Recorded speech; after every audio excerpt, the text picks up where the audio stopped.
I need to turn this.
Good morning, everyone. Welcome to the Wednesday, June 8th Board of Forestry Hybrid Public Meeting. For the record, I'm Jim Kelly, Chair of the State Board of Forestry. Today, we are live streaming this event on YouTube. To make sure our viewers online can follow along with our virtual proceedings, I'll go over some meeting housekeeping tips. Everyone participating in the virtual and present meeting room, please silence your cell phones and try to limit background noises. Remember to mute yourself when you are not speaking, and for online participants, feel free to disable your video when not presenting or when providing public comment. For the record, we ask all speakers, board members, department staff, and members of the public to state their names using the available microphones so that those listening online can track the commentary. If you experience technical issues in the virtual meeting room, use the chat function on Zoom to connect with our ODF hosts in Salem during this event. For those watching this meeting via live stream and present in this room, I'll remind everyone of our general order of operations. After an item is introduced, I'll invite the presenters to begin. For board members, if you have clarifying questions, please use the raise hand function in Zoom, or if present, merely raise your hand and I'll call on you. Presenters, we will do our best to ask questions one at a time. After a presentation, we will open the floor for board discussion and additional questions. We offer real-time public testimony under item 1, where the public can comment on items on and off the agenda. At the end of the board comments, we will begin our public comment period. Commenters, today you will have 2 minutes to testify. We have 3 decision items in front of the board today. Item number 3, Forest Protective Association budgets. Item number 4, Wildland-Urban interface and Wildfire risk mapping deliberation. And item number 5, the 2023 through 2025 agency budget development. Time for live public testimony is available for items 3 and 5, as item number 4 is closed for testimony and the rulemaking public comment period has officially concluded. For decision items with public testimony, the board will be presented with information and a staff recommendation. I will then open it up for board questions. If none, I will invite members of the public who signed up for the item to join us either online or in the room. Board members can ask follow-up questions from the presenters before the board sets forth a motion for discussion and then vote. We will use a roundtable approach for the voting process, which seems to work best as we continue to adapt to these hybrid public meetings. Additionally, members of the public, we ask that if you would like to submit written testimony for this meeting's agenda items and enter it into the record, please send in your comments by June 22nd. With that, any questions? Okay, if none, I will perform a roll call to confirm the quorum can be met for today's items. So I'll start. Go ahead and unmute yourselves. Liz Agpoa. Chair Kelly, Liz Agpoa is present. All right, Carla Chambers. Here. Ben Doimling. Here. Chandra Ferrari. Here. Joe Justice. Here. Brenda McComb. Here. And myself, Jim Kelly. And to note that we are all here in actual person. Okay. Next note, moving on to the consent agenda items. And before I ask for a motion, I will be pulling consent agenda item B from the agenda. As I was informed, the department staff will require more time to complete, but I will remind the board and the public that this item is planned to be revisited at a future board meeting. So do I have a motion to accept consent items A through and C through F? Mr. Chair, I move to approve the consent agenda as you presented. Second. And do we have a second? Second. That is Brenda McComb with a second. Okay, I'm going to, in that case, we're ready for a vote on the consent agenda. And so I'll again ask board members to unmute and prepare to vote when their name is called for the record. Liz Agpoa. I vote yes. Carla Chambers. Aye. Ben Doimling. Aye. Chandra Ferrari. Aye. Joe Justice. Aye. Brenda McComb. Aye. And myself, I as well, Jim Kelly. With the board's consensus, the motion carries. Okay. All right, moving on to item 1, State Forester and board member comments. Welcoming State Forester Cal Mukamoto. And to begin with, your opening comments, please, Cal. Good morning. Thank you, Chair Kelly, and good morning, board. For the record, my name is Cal Mukamoto. I'm Oregon State Forester for the Oregon Department of Forestry. It's really great to be back in the Tillamook room and having a board meeting and welcome you all. If we had these curtains open, you'd see that Mike Shaw has brought us a nice spring day. So thank you, Mike. Today, I'm going to focus a little bit on awards. And this month, we recognize awards for our employees. You know, many of them serve as the public face of Oregon Department of Forestry, and it's their work that that builds the public trust and confidence in our organization and helps us earn the social license we need to protect, manage, and promote stewardship of Oregon forest lands. I know that these works can be demanding for so many reasons, long hours, austere conditions, and challenging conversations, complex and often divisive topics, just to name a few. Please know that your work is valued, appreciated, and plays a vital role in the lives of many Oregonians. You know, last month, as I mentioned, was a big month for recognition of the great work of ODF employees, both internally and externally. First week of May was Public Service Recognition Week. And, you know, I have to talk about Tricia Kershaw, our HR manager, was selected as one of the state's ambassadors of public service for her work leading several agency-wide initiatives. Good work, Tricia. She's always working hard. We were just talking about that yesterday, Bill and I, and how much she has to do all the time. You know, additionally, ODF staff were recognized by the Oregon Federal Executive Board for their work on interagency post-fire research and monitoring team. Christine Bull, Adam Coble, and John Tukarzak were recognized alongside their interagency teammates from ODFW, DEQ, EPA, USGS, and the Forest Service. At the end of May, we handed out our annual Agency Achievement Awards. More than 30 employees were recognized for their contributions to the agency and their service to Oregonians. Work recognized included implementation of Senate Bill 1602, development of the climate change and carbon plan, community engagement and through social media, human resources, state forest management, IMT support by the fire cache team in support of ODF's working guidelines. And it's just amazing. We had in fact, it was in this room. We had a lot of people from employees attended both here and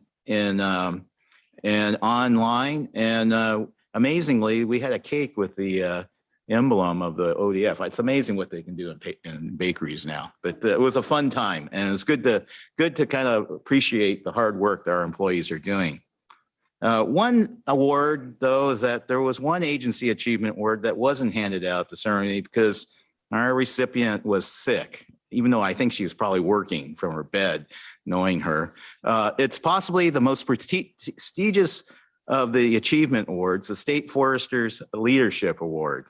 And I'd like to take a few moments to recognize this year's recipient in this room, someone you all know well, Board Administrator Hillary Olivos Rude.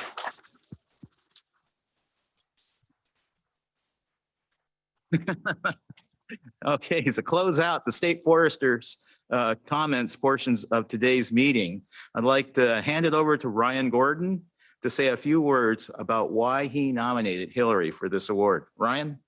Great. Thank you, State Forester Mukamoto, and good morning, Chair Kelly and board members. For the record, my name is Ryan Gordon. I'm the Planning Branch Director, and I appreciate the opportunity this morning to just add a few additional words to what Cal has already presented. I'm really pleased that Hillary Olivos Rude is the recipient of the State Foresters Leadership Award this year. And that was a nomination that was jointly submitted along with Joy Krozik, our Public Affairs Program Manager. Just wanted to kind of share some highlights from that nomination. And I'll start with a quote from Joy's submission.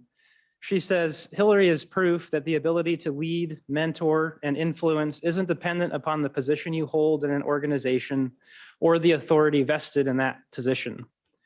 And I think that really speaks to the consistent leadership, strong partnership, and comprehensive communications with the board that Hillary has provided through a prolonged period of organizational transition.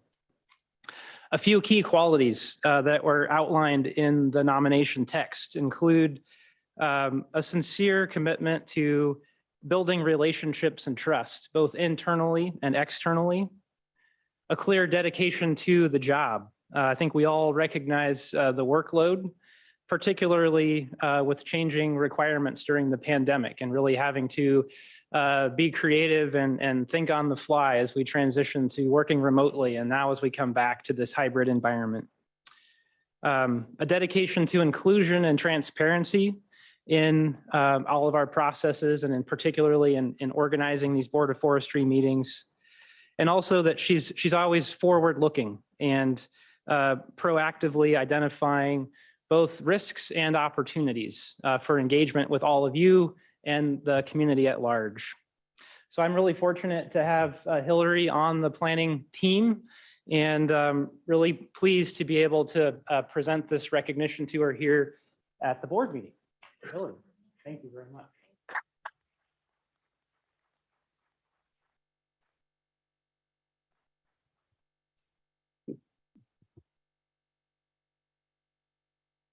Just want to say thank you, everyone, for recognizing work, whether we've achieved it all or not. It's all about being and improving. So thank you.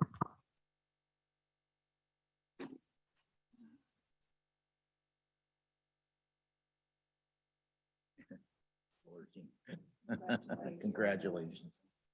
Yeah.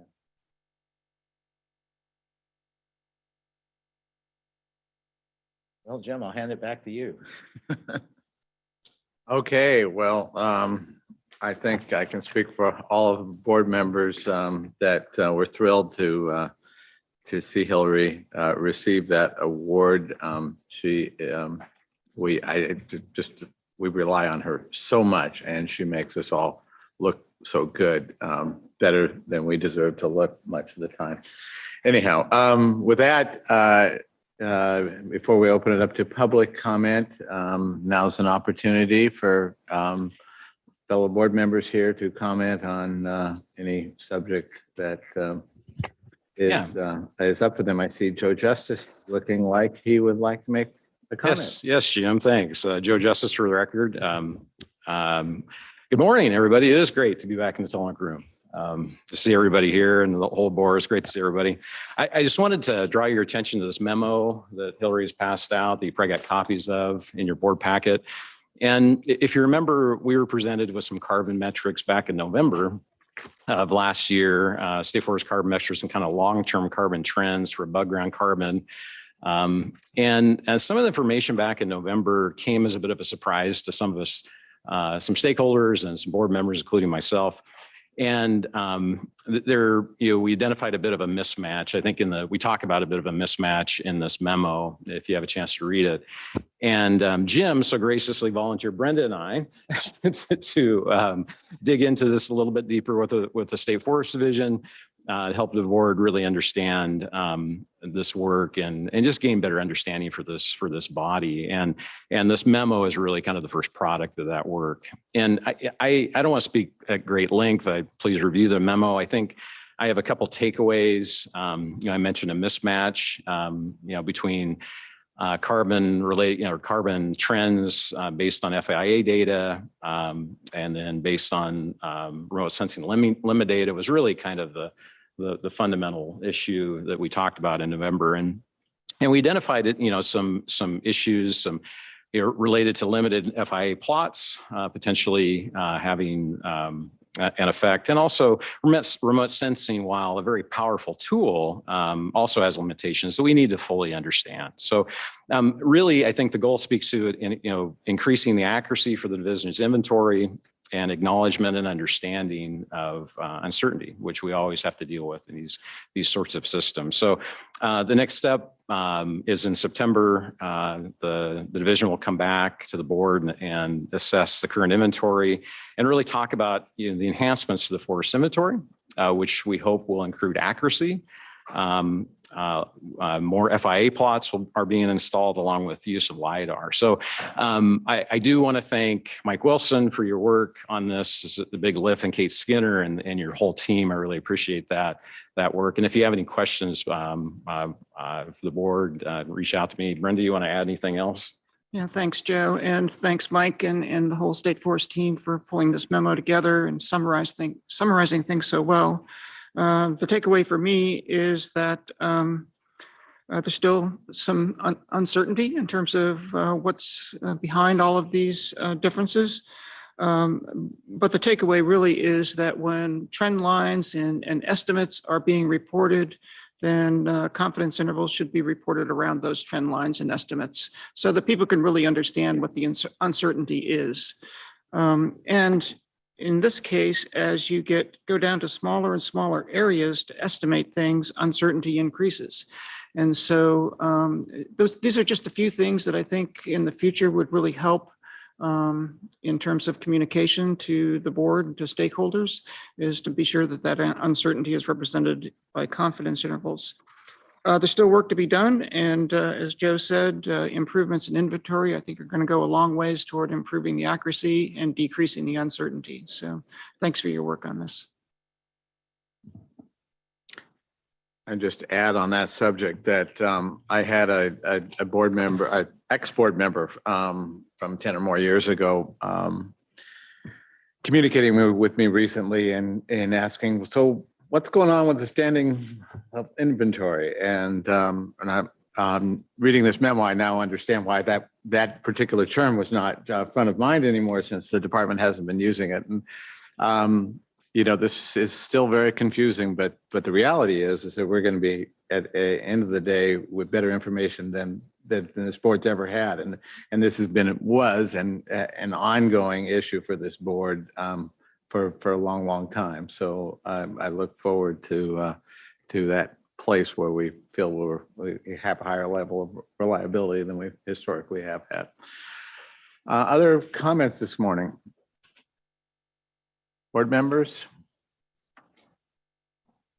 Chandra Ferrari. Yeah, sorry, for the record, Chandra Ferrari. I just had a question. I found this memo very helpful, so I really appreciate the work of fellow board members to actually dig into this with staff. But are the confidence intervals that are being generated, are those going to be presented in September? That's what they're working on in this period, or maybe Mike can.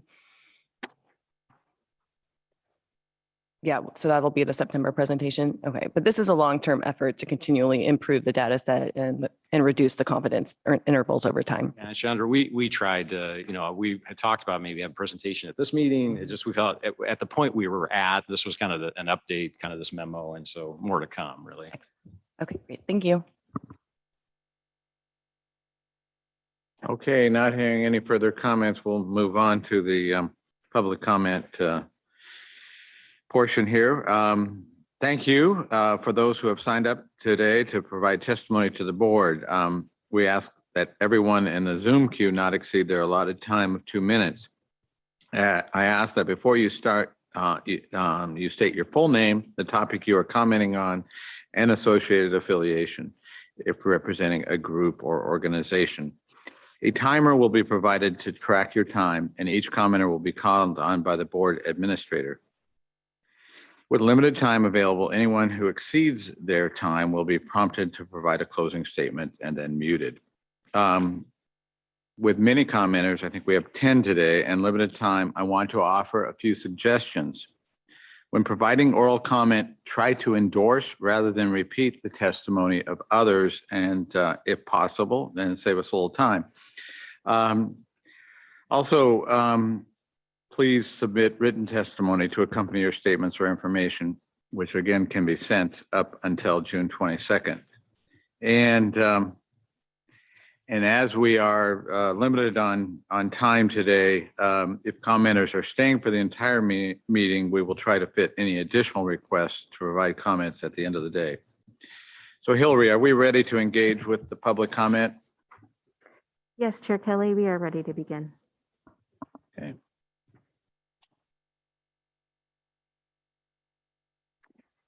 Chair Kelly and board members, we have 10 folks signed up and in the queue to provide public testimony today.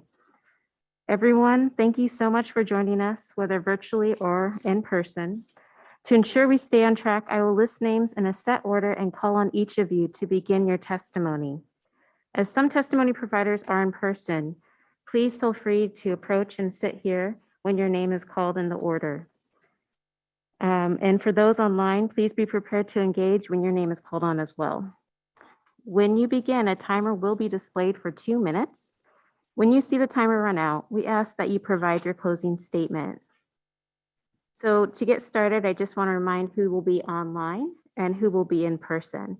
Those on remote are Kevin Leahy, Eric Davis, and Paul Urbach. Apologies if I misenunciate your names. And those in person will be Jay Browning, Jeff Levy, Mark Sandley, Laura Wilkinson, Tasha Webb, Emma Ayers, and Larry Brown. So now I will proceed with the order of which we will move forward in this public comment. The first 5 will be Kevin Leahy, Eric Davis, Paul Urbach, Emma Ayers, and Larry Brown. The second round will be Jay Browning, Jeff Levy, Mark Sandley, Tasha Webb, and Laura Wilkinson. Mr. Leahy, please be prepared. If you want to engage your video and mic, we'll go ahead and start your timer after you introduce yourself. Good morning, everybody. Chair Kelly and board members, I'm Kevin Leahy. I am the Executive Director of CEDAR, which is Clatsop County's Economic Development Organization. I am also serve as Executive Director of our Clatsop Community College Small Business Development Center. I'm giving testimony this morning on the Habitat Conservation Plan. I wanted to share some data with everyone. The average wage in the forest product sector in Clatsop County is $70,599, an 85% differential between the annual wage in our county and the forest product sector. This is in our rural and underserved community. It makes a huge difference. I want to quote about 2 examples of employers. Hampton Lumber and Warrenton Fiber employ currently hundreds of workers in our county. The two combined pay over $17 million in direct wages and benefits. Again, this is just two employers I'm talking about, and another $23 million to local transport logging companies and subcontractors. Their proposed reduction in ODF harvest would have a tsunami effect on our local economy. We already have the highest number of houseless per capita in the state of Oregon, and this would exacerbate it significantly. I want to give an example of great community partnerships. Hampton Lumber, we have a Clatsop Works paid internship program I oversee, started 6 years ago. It's for high school and college students. That started 6 years ago. This year we have 59 internships with 29 employers, all started with Hampton. The 5-year average of $24 million in timber revenue back to our county funds schools, rural law enforcement, roads, Clatsop Community College, OSU Extension, and many others. A dramatic reduction would devastate Clatsop County. I also serve as the vice chair and past chair of our Clatsop Forestry Economic Development Committee. Our goals are to educate community leaders and the public about the status and importance of the forest sector. I invite you all to attend our Leaders Forestry Tour on October the 12th. We balance environmental and we balance economic concerns. Please consider these economic factors when you move forward with the HCP process. Balancing environmental and economic factors are critical components in the future of this foundational sector in our regional and state economy. We need to work together to accomplish these goals. Thank you for your time this morning. Thank you, Mr. Leahy. Up next, Eric Davis.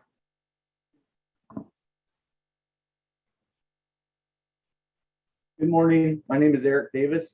I'm here to discuss the ODF draft HCP. I'm here to voice my concerns.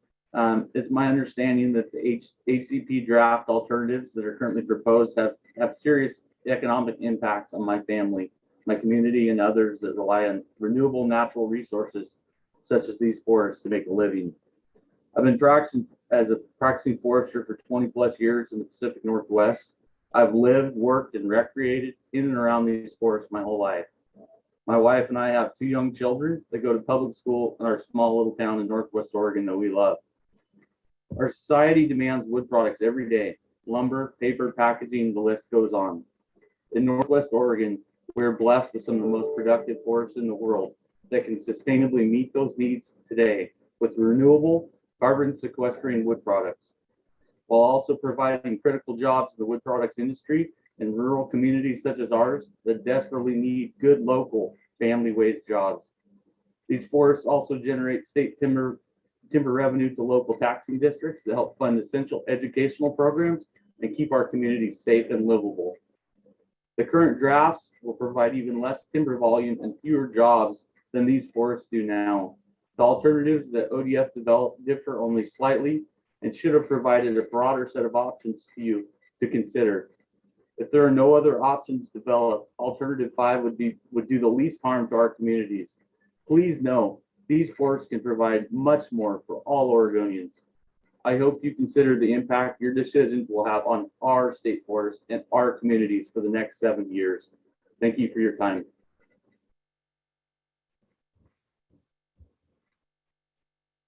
Thank you, Mr. Davis. Up next, Paul Earlbach. Good morning. I'm Paul Earlbach, Superintendent, Neocony School District.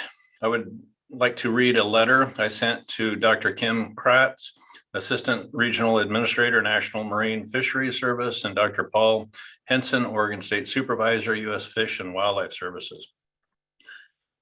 Dear Dr. Kratz and Dr. Henson, as the Neocony School District Superintendent, I have testified before the Oregon Department of Forestry Board and have written numerous letters to the board with my concerns how reductions in timber harvest negatively affect the Neocony School District's funding. This year, I have met with ODF staff and school superintendents and business managers from the Stucca School District, Jewel School District, Seaside School District, and Northwest Regional ESD. The purpose of these meetings was to inform school district leaders how the draft HCP and draft DIS would affect the current financial stability of these school districts. The Neocony School District is a pre-K 12 public school located on the North Oregon coast with approximately 750 students. Neocony School District is recognized for strong academic programs, a high graduation rate, innovative initiatives like the Neocony School for Student Health and Wellness Center. Since Neocony School District does not receive basic school support and relies almost exclusively on state timber and local property taxes, the draft HCP and draft EIS would have a severe impact on our budget. This year, Neocony School District received approximately $4.1 million in state timber. Next year, this will be reduced to 3.1 million and the following year to 1.3 or 2.2 million. A projected nearly $3 million funding reduction in 3 years will severely impact the services provided to our students. On behalf of the Neocony School District, I'm writing to express concerns with the Oregon Department of Forestry's draft habitat conservation plan and draft environmental impact statement. It is disappointing that ODF drafted a plan that would reduce timber harvest on state forest lands, resulting in a reduction in funding for our school district and beyond.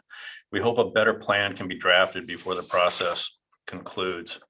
We ask state and federal policymakers to consider more options that would increase harvest and revenues for local schools. Our students, their families, and the surrounding communities desperately need the state to strike a better balance of the economic, environmental, and social values these forests support. Thank you for Mr. Erlbach. considering our concerns. You need to have you conclude your statement. Thank you. Thank you. So for those joining us in the room, feel free to proceed to the table. We have Emma Ayers, Larry Brown, Dan Browning, and Jeff Levy. Yep, please sit at the table here.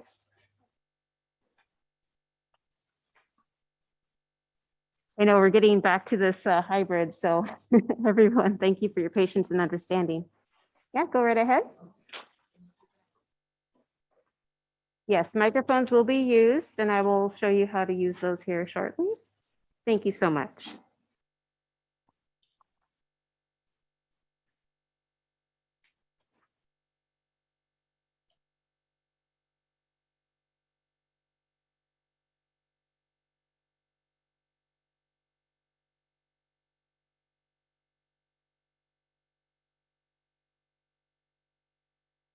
Down, and when you're done.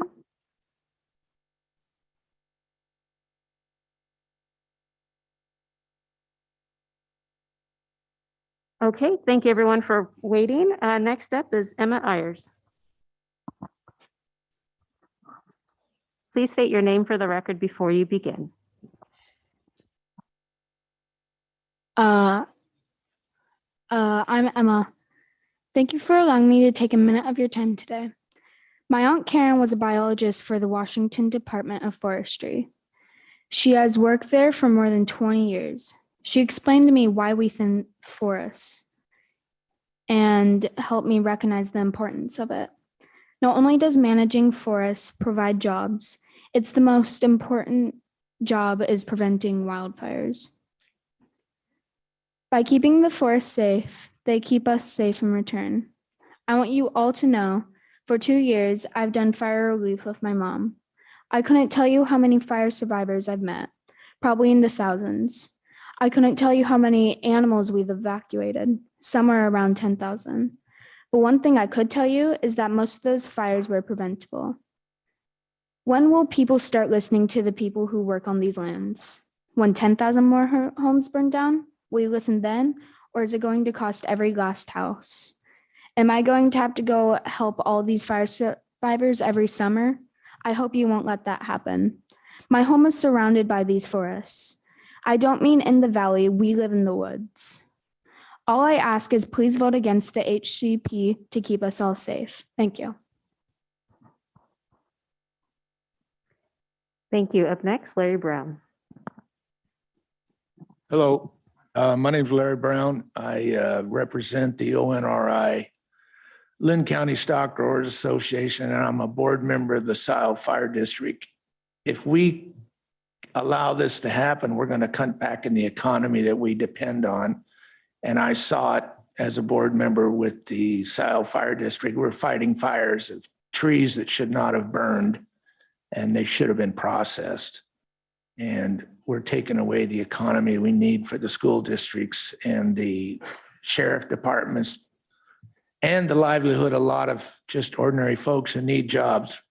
In the 50s and 60s, when I grew up in that area, we had a lot of sawmill jobs.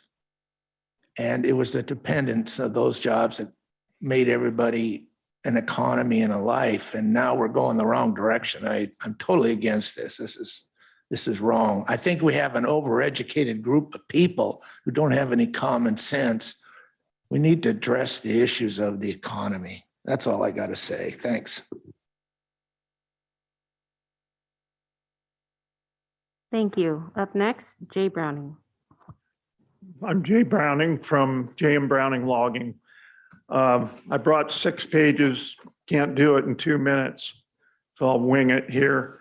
I've been contract logging for 42 years, and I've been in the woods for 52 years. I've employed over 100 loggers at one time. And in 2008, when things kind of just came to a standstill, we were doing state timber sales. We went from 6 logging sites to 1. I had to lay off 70 people. And I couldn't go anywhere in town without being at a grocery store anyway.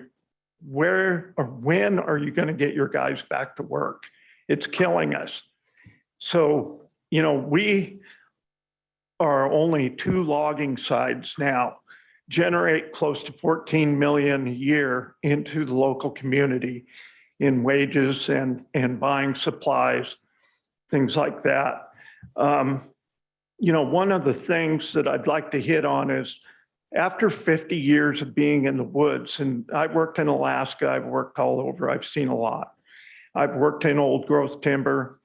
I've seen old growth trees hit by lightning.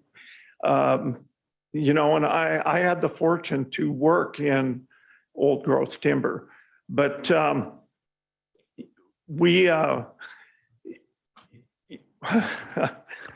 watching the ticker here. 85% of our work is state timber sales. And if we lose 5 or 10%, could put me out of business. I'm at almost 50 employees now. It's been a struggle since 2008. It's taken this long to get things back together. And the way the economy is going right now, it's really a struggle. That's it. Hopefully, can we turn these comments in down here? Yes, sir. You can. Okay. I present those to me. Thank you very Sure. much. Yes. Up next is Mr. Jeff Levy. My name is Jeff Levy. I am board president of Henri Oregon Natural Resource Industries and the founder of Timber Unity. I've been in the timber industry my whole life. And at 51, I remember going to Linton Plywood where my grandfather worked for 40 years. The spotted owl was the death of the co-op ply mill. He was a shareholder there for 30 plus years. My grandfather passed away 5 years ago, and he was always so proud of me being a log trucker and being involved in the industry. I've seen over my years bridges taken out, culverts put in. Now those culverts are taken out and bridges put back in. Seen the buffers from none to 25 to 50 feet now on each side of a fish bearing or creek bed. And now they're expanding again. Wildlife trees left for habitat, it all works. I mean, we've seen it over and over and over in the years. I've seen the near extinct coho salmon flourish in the nice cold and shaded creeks and rivers. Responsible harvest and forest practices work. Over the last several years, the timber industry has been under attack here in Oregon. The cap and trade, diesel mandate bill, private forest accord, and the 1501 bill on small woodlands. My question to you is, when is it going to stop? When is it going to stop? The HCP on state timberlands will hurt rural schools and public services in the rural communities that the state timber harvests provide for. The state basically given the Elliott to OSU. The general school fund is starving and rural schools are starting to suffer. If the HCP is enacted, how will ODF keep the lights on?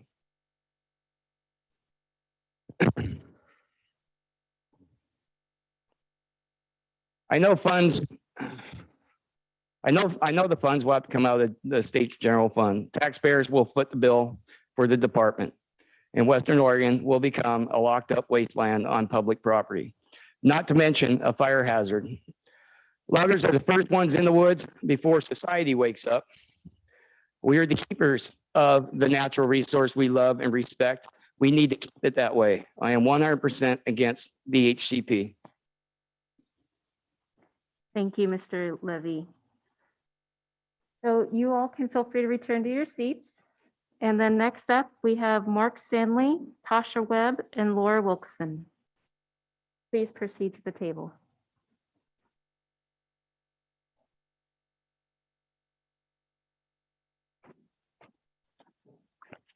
Thank you very much. Yeah, thank you.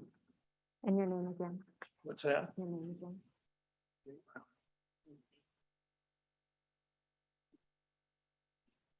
Thank you very much.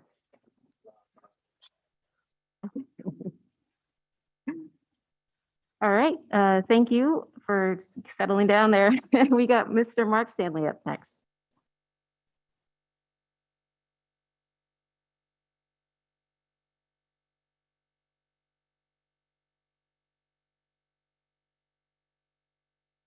The timber industry.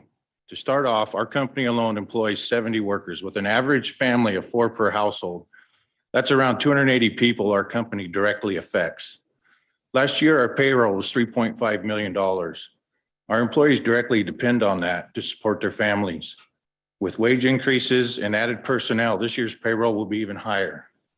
The money is going into the community, not counting the money spent on other companies to provide support services to run our logging company. I hear the goal is phasing out 1% of logging on ODF lands and turning a large part into recreational use. With today's society, our state forest is a dangerous area at times. Right now, it's really challenging to find a spot to spend a safe place with your family on the weekends. There's garbage getting dumped. Theft is happening all over the state forest in Northwest Oregon as we speak. My fear is now that the new HCP plan would increase this behavior. Our company has had to call the forest deputy multiple times due to theft and vandalism in the past year. We call on hoping to get results, but we never get any recovery or anything that has been taken. If logging revenue is gone, recreation goes up. Has there been any numbers run on the increased cost of fire protection, security, trash cleanup that would come along with that? And where's the money going to come from? The kids' schools, road repair funds, and what do you cut? The general fund can only do so much. ODF already needs money for fighting fire, not less. I have fought on multiple fires due to public negligence, and it's frustrating to watch a resource that we work so hard to protect go up in smoke. Real numbers do not lie. Please think about this when you're making your decision. Thank you much for your time. Thank you, Mr. Stanley. Up next is Tasha Webb. Hi, I'm Tasha Webb. So I have to start by saying that I should know every one of you by name, and I don't. ONRI stands for Oregon Natural Resource Industries. We were the former Timber Unity Association. And this came onto my radar, and I hadn't done my homework. I didn't know you guys were appointed by the governor. I figured you guys had worked your way up in the system. But that doesn't mean that you shouldn't be reaching out to us as well. Not just ONRI, but you've got company owners in here, and you've got loggers in here, and you have a list, a very valuable list, the name of the people testifying today. And I think that you should take it upon yourselves to reach out to us.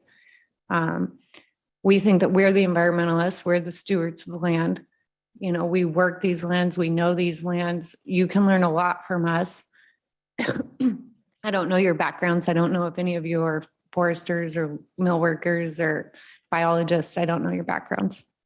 That's next on my list.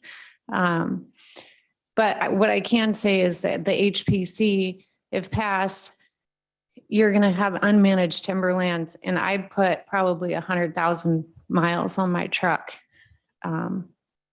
going out and helping families, and we've planted trees. We've ran hay. It's been insane, and that's at my own expense. We're a nonprofit. I don't submit anything to be reimbursed, and that's, you know, picking up slack where these people should be taken care of, and I see what needs to be done, and we just do it. We have a second mortgage on our home. That's kind of kept us on the road and being able to do that. And I just think it's important to know and to listen to us when we say that if you don't manage these forests, they are going to burn. And it starts to sound cliche when you hear it 1,000 times, but we go out and we live it. And we've met thousands of people who have lost their homes, and you guys should be meeting them too. Thank you. Thank you, Ms. Webb. Last up is Laura Wilkerson. Hi, good morning, everyone. For the record, my name is Laura Wilkerson. I'm the State Forest Policy Director for Hampton Lumber. I also represent OFIC's State Land Committee, which makes up of purchasers from ODF timber lands. I do also want to talk about the HCP and the EIS today. I brought up a few issues to this board before. I won't repeat those, but I do have a couple of additional concerns that were in my comment letter that I sent to the board, and I'll focus on the socioeconomics today. So first off, the DEIS, the analysis that was done, did not include all of the mills that purchased timber from ODF. They didn't include veneer or plywood mills as direct employers, which is kind of crazy if you think about that they were completely excluded from the analysis. The job counts per county and the projections under each alternative are also either extremely low or accounting for the fact that sawmills will close as a result of this. So in Clatsop County, they said that only 152 people were employed in the forest sector. You obviously heard today from Mr. Browning that he employs 50. We employ 145 at our mill in Clatsop County. So how could it only be 152 jobs in that county? One of the other errors that the DEIS has in it is just the total industry jobs. So that there was only 2% of the state employment and 32,000 people, when it's actually 3% and somewhere between 60 and 70,000 people employed. So it's just very concerning that the EIS got so many things just factually inaccurate. And we would really hope that these errors are corrected before the board makes any decisions or reviews the alternatives and the comments that were made. And also that those errors be corrected and presented to the public before the final EIS is released. And then also on the carbon issue that was brought up earlier today, I noted that on agenda item 6, there's a carbon analysis that will be released, but those materials were not available to the public before the board meeting. Neither was the memo that board members have been working on. So we would just ask that ODF and the board make these things public before these meetings so we have a chance to review and provide more comments on the agenda items. Thank you. Thank you, Ms. Wilkerson. Testimony providers, we do appreciate your participation today, and you're welcome to stay, of course, in the meeting online and in person for the remainder of this item and for the restoration of the day. However, we ask that those online just remain muted and disengage your video. And then for those, well, you've already returned to your seats. So thank you so much for participating. Chair Kelly and members of the board, this concludes our public testimony portion for item 1. Okay, thank you, Hillary. I just want to acknowledge and appreciate, it's been years since we've been able to have something like a regular meeting and have members of the public come and testify. And listening to all that testimony, I'm reminded of how important it is and how much we appreciate people taking the time out of their day to come here and tell us their stories. So thank you all very much. It's deeply appreciated. With that, we are behind schedule. We kind of knew we would be given the number of commenters we have today. But I think we'll have some opportunity to make that up later in our agenda. Any other thoughts, reactions, questions based on public testimony from fellow board members?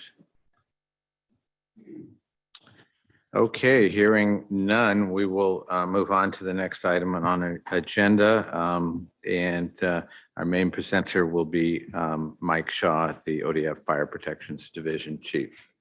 Go ahead, Mike. All right. Good morning, Chair Kelly, State Forester Mukamoto, members of the board. For the record, my name is Mike Shaw, and I currently serve as the Chief of Fire Protection for the agency. Apologize, Deputy Chief of Operations for the Protection Division, Ron Graham, was unable to join us today. He was on the agenda, but covering for a key critical meeting with joint agency incident commanders. So unfortunately, you get to listen to just me today. Normally this would be Ron. So next slide, please. So I'm here before you this morning to provide a brief weather update and a presentation on what the agency is doing to prepare for fire season 2022. And then kind of how the fire season has been shaping up thus far for this season. And this is just an informational item for folks. Next slide, please. By the way, for the record, I do like that picture on the left with the rain, and we have been having some, and I know Cal has given me a lot of credit for the rainy weather, and I would love to take credit for it, but I'm going to actually thank Mother Nature. So, you know, fire managers really look to a variety of predictive services, products that help us inform what the fire season's going to look like and help us prepare so that we're not surprised by anything. That top one there, snowpack levels. If one were to look at the snowpack early in the spring, kind of late winter, January, February, March, it was looking pretty dire. Did not look very good. We were bracing for an early onset fire season again, and it was very concerning. Then all of a sudden April came, and the moisture came, high elevation snow. It really added to that snowpack late.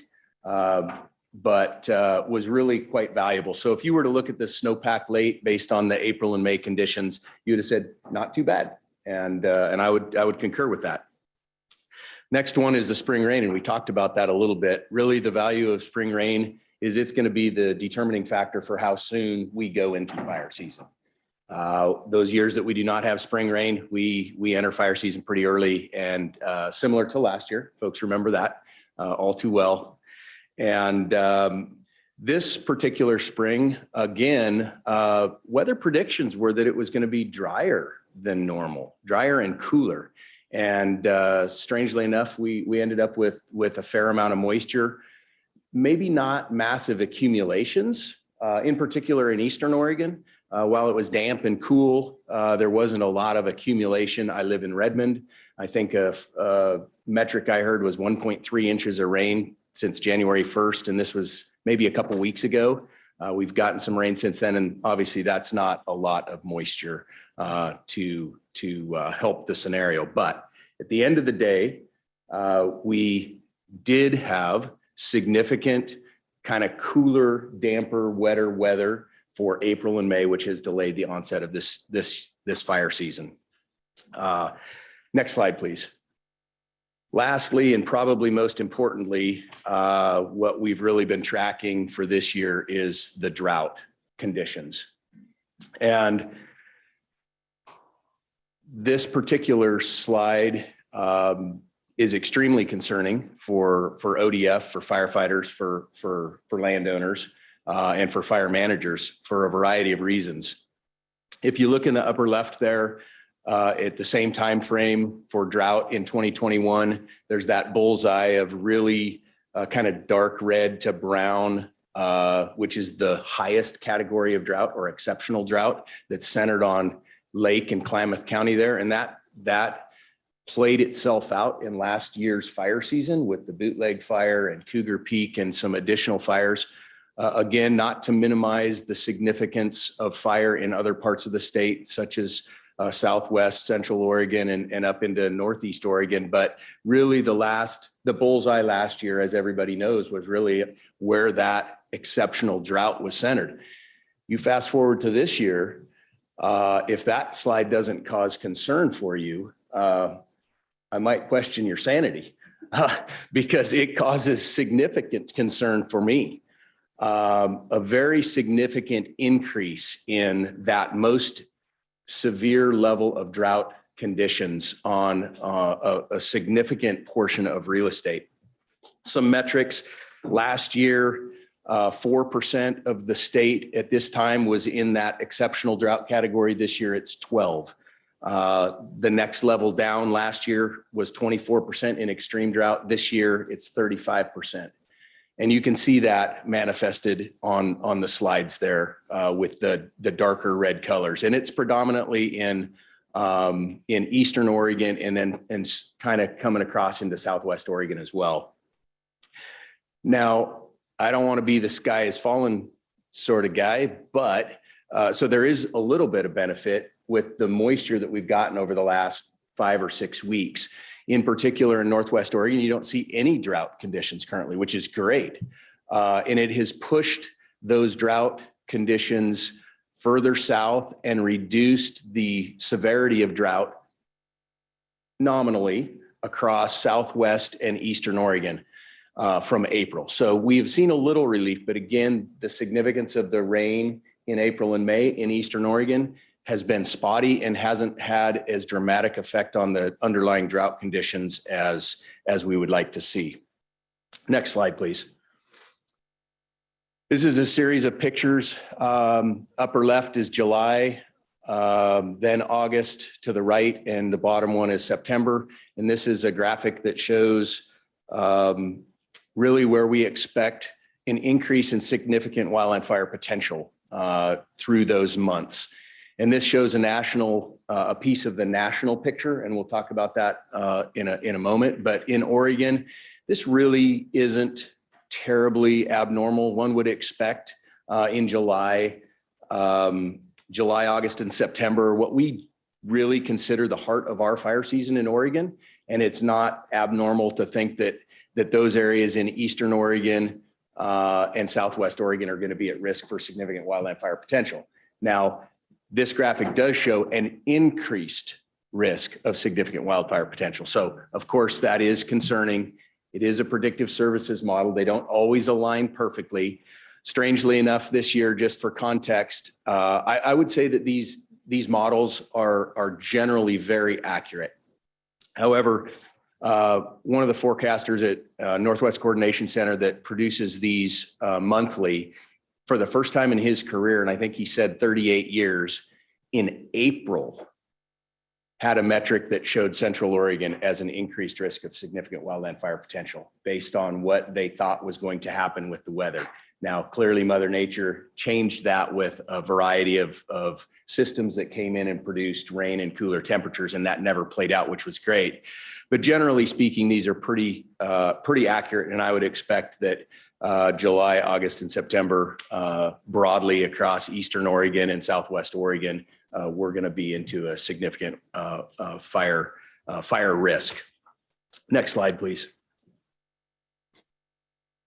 I had heard some questions on what does the national picture do and how does that have an impact on ODF, or does it? And it very clearly does.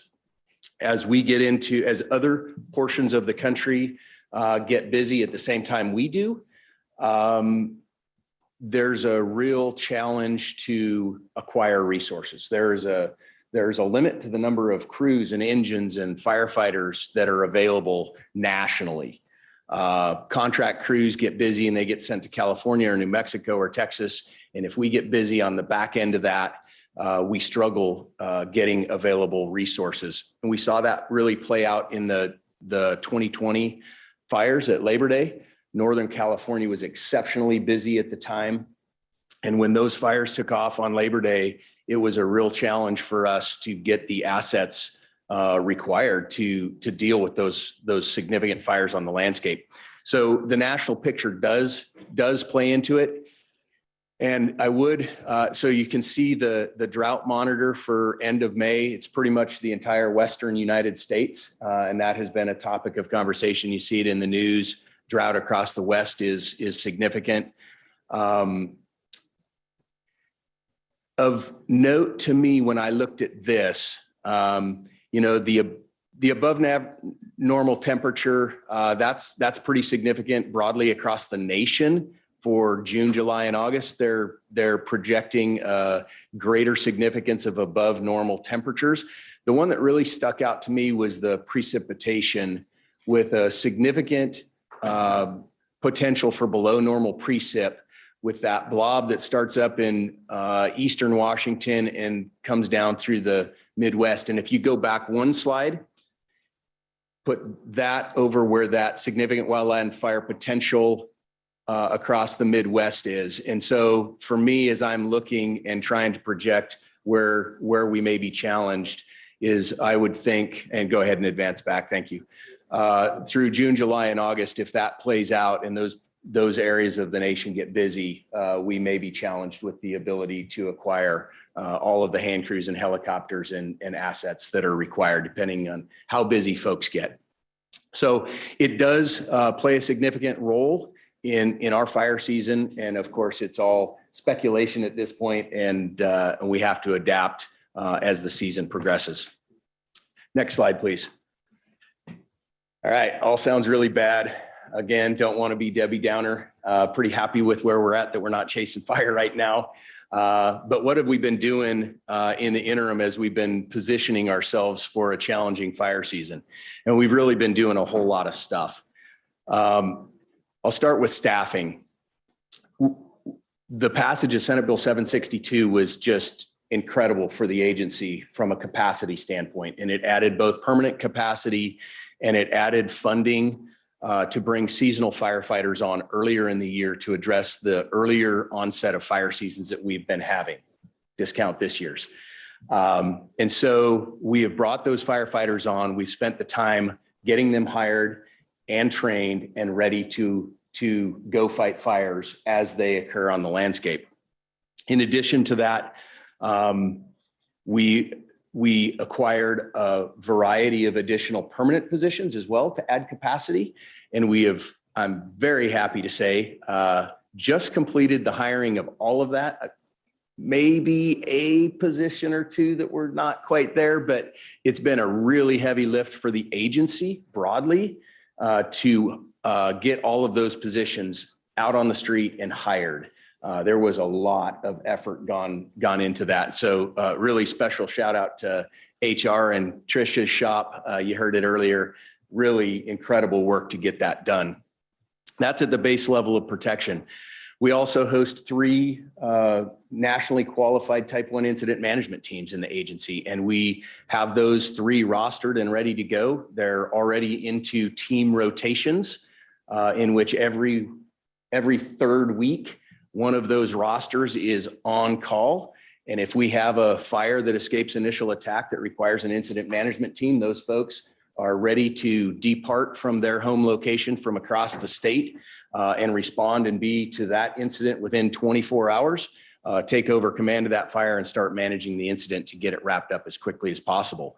We were able to have our incident management team training this year, albeit it was at the very end of the COVID stuff. We were not quite able in our planning process to pull it off in person, but we did it virtually, and we're really looking forward to hosting that in person in the future. We work really closely with landowners and cooperators. Those are really our partners.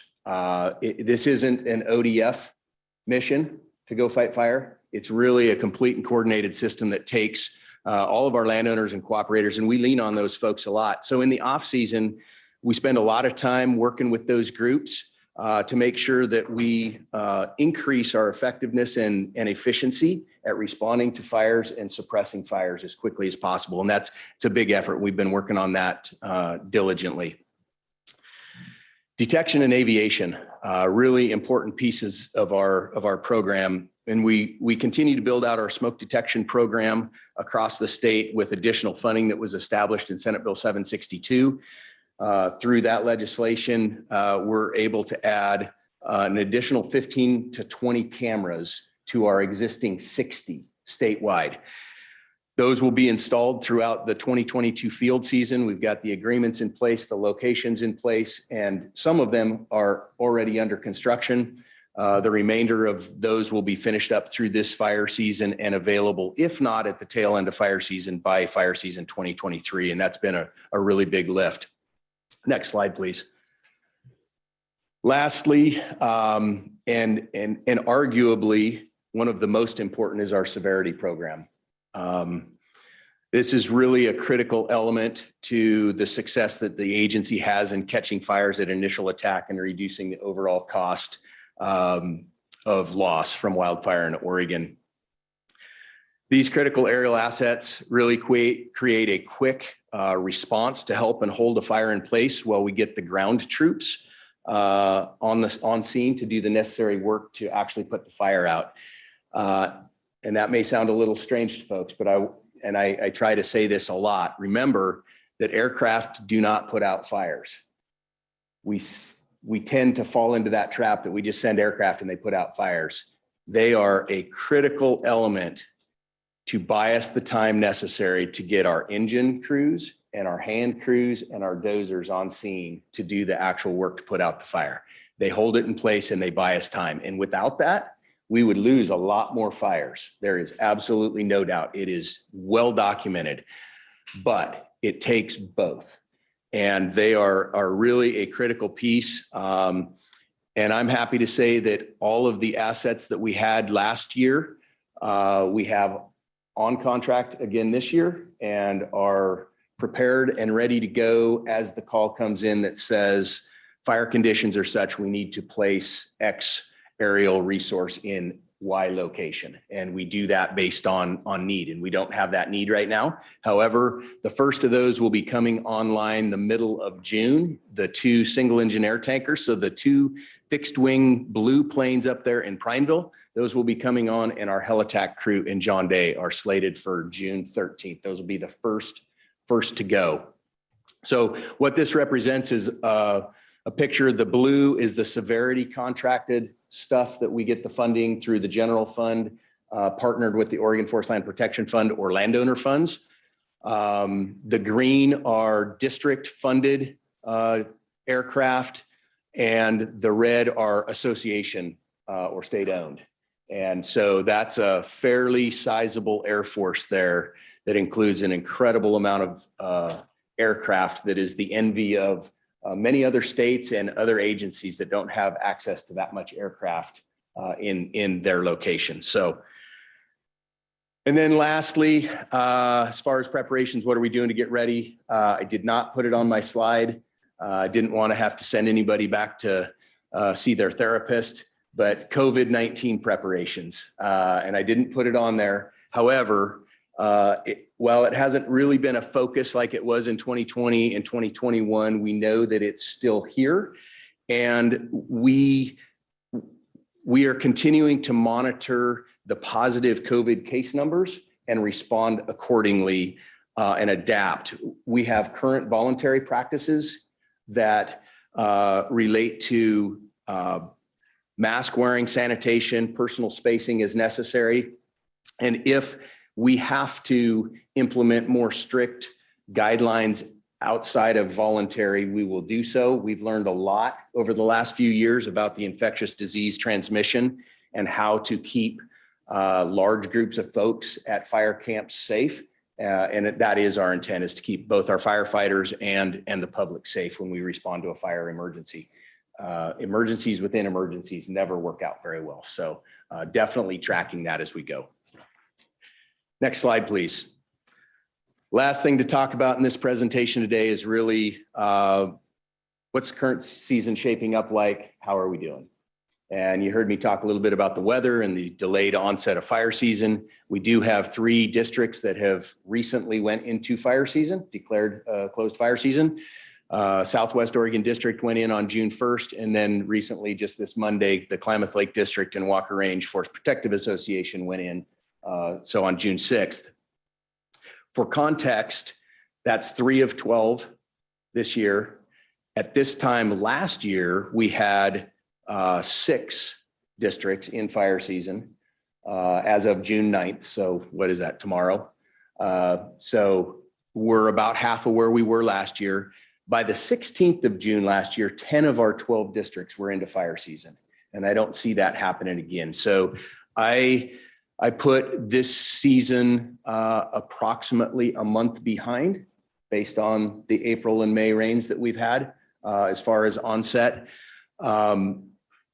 A little caveat to that, though, my concern is complacency. And I will maybe talk about that a little bit later. But once the warmer weather starts and these rainy conditions move on, we're going to make a very rapid transition in those areas that have that underlying drought condition. That'll be a very quick transition. So next slide, please. For fire statistics to date, again, super happy to be able to say that we're less than 50% of fires that we've responded to this year versus our 10-year average for the same time frame, from January 1 through the end of May. And these are just through the end of May. There's obviously been some fires that we've responded to in the last week, but the trend lines are very, very similar. Less than 50% of the fires, and then less than 15% of the acres burned. And I think that's a testament to the conditions that we've had. And I don't have any metrics that can prove this, but I actually think based on the last 2 fire seasons, there's an increased awareness with the public of the challenges with escaped fires. And this is the timeframe that we respond to a lot of escaped debris burns, people doing backyard burning.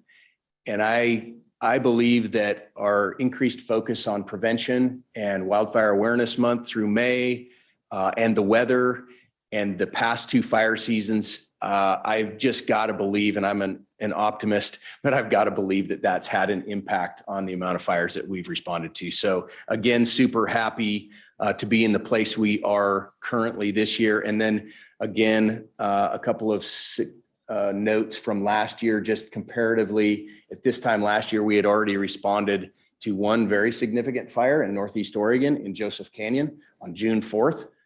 Fire that required an incident management team to come in and deal with. Haven't had that this year. And then coming soon, the cutoff fire on June 19th was the first ODF incident management team deployment, which is very early for an ODF team to deploy. And I'm hopeful we don't see one that soon. Based on the conditions we're having, but again, significant fires on the landscape last year, and we have not seen those this year. So very, very good news. Next slide, please. So based on the good conditions that we've had, the ability to bring firefighters on early and get them trained and ready to go, we did not have fires for them to respond to. However, some of our partners did, some of our neighbors, and we have been able to send many of our trained firefighters to go help others in their time of need. This is really, really important for a variety of factors. One, it provides great opportunities for our firefighters to go, quote, knock the rust off after a long off season, get that first assignment under their belt, get really geared in for fire season. It provides capacity to states that are in the same position that we have seen ourselves in over the last couple of years when fire season gets really challenging and resources are tough to come by. We rely on these states.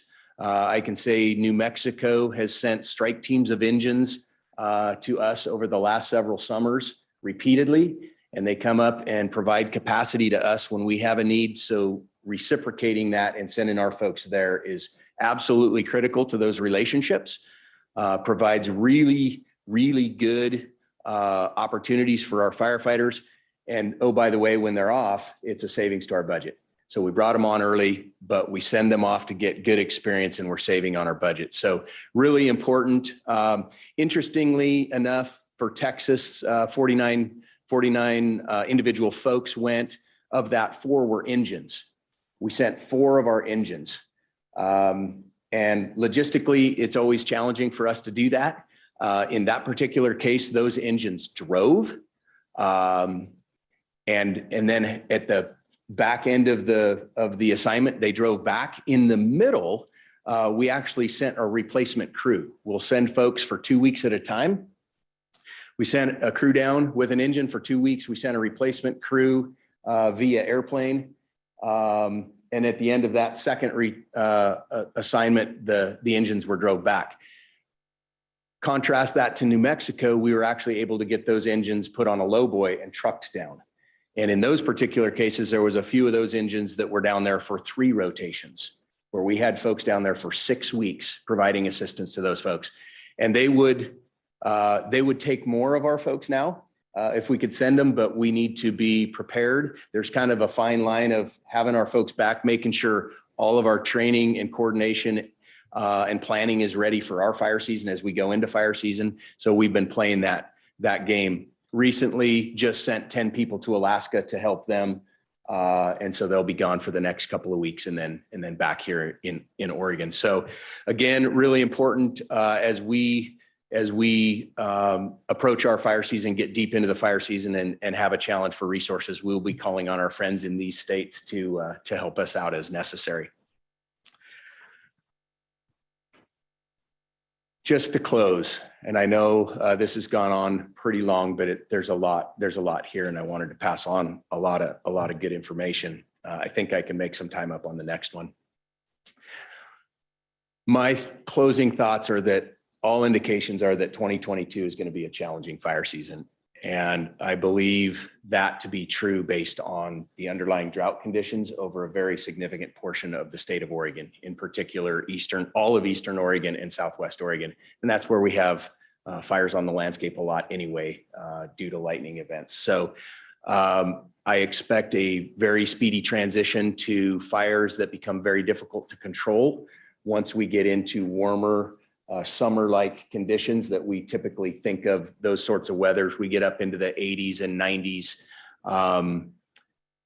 The grasses that have grown through the spring rain will cure very, very quickly, and fires will move very rapidly and be very, very difficult to control. So our goal, again, will be very, very quick response through detection and aircraft, and follow it up with the boots on the ground and corral fires as quickly as possible. If a fire gets established, it's going to be difficult to control this year. Mother Nature has been very successful, and I know Cal keeps giving me credit, and I'm going to give credit where credit is due, but thank you, Cal, and I'm going to keep working on it. I got to figure out how to keep the rain going every week, but I would like to change the timing on it. I would prefer that it occurs Tuesday, Wednesday, Thursday, and Friday, Saturday, Sunday are sunny. But when I get that one figured out, we'll work on it. I think there is a continuing need for prevention messaging. I am very concerned about complacency in the public. It's very easy to look outside and say, wow, it's rainy. We haven't been reading about, hearing about, seeing any fires. That's when folks get complacent. That's when bad things happen to good people. And so we will continue to work on prevention messaging and try to get the word out. Regardless of the conditions we have today, we do know we will have a fire season in Oregon. We know that. That's a fact.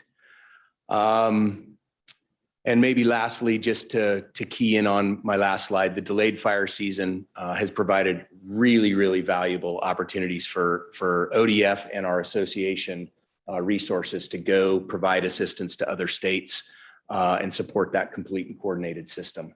I have heard exceedingly glowing reports from both Texas and New Mexico on the performance of our people. So really shout out to the district and unit staff that have provided those wonderful employees to go do that great work, and for training them and taking the time to prepare them for those. When you get those sort of reports back from other states, it's really rewarding that we're doing the right thing. So a shout out to the field organization for the work that they have done to provide those assets and get them trained and ready to go. And with that, I will close fire readiness and open it up if folks have any questions. Okay, thank you, Mike. Just following up, I just heard this morning that over in the John Day Valley, we have had another full inch since in the last week of rain. So further delay, and that's great. But of course, the flip side, as you mentioned, is grass. And we have, in our 23 years with our ranch, we have never had the amount of volume of grass on the ground. The cows are not going to be keeping up with it, and I'm sobered by the level of danger that we will face come July, August, and September. So with that, any questions, comments? Carla? Thank you, Mike, and I can't tell you how much we appreciate your leadership. Comment and a question. My brothers are wheat ranchers in Central Oregon, right in that bright red spot. It's going to make a nice, the rain's going to make a nice wheat crop, but it's also going to make a huge crop of burnable fuels in those canyons, which is what really is on their mind, where those canyons aren't being grazed. So you're spot on. This growing season is 5 to 6 weeks behind, which means so is our fire season. So you're spot on there. And the need to over communicate on the burnable fuels load, I think, has never been more important, especially as we read what the U.S. Forest Service tells us in their recent wildfire crisis report that Oregon is an extremely high risk state. So I just want to be sure we're over communicating that because I think, you know, all Oregonians really need to know and be ready for that. My question is, we've had 2 record fire seasons back to back at $130 million each. You add those together, that's over 50% of our budget. With the inflationary pressures that we're facing on, you know, fuel, diesel, food, labor, equipment, truck drivers, everything we're touching is going up. I know that's true for you. What's it going to cost us to fight that $130 million fire? What kind of inflationary number are you anticipating if we have those same level of fire seasons, you know, this year? I don't have a good answer for you. I apologize, but it's going to be a lot. Fuel continues to be a challenge. Yeah. And maybe Cal has a number. Why don't you ask Bill to come up? For Bill. He's looked at that question. Bill might have a number on the inflation. Bill knew I was going to ask that question. What I would say, and it's concerning to me, is that the cost of wildfire has been outpacing inflationary increases. Right. And so that I expect to continue. Yes, exactly. For the record, Bill Herber, Deputy Director for Administration. That is a very difficult question. If we looked at just cumulative inflationary factors over our last fire season, we'd be looking at 6.7%, which equates to roughly $139 million fire season. But what we're seeing are numbers that are outpacing that. I think on some of our severity resources, you know, the fuel costs are much higher than inflationary factors. And certainly there are some fixed costs, some sunk costs that are immune to the inflation because, you know, state pricing is already kind of factored into that. But we're seeing a lot of abnormal costs that are driving that much higher. So I think the 139 million based on, you know, that cumulative inflation is probably a low ball for what we'll actually experience once we start getting these bills. And then when we start talking about resource competition, you know, that's just going to drive prices even further. Yeah. That's just a number, Chair Kelly, that I think we need to really pay attention to, where that's such a significant part of our budget and such a high risk area. I think we just need to understand the finances here. Thank you. Thank you. Yeah, Carla, I'm glad you asked that question because it is going to be very, very significant. Certainly, I don't think any of us will be surprised to see 10% or more increase in costs of fighting the same level of fires. Joe. For the record, Joe Justice. Mike, I just have a quick comment. I just want to thank you for the work you do.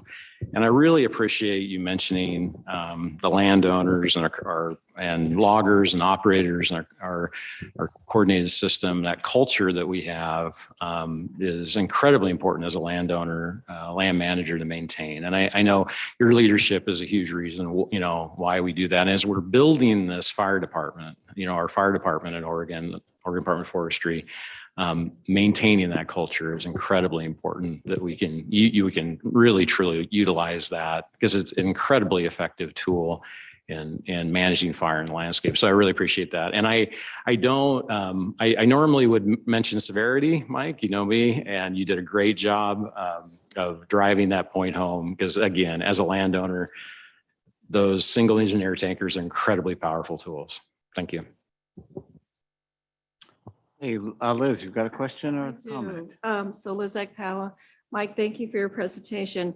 Just a quick question on the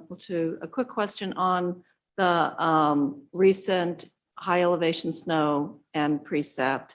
How is it going to help you and how is it not going to help you? So generally speaking, when I talk about snowpack, I kind of discount the value of snowpack. Okay. And the reason I do that is for the Oregon Department of Forestry, where we provide protection over 16.2 million acres across the state. That is generally at lower to mid elevation, and that is not reflected well in those snowpack graphics.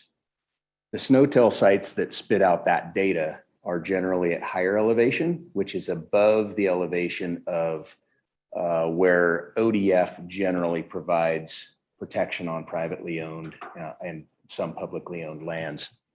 And so snowpack is where it will have an impact is if it reduces the fire activity on federal land within Oregon, that reduces the competition for resources and there's value added for ODF. And so it does have an impact, but as far as direct protection and direct value to the lands that we protect, it's lesser in my mind. Right. And then one more question. We've talked about our fire season in Oregon being delayed. And you've also talked about, when you get the West Coast on fire, California is sort of the big number in the neighborhood. So thoughts about we're pushing back our fire season a little bit, more overlap with California. Thoughts about how you might be preparing for that, because it's always a competition with resources. There's not a lot we can do to prepare for it because as those fire seasons evolve in those locations, there will be that draw on resources. We can't add more resources to the mix. We can't go out and get contractors to hire more employees to have more hand crews. That's a static, it's not a static number, but it's a number that gets identified every year through the contracting process. And there's those resources that are available in the kind of global system, if you will, nationally. And what's interesting is that that system is relatively nomadic from federal systems, i.e. BLM and Forest Service, and how they go in different regions into fire season. And those folks get moved around in that national system. The same thing occurs in the contracting world where crews that are based in Oregon or somewhere else will go where the fires are at the time. And so when we really get into a resource shortage, it's when multiple geographic regions are under fire at the same time. And if you go back quite a few years, several decades, when just Region 6 or Oregon and Washington are under fire and the desert Southwest, Arizona, New Mexico is not, we have the available resources. But when we have really struggled the last few years is when the Rocky Mountains are already under fire, Region 6 is under fire, Northern California is under fire, and the desert Southwest is still responding to fires. And it spreads that collective firefighting effort out and really thins the soup. The challenge for the contractors is you can go staff up based on a fire season, but then if the next fire season doesn't pan out that busy and you have crews sitting, it becomes an untenable business situation. And so it doesn't change very much from year to year what's available kind of nationally. Thanks. Okay, and I'm not seeing any other questions or comments from the board. I think we can move on to our item 3, which is the Forest Protective Association budgets, which is a decision item. And well, I'm glad that Mike Shaw has not left us because he's going to lead us on this as well. Go ahead, Mike. All right. Good morning again. Sheriff Kelly, State Forester Mukomoto, members of the board. For the record, my name is Mike Shaw. I currently serve as Chief of Fire Protection for the agency. And I'm here for this next agenda item to present the Forest Protection District fiscal year budgets and to seek your approval of them. And as you said today, that is a decision item. All right, maybe just a little bit of grounding about what we're doing. And I believe I'm going to get through this presentation faster than the 20 minutes I'm allotted. So we will make a little bit of time up.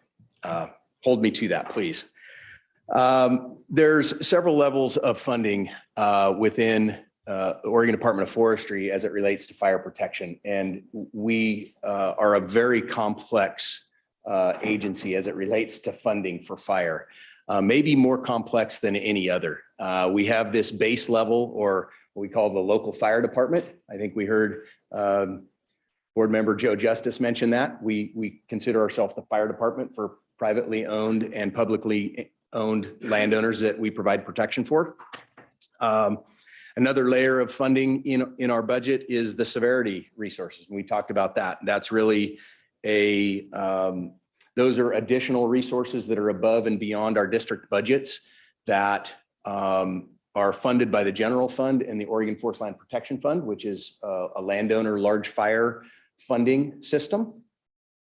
And then if we have fires that escape initial attack and we bring in fire teams to manage those situations, we get into our large fire costs, and those get funded through a whole host of things. Talked about the Oregon Forest Land Protection Fund, which is a fund generated through landowner assessments.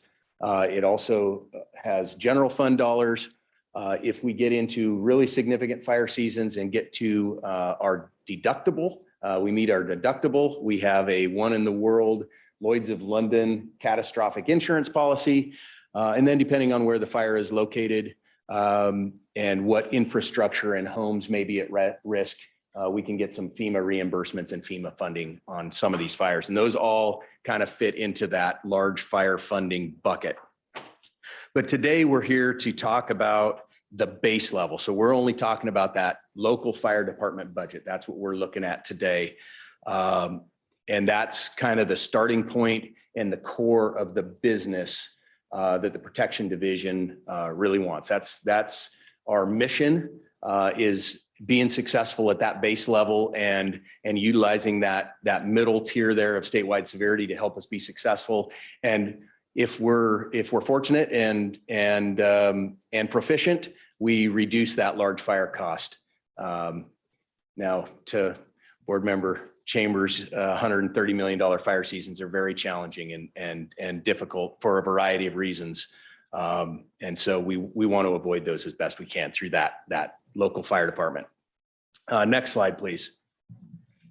So the budget development process is kind of a long and arduous process that it really goes hand in hand with landowners, because the landowners pay a significant percentage of that base level fire protection or fire department cost. And so we start out at the beginning of the year in January with a headquarter services budget that includes landowner representatives and the Protection Division. We look at the Protection Division budget, we get input, and we develop budget instructions that goes out to our district foresters and the district business managers, and they start putting together their district budgets at the local district level. They develop those budgets with their local district budget committees, which are a group of landowners from within their district that provide input into that budget. And the goal is to develop an adequate level of protection budget and provide an adequate level of protection on those lands within that protection district budget. And we utilize those landowner reps to help us find the fine line between what that looks like. Once a local district works through their district budget committee and gets approval, then they move it to their protection association and board of directors, and they go through an approval process there, and then they subsequently or eventually will end up here in front of you folks to verify that those budgets meet an adequate level of protection and hopefully move them forward. Next slide, please. What these are really all about is providing an adequate level of protection on 16.2 million acres of land that ODF's fire department provides protection on. And that's a combination of privately owned and publicly owned lands across the state. That gets broken out into 12 fire protection districts and really is the fund for those initial attack resources. And what we talk about with that is that's our engines That's the people that staff our engines. That's hand crews or squads. Sometimes we don't generally have full 20-person crews, but we have a lot of small crews that we call squads that are 5 to 10 people that can respond in a vehicle or two and provide the manpower necessary to provide assistance to a couple of engines and a dozer that are on scene and do the work necessary. It includes our initial attack bulldozers. And then in some cases, as you saw on our aircraft map, some districts contract with helicopters and other fixed wing aircraft for detection. And so all of those costs get put into this base level budget for the fire department that gets looked at by local landowners within that protection district, gets to an association for approval, and eventually comes to you folks. Next slide, please. A couple of take-home points from the spring association meetings this year. All of the associations recommended approval of the fiscal budgets. And that doesn't always happen. There's been some times in the past where that hasn't been the case for a variety of reasons. But all of them recommended approval this year. There was continued concern on the rising costs in a variety of ways. We talked about that. The cost of fire protection is outpacing inflationary numbers in many ways, and that's a challenge. A significant concern that I heard came from the eastern part of the state in particular. In lands where the land is low productivity land, it is difficult to generate revenue on some of those low productivity lands, both timber and grazing lands across Eastern Oregon broadly. And the cost to provide fire protection on those lands is getting to a point where it may outpace the ability to pay for that. And that was a concern that was brought up pretty loudly. And then, the last bullet, additional concern about federal lands. We have a common boundary with a variety of ownerships, but a lot of shared ownership with Forest Service and BLM lands. And those agencies provide fire protection on their lands and conduct activities on their lands. And anytime you have a neighbor, there's concern about what your neighbor does or doesn't do that creates questions. And it is a rare occasion any longer in most parts of this state that we have a fire that stays on one ownership. We have mostly cross-boundary, multi-jurisdiction fires. And so there becomes concern about the management of federal lands and how fuels are managed on those lands, shrinking budgets over time, changing fire policy over time. And there's always concern. I wouldn't say that this is anything abnormal this year. It's just always there from private landowners about what the wildfire policy and the management of the lands on across the fence line are going to be. Lots of effort on mitigation conversation at the federal level with the infrastructure bill. ODF was able through Senate Bill 762 to get some mitigation funds as well. And I'm hopeful that on the federal side of the equation and then continued efforts on mitigation on private lands through ODF, that we can start to actually move the needle on some of this. But it's going to take a really sustained, long duration effort for that to occur, and it doesn't happen overnight. So a lot of plans out there, a lot of the landscape really needs kind of restoration activities, but it's going to take a long time. And so that's always there as a concern. Next slide. So I'm going to close early, Jim. The department recommends that the board approve all fiscal year 2023 district and association budgets as presented in agenda item 3 and attachment 1. And I would close the presentation portion and open it up to questions if there are any. Brenda. Thank you, Mike, for that presentation. Brenda McComb for the record. You mentioned higher costs associated with fighting fires, and Carla brought this up as well.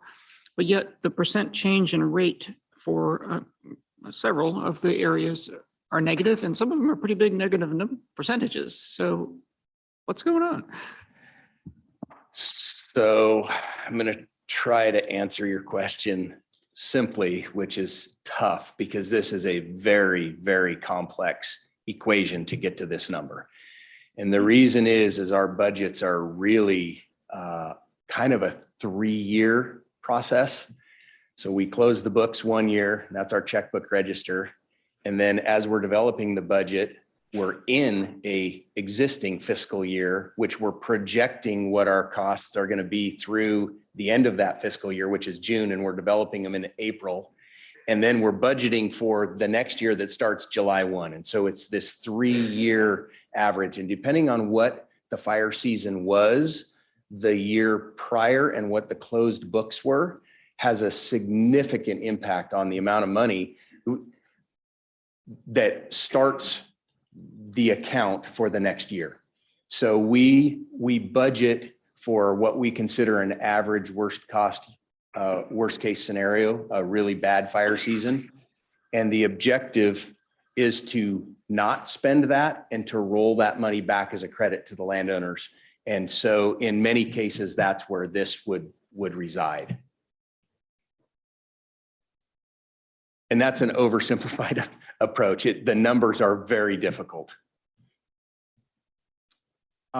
Mike, you referenced the widespread belief amongst a lot of folks that that a lot of these fires originate on federal unmanaged lands, and we've seen a recent study that flies in the face of that, and that it basically aligns with the fact that most fires are started by humans, and so therefore typically the majority of fires are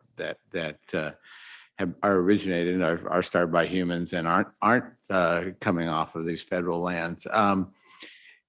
Is there any effort, any hope of moving public perception on that issue? So we have that conversation a lot, and I'm going to step out on a limb a little bit here. I'm on the end of the gangplank and I got the handsaw on my hand. So I'll be careful to try not to get all the way through the board. But if I recall correctly of that study, a lot of the data that supported that statement relied around fires that occurred in California. And if you actually looked at the data in Oregon, that maybe wasn't the true story. And it also related to fires that actually burned structures, not all fires. And so I think there's some details that weren't maybe fully vetted in that article that didn't come out that would maybe change the opinion of some folks. And I've heard that. I can't verify. With that said, it is an absolute fact that ODF has fires that we share with the federal government. And it's an absolute fact that the federal government has fires that they share with ODF. And my objective and my push to my federal counterparts is that we do our damnedest as neighbors to be good neighbors and to try and not share with our neighbors our fires, right? And so we try to come together to reduce that. And I try and say that to landowners and federal agencies alike. And so I think there would need to be a pretty deep dive into the data to verify and make a claim one way or the other.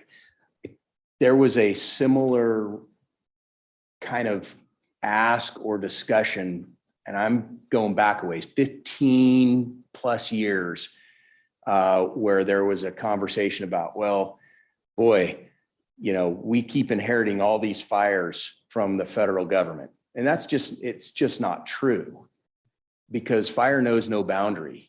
And when we have lightning starts, they start on private land just as well as they do on public land. We also have a predominance of fires that start with the public. I think 70% of our fires are human caused.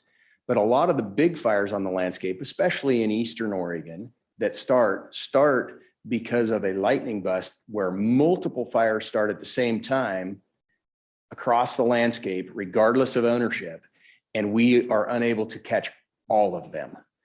And so those are the fires that I hear a lot about from private landowners broadly across Eastern Oregon. If there are unmanaged lands and a lack of ability to catch those fires and they spread onto private ownership. All right, well, I appreciate that answer. And I guess if there's any scientists listening, yeah, I think I could say on behalf of the board, we're real interested in good data that applies directly to our policy work here in Oregon. So it's good to know where that study may differ a little bit from the reality we deal with. But Carla, go ahead. Thank you. A comment, and then I'm happy to make a motion if you're ready for one. But my comment is this: I think we've got better data in time on how these fires are starting. You know, I've just studied that recently from the department, and it looks like our data is more reliable. I'd like to continue to see the data in front of us on total acres burned. Because there's always this question, okay, is it federal, is it private, is it whatever? Well, let's just look at the acres. And that just gives us a bigger picture and a clearer picture on acres burned. But I also think it's important that we really look at the total cost of these fires. You know, we've got lots of pockets going into fighting fire. We know that on that range ground or that open ground, that the multiplier is somewhere between 11 to 15%, the total cost of that fire. If those fires get into an urban area, that multiplier is going to be much, much, much higher. We know that. I think it's valuable for us to have a big picture here on what is the total cost estimate. They're never perfect, but what's the total cost of these fires in Oregon? And so I think it'd be helpful, Mike, to try and keep that information in front of the board. And I'm happy to propose a motion to approve this budget. We're not there. We have a public opportunity here for public comment before we go to a motion. So this stage we'll I'm glad. Okay, Joe, go ahead. Joe Justice for the record. Jim, you know, getting into this as a landowner in Eastern Oregon and this perception of where the fires come from, I'll just tell you, it's a real reality when you see federal lands unmanaged and tremendous fuel buildups next to your property and the difficulty in extinguishing those fires and these high fuel buildups. I mean, I think that's a lot of what, I mean, people are seeing that. I was on association, president of the Eastern Oregon Forest Protection Association. Landers see that, I see that. Okay, and that's a reality of experience of people in the field, working in the woods and seeing that risk and seeing the difficulty in managing that risk. So I think, you know, studies are great, papers are great. And again, it's another example. We have to be careful with those things. Make sure that we, you know, look at all completely. Thank you. Totally. Liz. Thank you. And want to recognize both your comments, Joe and Carla. My just question is, because at heart, it gets at our landowners, federal, private, being responsible for healthy and resilient forest and watersheds. That's really what it's at. But my question is, if you do delve into this deeper, is about proportionality, given that federal lands are, you know, the majority of forested lands in Oregon.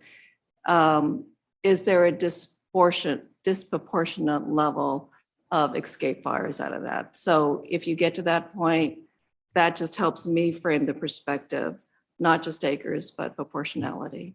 All right. Thanks, Mike. I will try and get you some information on that.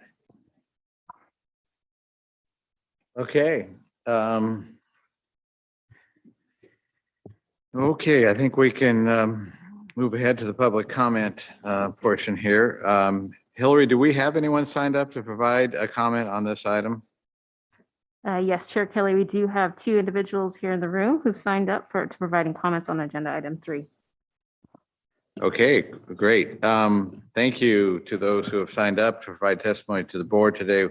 We ask that you not exceed the allotted time of 3 minutes. I ask that before you start, you state your full name and associated affiliation if you are representing a group or organization.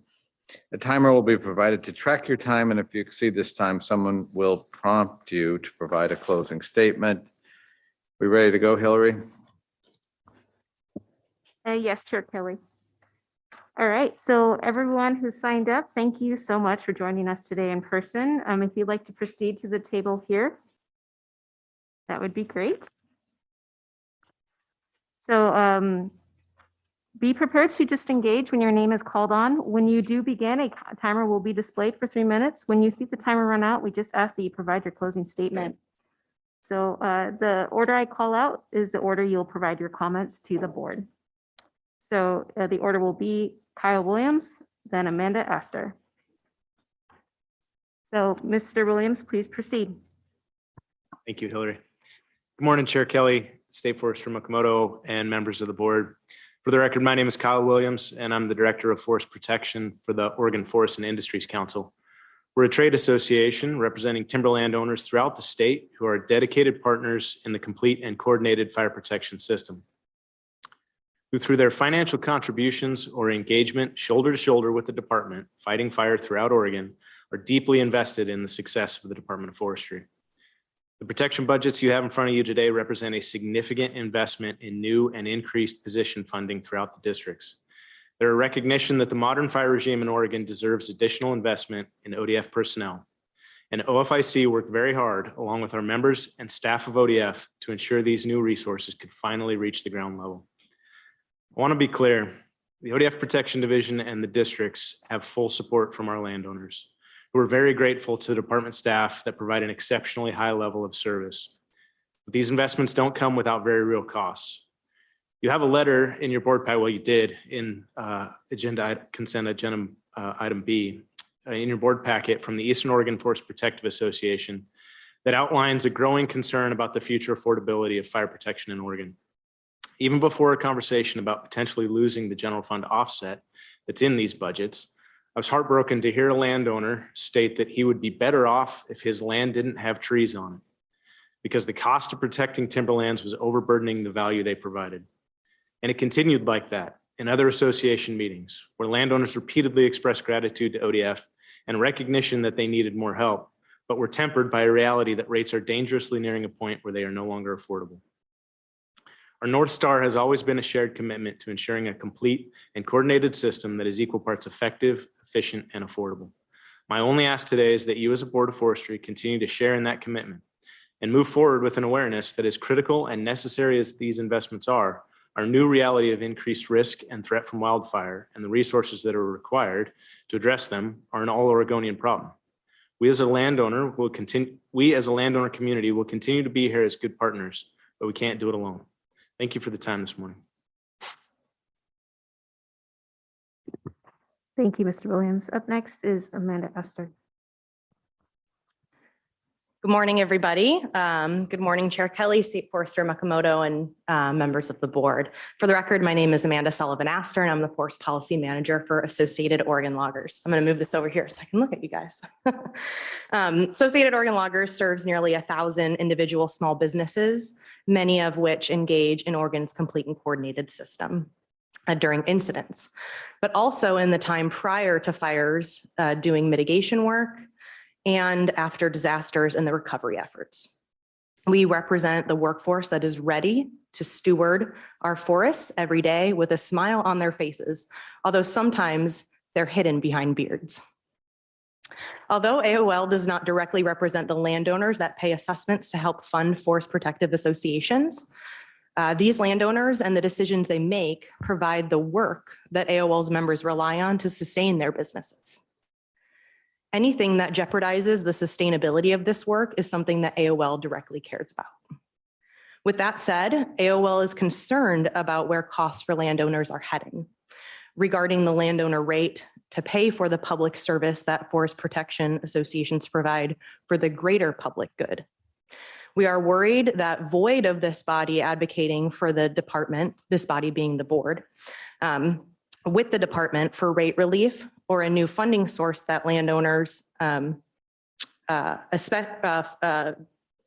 funding source for those protection associations. And especially in Eastern Oregon, sorry, in Southern Oregon, that we're worried that landowners may decide to do something different with their properties and that they may choose to not maintain healthy forests because of that burden. This would result in less work for AOL's members in regions of the state that already have contract capacity shortages and could end in the workforce shrinking. As I said before, contractors are a key link in the complete and coordinated system in Oregon. And as their work is jeopardized, so is our ability to mitigate fire, to mitigate, fight, and clean up disasters like wildfires.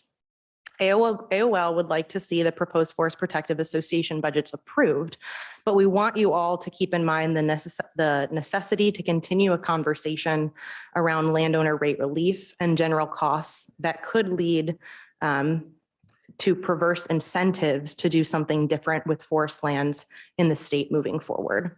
So with that, I'm going to say thank you, and me and Kyle are both here for any questions. Thank you, testimony providers. We do really appreciate your participation today. If no questions by the board, just feel free to proceed back to your seats for the remainder of this meeting.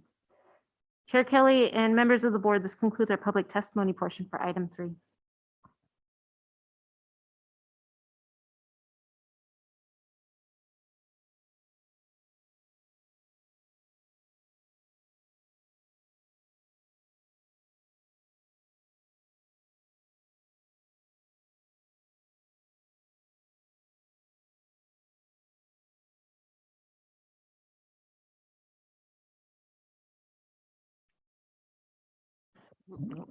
Chair Kelly, I so move.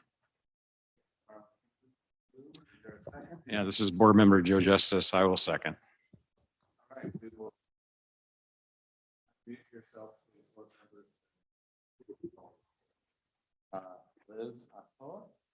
Chair Kelly, I vote aye.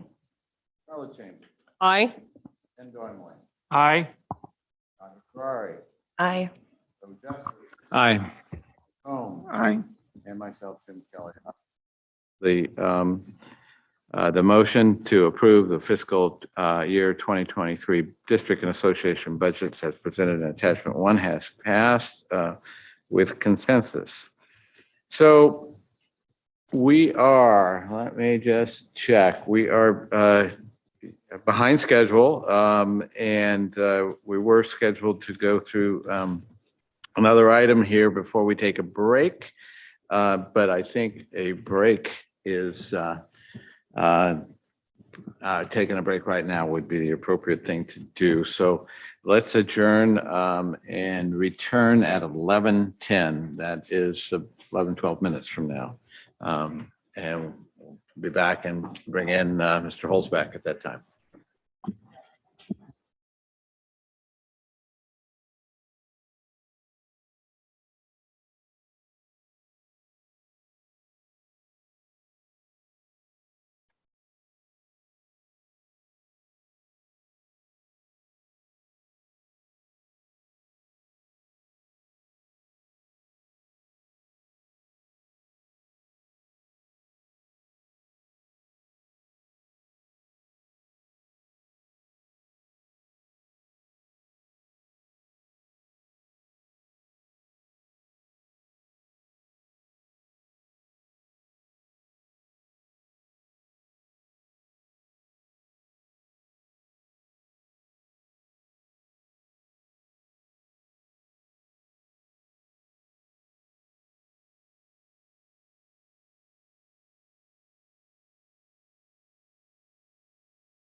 Deal with this.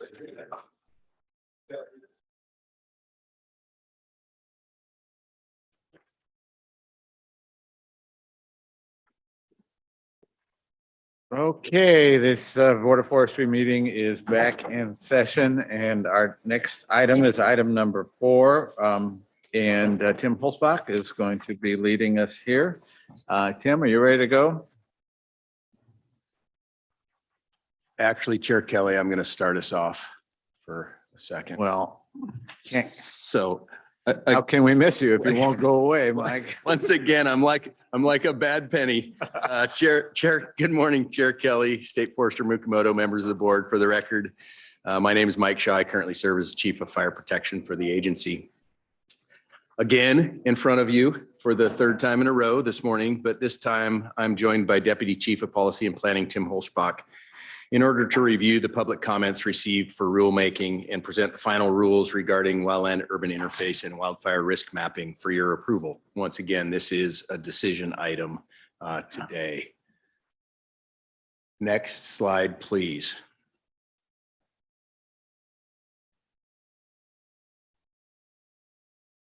There we go. Thank you. You guys and gals have seen Tim in front of you many times over the past year regarding this topic. So really wanted to refresh your memories on this long and arduous process that hopefully comes to a conclusion with you today. The division first came to you last July with an overview of Senate Bill 762 and a timeline for upcoming decisions that would be in front of you and that you would need to be making. The first of these was when you adopted a definition of wildland-urban interface in October, followed up with your approval of draft rules and a plan to move forward with public hearing process that would inform the wildfire risk mapping that Oregon State University was conducting on our behalf. The agency has conducted all of those steps, and that gets us to today, where we are seeking your approval of the final rules. As you know, this has been a very time-intensive process. When you look at that list of timeframes, this has been ongoing for a significant time frame, and you've seen bits and pieces of it for a while.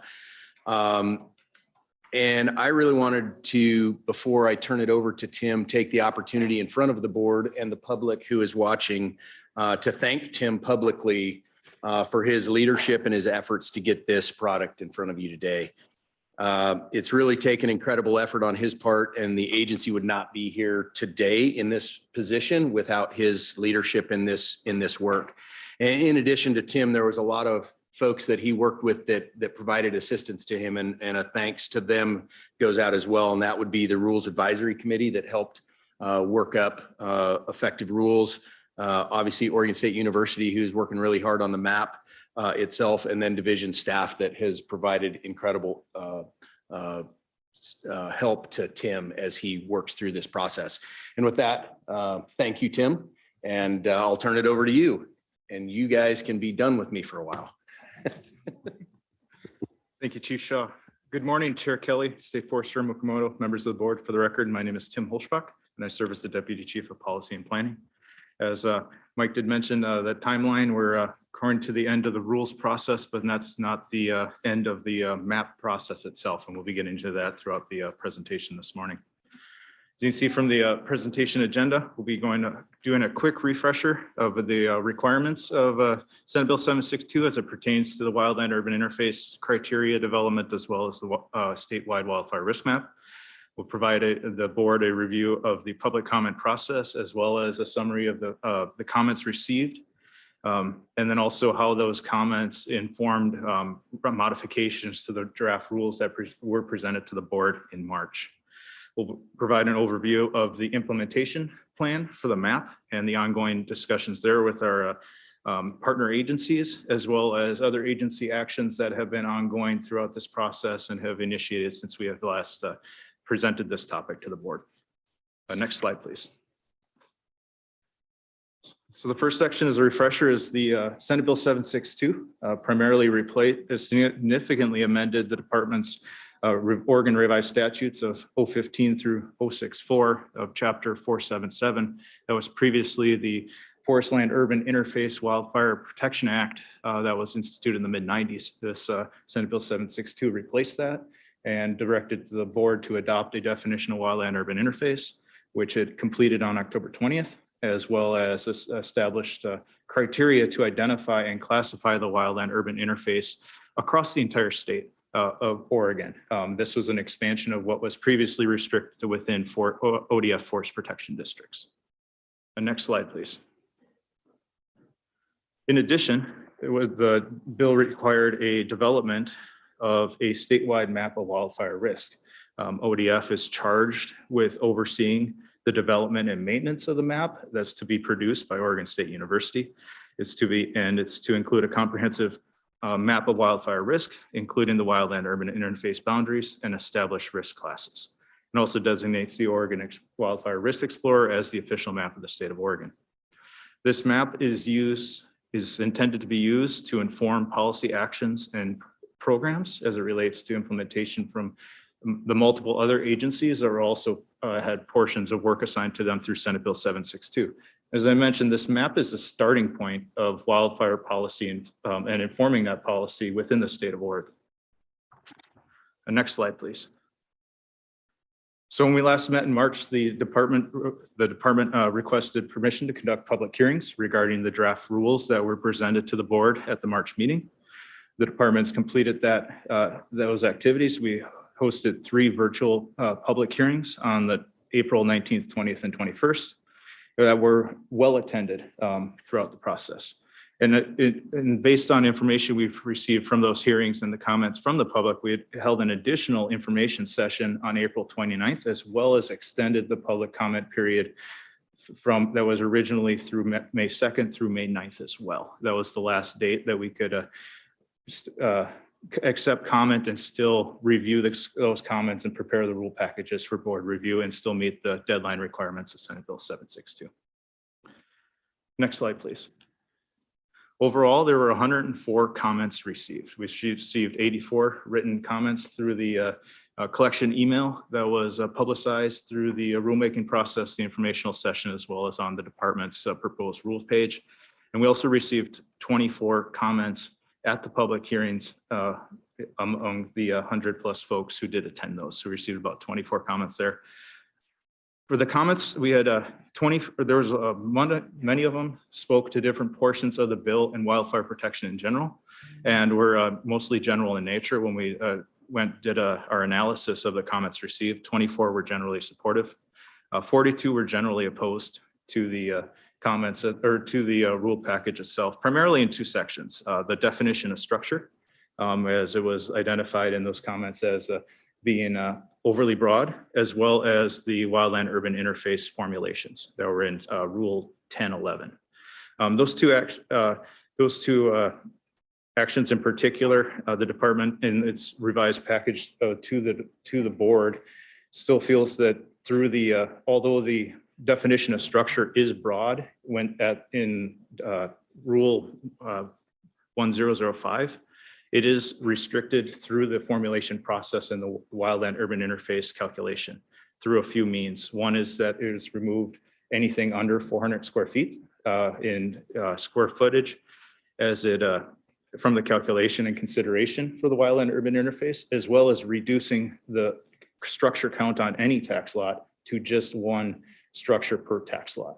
So that in itself removes the broad definition, and through utilizing the formulation of the wildland-urban interface itself. As well with the wildland-urban interface formulation, it still remains consistent with the Federal Register as utilized as a guideline across the identification of the wildland-urban interface through that. So with those, there was also 26 comments pertaining to other agency actions with Senate Bill 762. There's all kinds of wildfire policy that's in the works of being developed with that. And a lot of the comments we received did pertain to some other actions of it, primarily to defensible space implementation. I'll be providing some information regarding how that effort's ongoing with the Office of State Fire Marshal towards the end of the presentation today. As well as there was notes about the fiscal impacts that may be some indirect influences pertaining to the rules.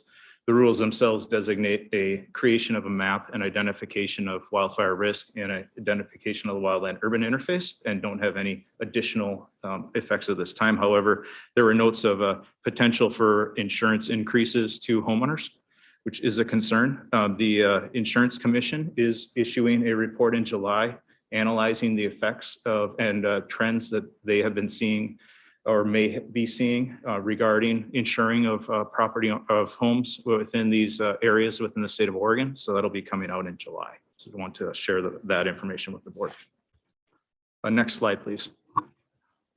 So as far as the modifications to the rules for what was presented back in March, there was some additions for clarity.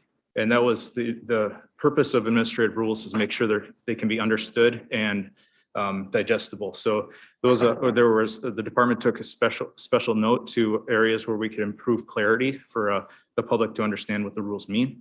And with that, we adjusted and transitioned some language from rules 1011 to the definitions that are in rule 1005. Added definitions such as intermingles with wildland and vegetative fuels, meets with wildland or vegetative fuels, and occluded geographic area. Those three terms were previously in the formulation for the wildland-urban interface. Moving them over to the definition section allowed a cleaner read of how the wildland-urban interface is identified. And along with that, that was the additional edits to Rule 1011 were to increase that readability as well. Next slide, please.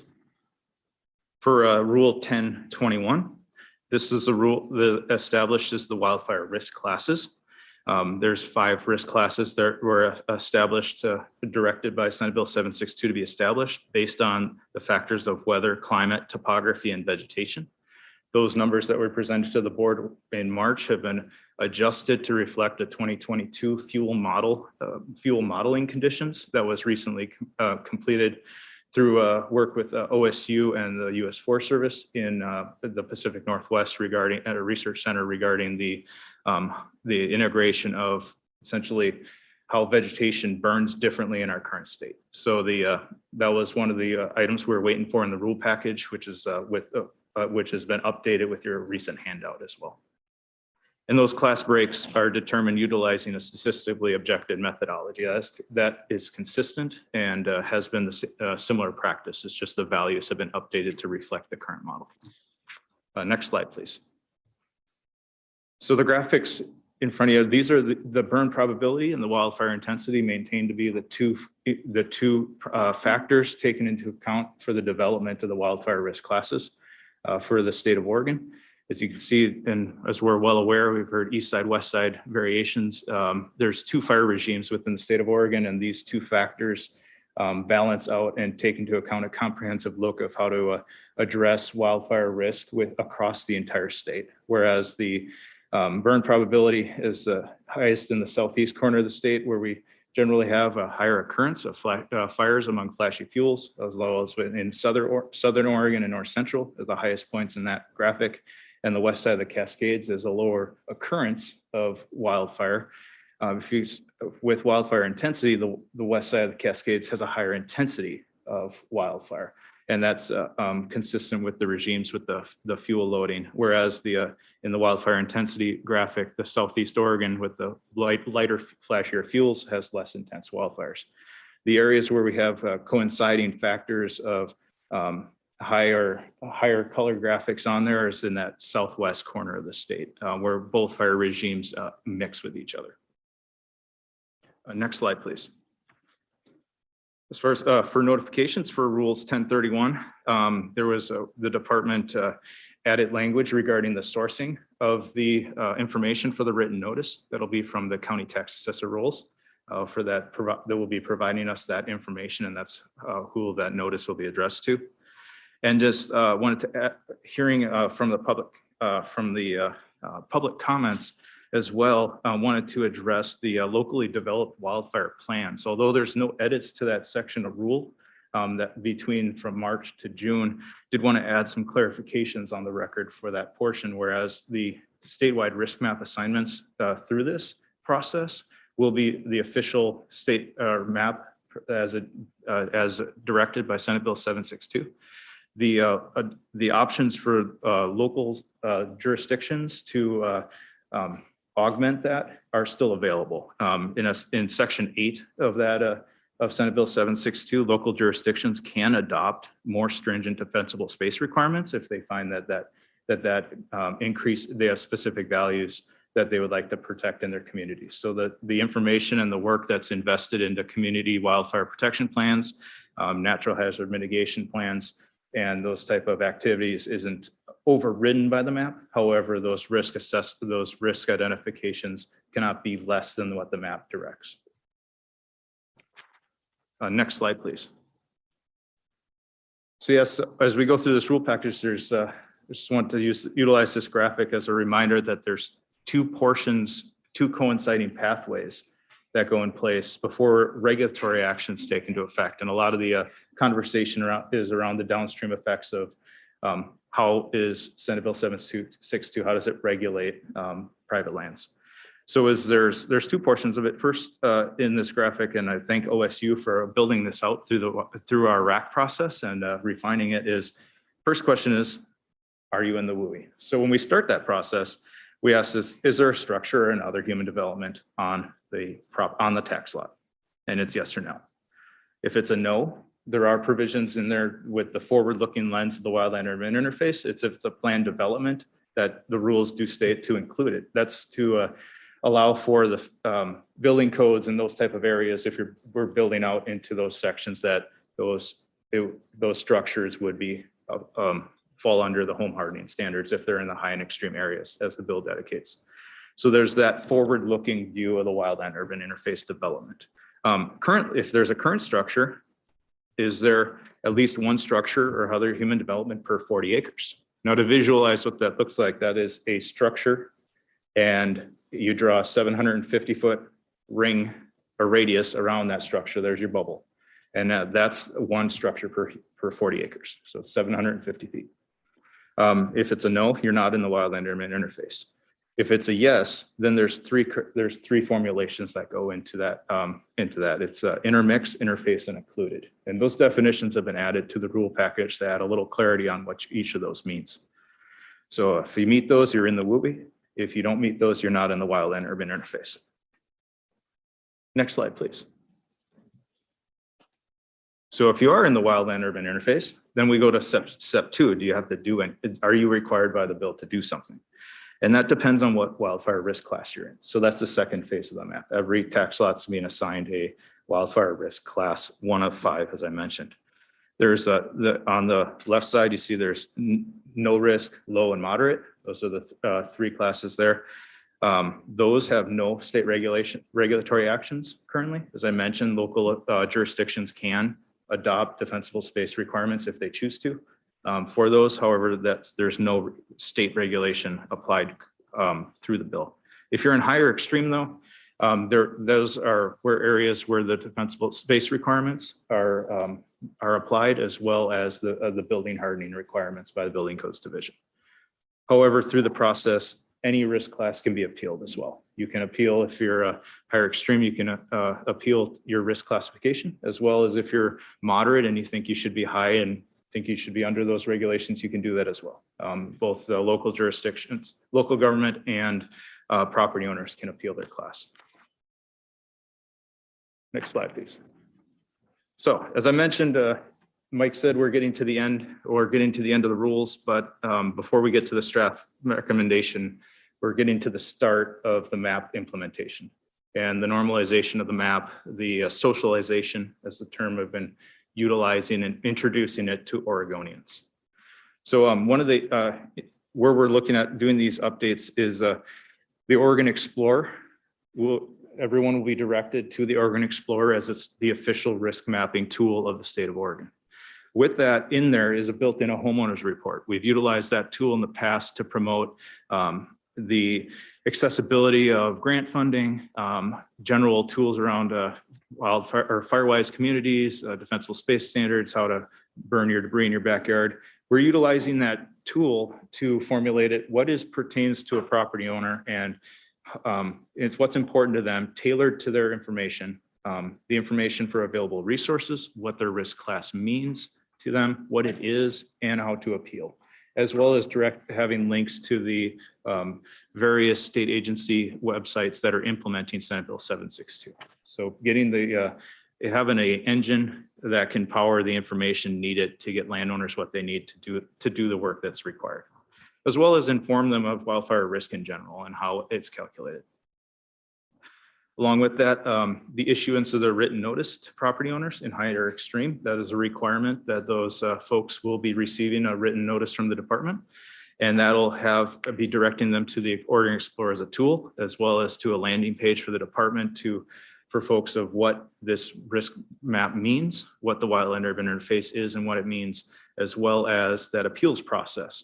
And as the department is working through the logistics for establishing some informational sessions during the appeals period of promoting that to reach those property owners who don't receive written notice.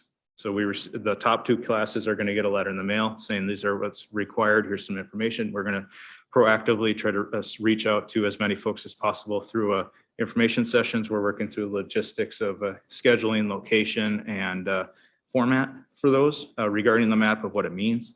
We want informing the public how it was made, how it applies, and how to appeal.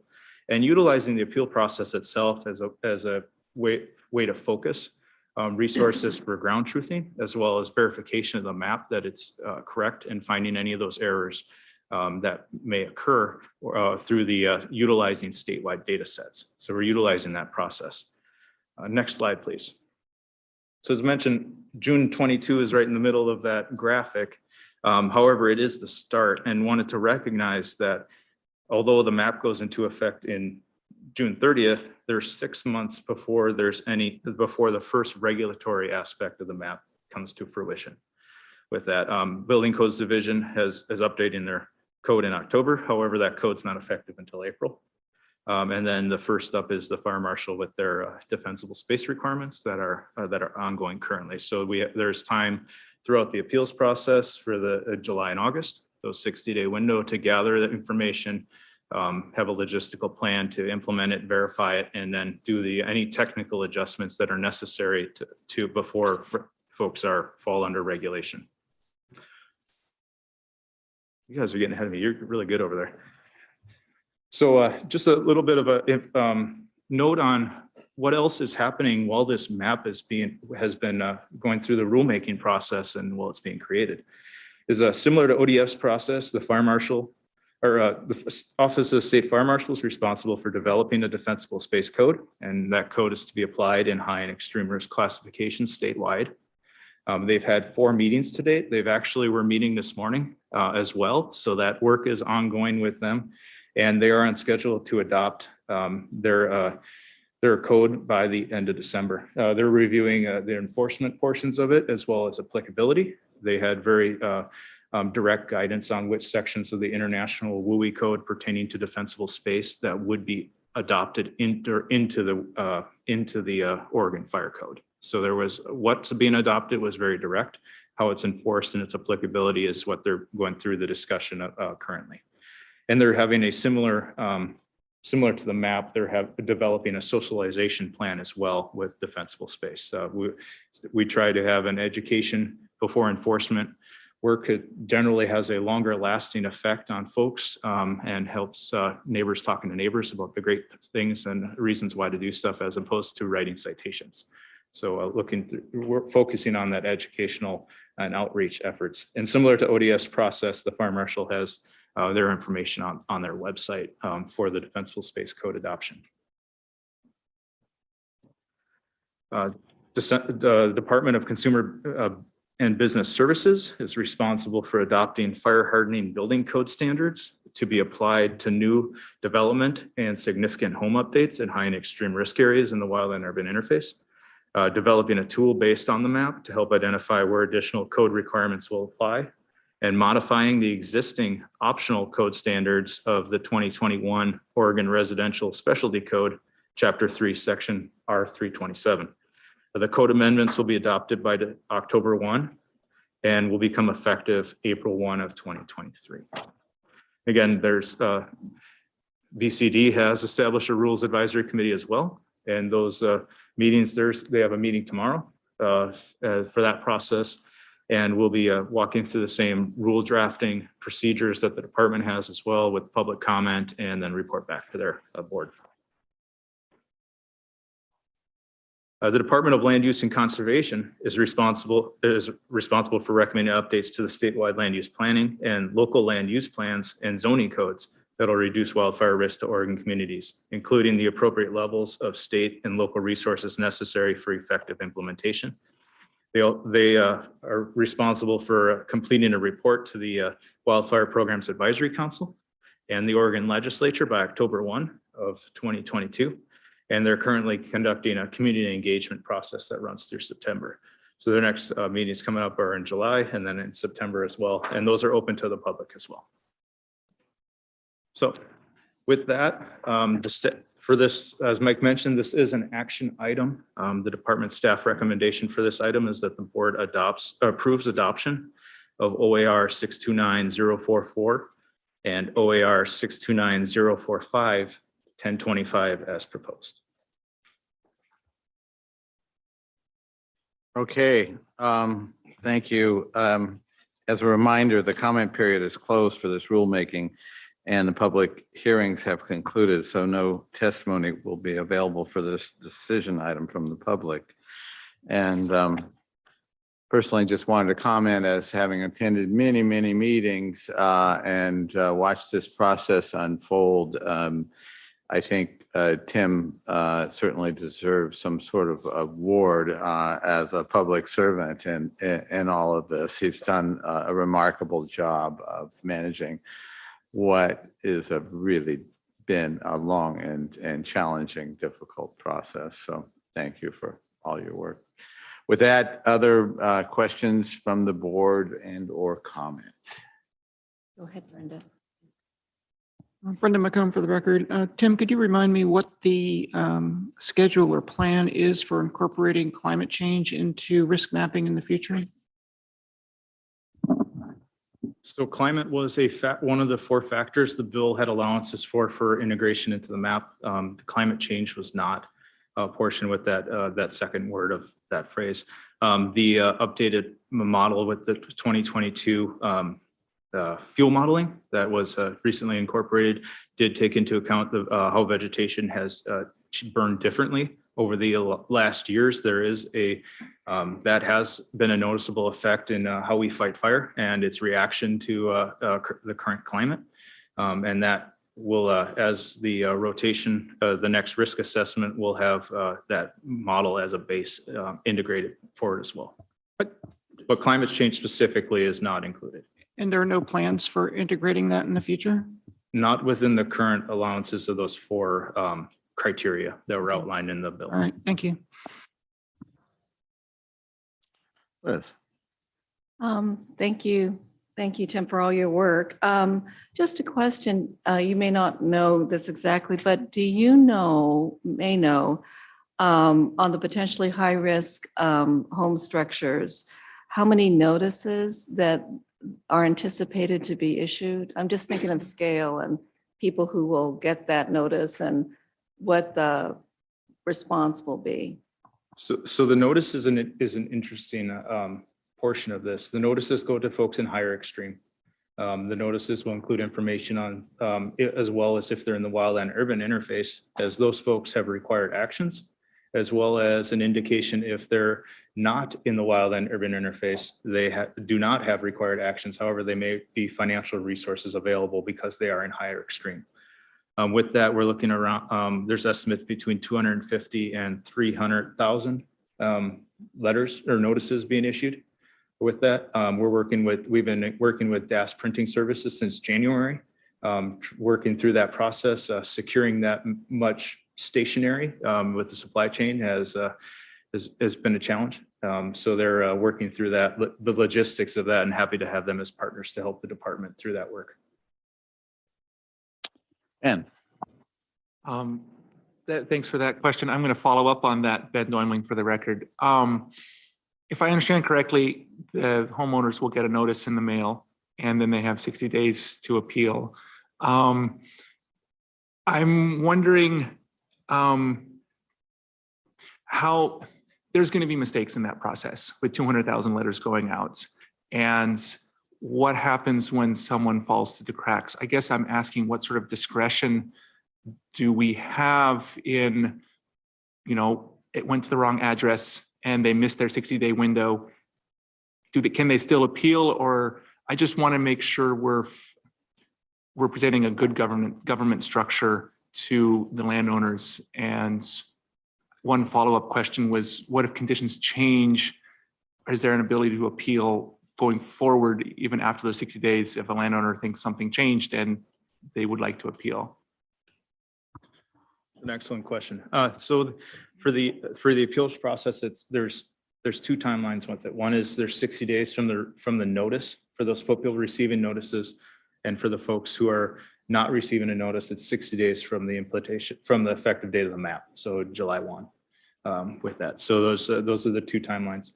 For the mailing, one of the reasons to add in the source of the data is we're reliant on the county assessors records of who owns tax lots in those data. And that data changes by quality and format, county by county. There's 34 counties in the state. There's 34 different formats of the data. So we're working through trying to do a ground check on it as well. We'd recognize that properties change hands in the middle of this process as well before it's filed. And so it's when that data is pulled as well that helps feed into it. As far as for this opportunity here and the onboarding on the map, we'd like to have it as accurate as possible and trying to promote and use these informational systems to try to reach as many members of the public that may be affected by the map to just go in, even if they don't receive a notice, to go to the Oregon Explorer and download their homeowner's report and direct them there so that they can get all the information they need. And we're going to try to promote that through as many means as possible over the next 60 days. Additionally, after this, the next official window would open up after the map is revised with the next risk assessment. So, but the department and Oregon State University do have discretion to go through to perform technical adjustments to ensure that the map is accurate. So we do have that discretion. However, the property owner's right to appeal is within that 60-day window. Okay, thanks. Carla Chambers. Thank you, Chair Kelly, and Tim, thank you for your leadership. I know this has been a long process. As I look at your map on page 10 of burn probability and wildfire intensity, there's a lot of public lands there. In fact, a lot of public lands. I'd like to know what percentage that is. And I don't expect an answer to that today, but I think it's possible we'll want appeals in reverse. Meaning, I would expect in time that we will see federal and state incentives to help offset the costs for hardening homes and, preparing defensible space. So while we're sitting here probably thinking we'll have a lot of appeals one direction, I think once those incentives get in place, which I would fully expect that looking at these maps, right, is I think it's possible we would see appeals the other direction to help offset some of those costs if I'm outside the WUI, but I'm, a quarter of a mile, outside, but right next to some of these big public lands. So I'm assuming the appeals can go both directions. Is that true? That is correct. And the department has received that exact same question from the public of wanting to appeal both directions. So there is public interest in that. There are, for the record as well, Building Codes Division does have home hardening grant programs as well that are working to go through the process, and the fire marshal did receive funding for assisting with defensible space creation. So as those programs are getting their feet under them, those resources will be coming available, and investments were made through Senate Bill 762 as well. Chandra. Chandra Ferry for the record. Thanks, Tim. I just have a quick two questions. The first is related to the appeal process and the appeal criteria, which is pretty general and related to any pertinent facts that might justify at the change. And I'm just wondering if we're anticipating a large volume of these appeals. Do we have any guidance or any sort of form that might direct people to the sorts of facts that might be most useful in that kind of review? So there will be a form for appeals on the department's page, created to help guide the property owners to have that information. It's also to allow the department to capture the pertinent information to maintain contact with the property owner who wishes to appeal, making sure we get items like email address and phone number and street address, that kind of stuff. So we're working through that to help articulate what those pertinent facts can be and to make sure they're included. It also, when we have their contact information, it allows the department to reach out to those property owners as well to obtain additional facts that are needed to evaluate their appeal. Excellent. Okay, great. And then just one more quick question on the wildfire risk classification. And there's this provision in here that anticipates that or recognizes the local variability and that, you know, fuel models, we're going to be updating our information. We're going to have additional information. I'm just wondering if you have a sense of how often modifications might be, when you might be scoping for additional information and updating those classifications. So that's an ongoing as part of the onboarding for the map and the implementation, we're calling it the maintenance phase. So as there's significant work through that's been utilized in this community wildfire protection plan process for those investments where communities have looked into their specific areas and have identified where they see local criteria or local risk areas, high, low. They also use those to prioritize projects within a certain area for grant funding. And utilizing those tools that exist, they're based on similar data in the 2018 quantitative risk assessment, which currently feeds into the map. So we should see similar, but when you apply something at a statewide scale, there's always some variability in trying to get to those nuances. It takes some time to get them adopted in there, but that provision does allow the department and OSU to adopt those where they're feasible and where they align with the modeling methodology. Thank you. Liz. Liz Eckbauer for the record. I just, when you gave me this number 200 to 300,000 in the high risk, I look at all the work that you've done and I see a lot of more work to be done and the reputation of a lot of people on the line. So, you know, just the term incident command system comes to mind for the heavy lifting that you're all going to be doing over the next few months. Just a thought. I have a question. You know, I mean, there's a lot of people who are unhappy with the direction of this and who are concerned about government overreach, big brother, however you want to describe it, and that individual rights, property owners' rights will get trampled upon. Am I correct to assume here that if we see these rules going in being you know, put into place in ways that none of us predicted, we have the ability as a board to come back and modify them? Am I correct with that, Tim? That is correct, as well as the Secretary of State has a requirement that administrative rules have effectiveness reviews performed on them. So that is a requirement of the department to maintain that process as well, to make sure they meet the intended effects and that information can be provided by the board. We similar to our smoke management plan, that's probably the rule package that comes before the board most routinely, and that's part of that process. I just also want to recognize, you know, that this is going to be a big issue.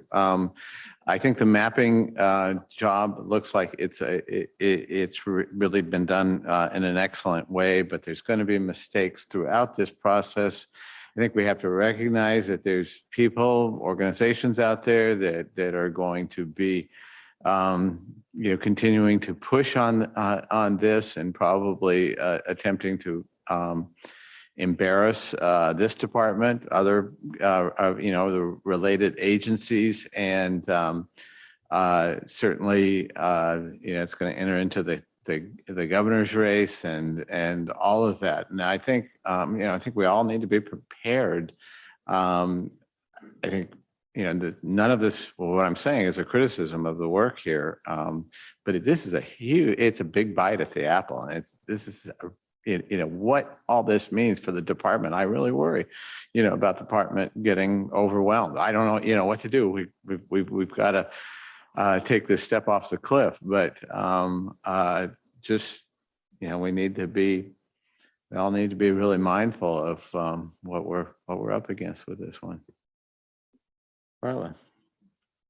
So Jim, I think that's right, but I also think, in reading that wildfire crisis report from U.S. Forest Service, that's why I bring up that public map, because they say Oregon is a very high risk state and we are not at all prepared for what's coming. And even if they're just half right, 250,000 is not a big number out of 4.2, million residents. So I think it almost begs the question of, will this lead us on our way to being prepared for what the Forest Service sees coming? I guess I just want to be sure that we're being proportional in what they're saying, because I guess I wasn't alarmed by that number. So I just want to be sure we are well on our way of being measured for the risk that could possibly be ahead of us. Just for the record, I wanted to add to that context that 250,000 tax lots, it's referring to tax lots. There's 1.8 million tax lots in the state, to add some relationship there. For the record, Mike Shaw, Chief of Fire Protection, Chair Kelly, members of the board, just maybe a reaction to your comments, Chair. Agree 100%. There is an incredible,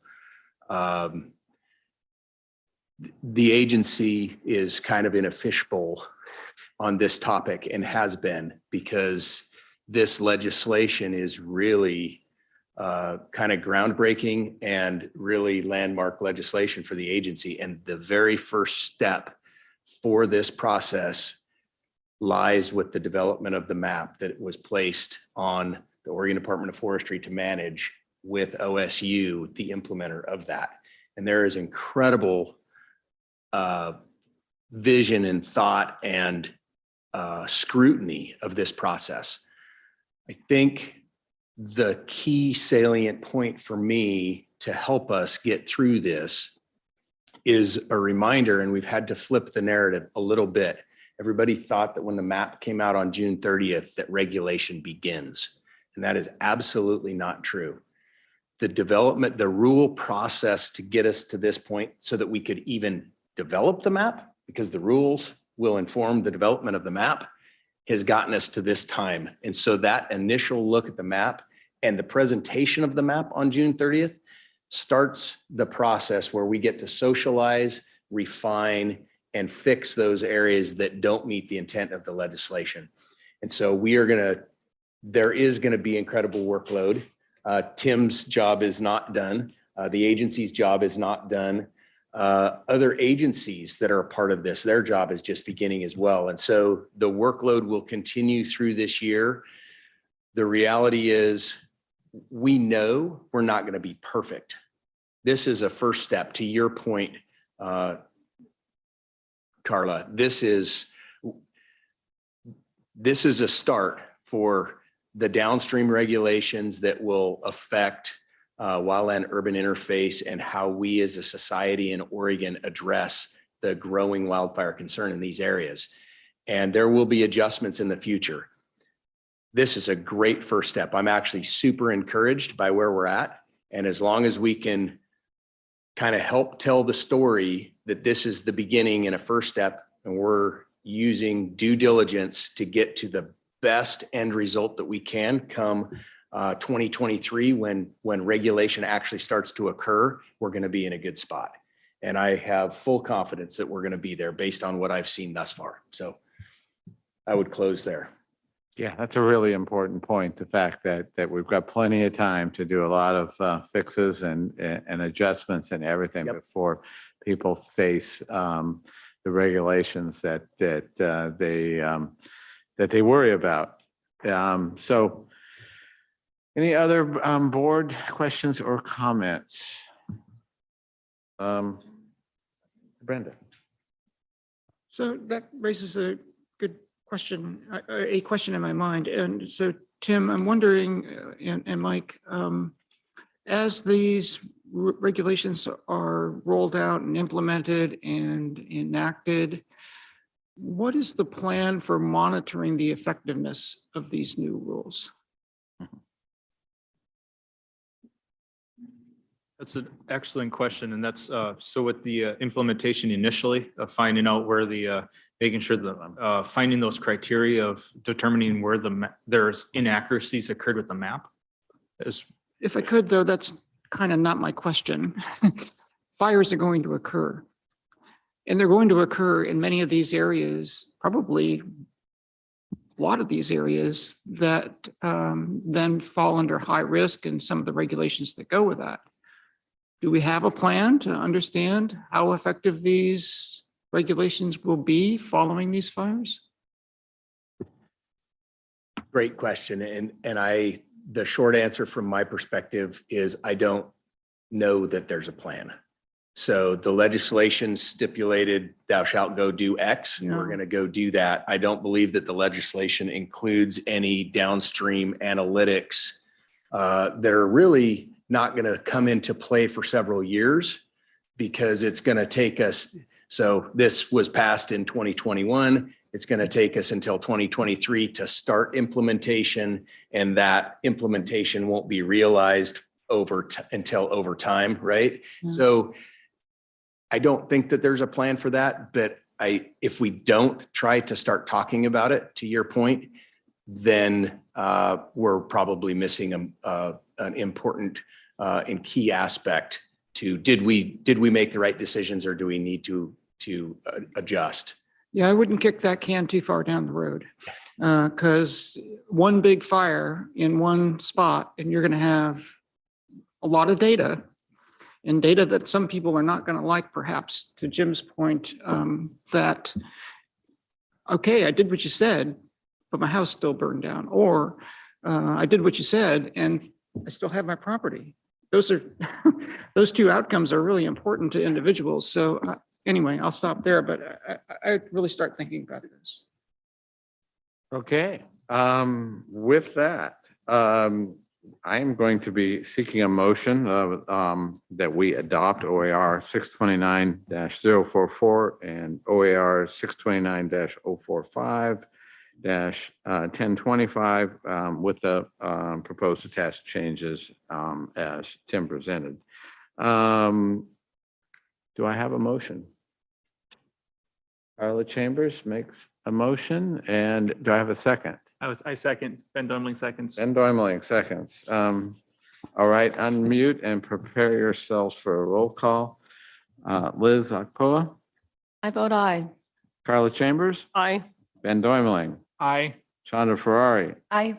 Joe Justice, Aye. Brenda McComb. Aye, but I have a comment after the vote. Comment?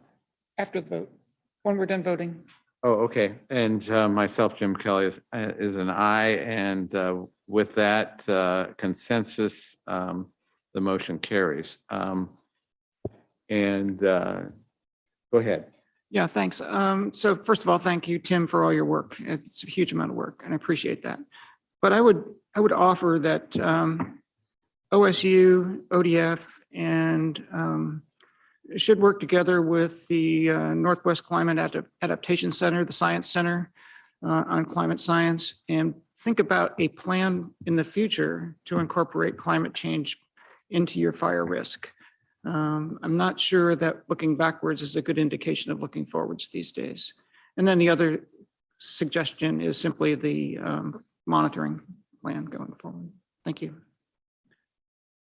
Okay, we are just approaching noon. We are 1 hour and 10 minutes behind schedule. Lunch? And we were scheduled to do one more item here before lunch, but we're going to make a change here. So we're going to move that item till after lunch. And instead of a 45-minute lunch, we are going to reduce that to 1/2 hour. So we will adjourn now and return at 12:30.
Hi, Glenn.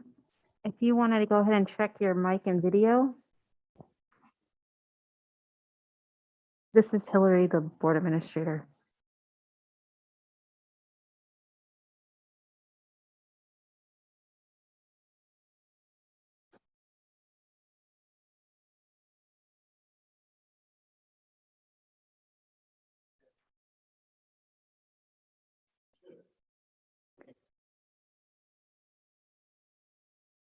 So Glenn, we can see your video, but can you do a quick mic check too? Okay, no worries. Can you hear me now? Wonderful. Thank you so much. Just one more sentence so we can. Okay, testing, testing, testing. Sounds great. Loud and clear. Okay. And then can I go ahead and share my slides real quick? Definitely. Go ahead and just click on share screen and let me stop our screen here. Okay. 1 second.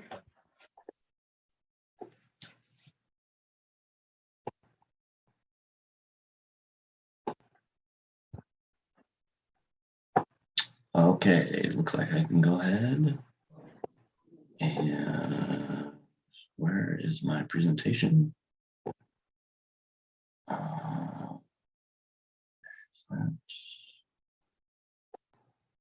Just a second, just looking for my PowerPoint. It's interesting. It has all the other windows except for the one I want to share.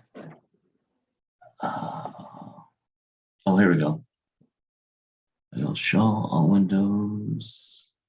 Guess I have too many windows open. Oh, there it is.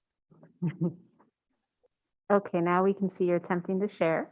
Okay, so that's my presentation, and I'll just put it into presentation mode. And let me just do this real quick. Hi, presenter.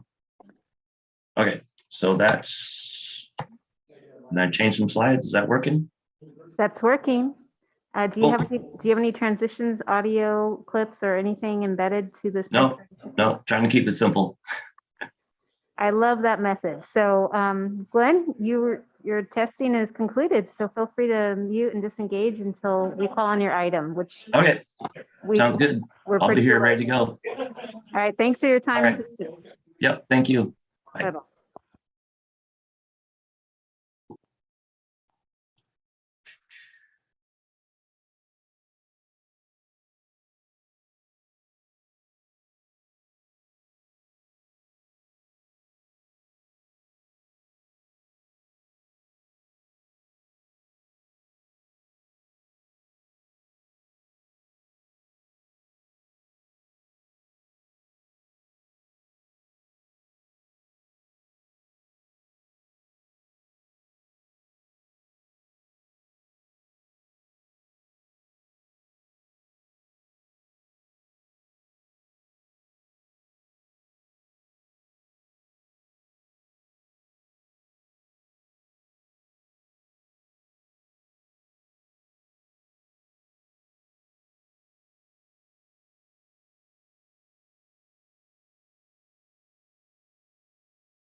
All right.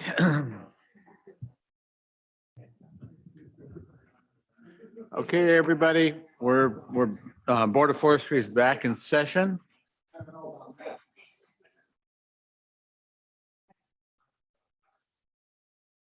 All right, we're going to go to our next item, item number 5, and which is the 2023-2025 agency budget development. And Bill Herber is going to lead us through this. Go ahead, Bill. Thank you. Good afternoon, Chair Kelly, State Forester Mukomoto, members of the board. For the record, my name is Bill Herber, Deputy Director for Administration. We're getting a presentation up now, but we'll get started. I know we're significantly behind time, so we'll make my intro pretty short and we'll cut to the meat of the agenda topic. So today's decision item is the final decision point in our policy option package biennial process for our agency request budget. We will be looking for a decision from the board to move these into our agency request budget. You've heard about these concepts before, but today we're going to hear from division chiefs and program managers and get into the details of the policy option packages, specifically the positions contained within them, give you a better clarity and understanding of what we hope to accomplish with these policy option packages. We'll have time at the end for questions, but I encourage you to ask questions of the POP owners as they're up here presenting the policy option packages. So a quick reminder of the timeline in front of us. Like I said, you've heard these policy option packages in a couple of draft forms previously. This decision item will move us into the July 20th board for final approval of the agency request budget. The only thing I want to note here is on this month, June 24th, we will be working with our stakeholders to go through these policy option packages so they can understand what they mean, and hopefully we can find support from those stakeholders as we move them forward in the process.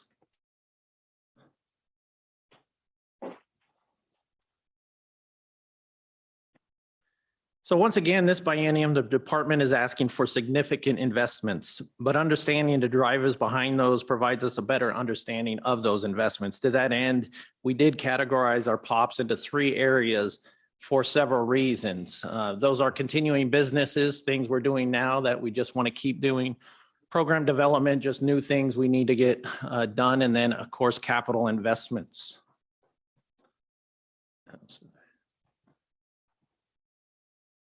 So the first was to respect the guiding principles that we laid out in January, and that's where we would have a focus on operationalizing the investments already made in the department and other external factors that we're not under control of, namely the private forest accord and the efforts under Senate Bill 762.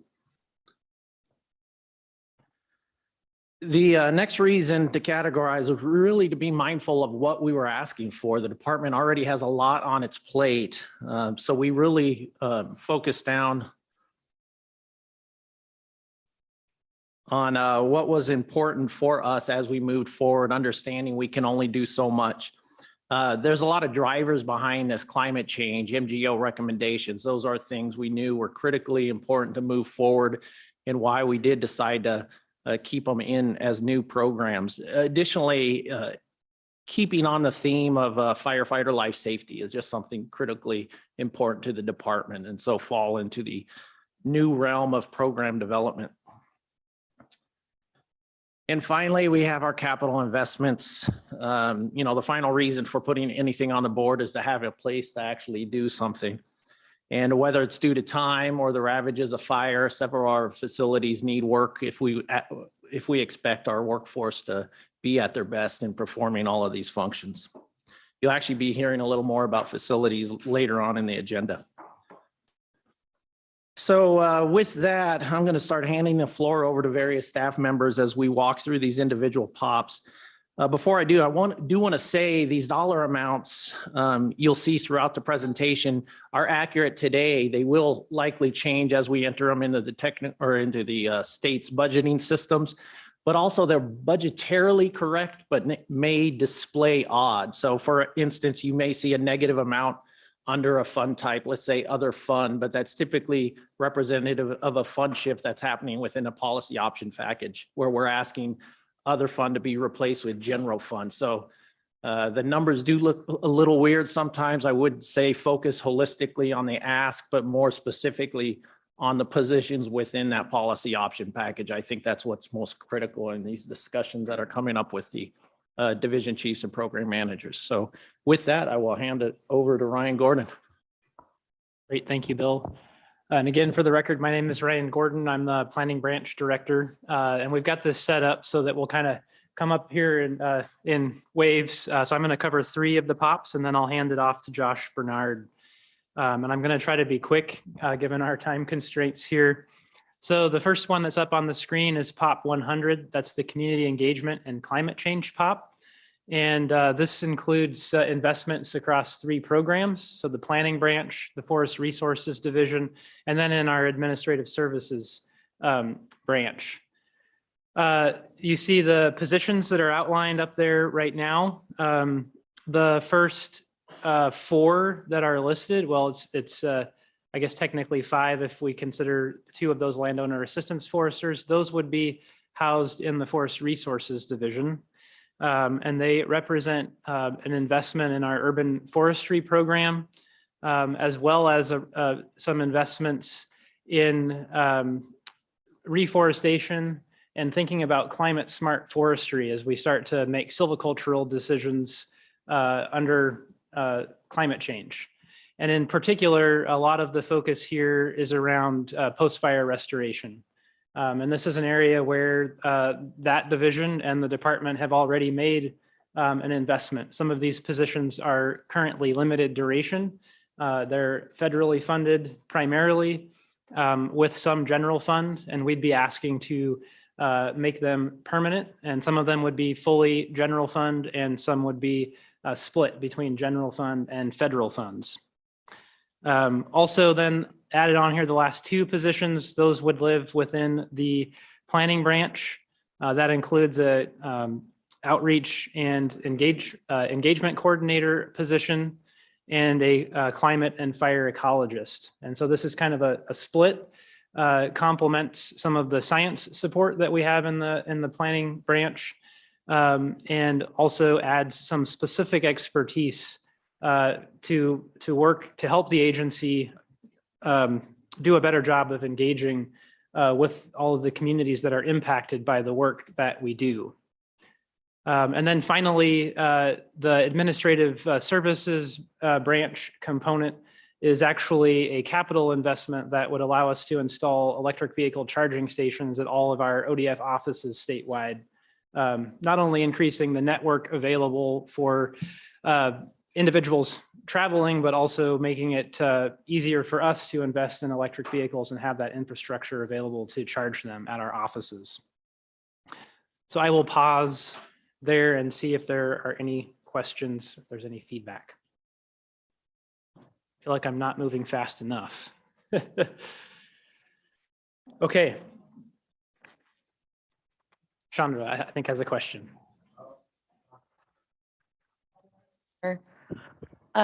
Sorry, just a quick question. And you've probably answered this already before, but I can't recall where we're doing this. The link back to the climate plan, right? And the narrative and the, selling how this is going to further those elements that we have articulated there. Where are we doing that at? Like what stage? So this pop right here is the idea behind it is that it is rooted in the climate change and carbon plan. And that's kind of how I've framed up the narrative. Is it possible to attach these specifically to actions, strategies that you have in those plans? Yes, so that is coming as the narratives are coming together. That's the connection that needs. So those will be made at that point. Okay. Yep. And when are we going to see the narratives or do we see those? Yes. So Bill mentioned the information session we've got set up on the 24th. I know that we're running behind on a lot of this development, but we're going to try to have all those materials pulled together by the 20th of this month, and we'll make them available publicly at that point and share them obviously with all of you as well. Okay, excellent. Thanks.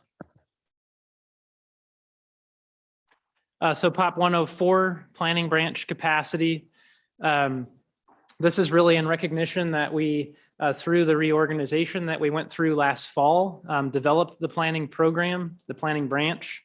And while we did move some positions around, and we've found a little bit of capacity here and there to augment the branch and help to support that body of work. By and large, we weren't able to add a lot of new additional capacity. And so that is the intent of this particular POP, is to try to add some capacity in some key areas that we're identifying as needs right now. That includes some management level capacity to kind of help set the program up for success as it moves into the future, and we add capacity there. And then additional investment and support for the Board of Forestry, and in recognition of the dynamic nature of that workload and the work that it does. An investment in a position to specifically assist with agency planning processes and rules coordination, a workforce development coordinator, a change management specialist, and that in particular reflects a lot of the reorg and the change that we're navigating here with all the additional investment in the agency.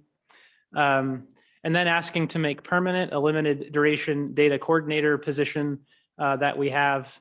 And also not listed here is a reclass and fund shift on our biomass and utilization specialist.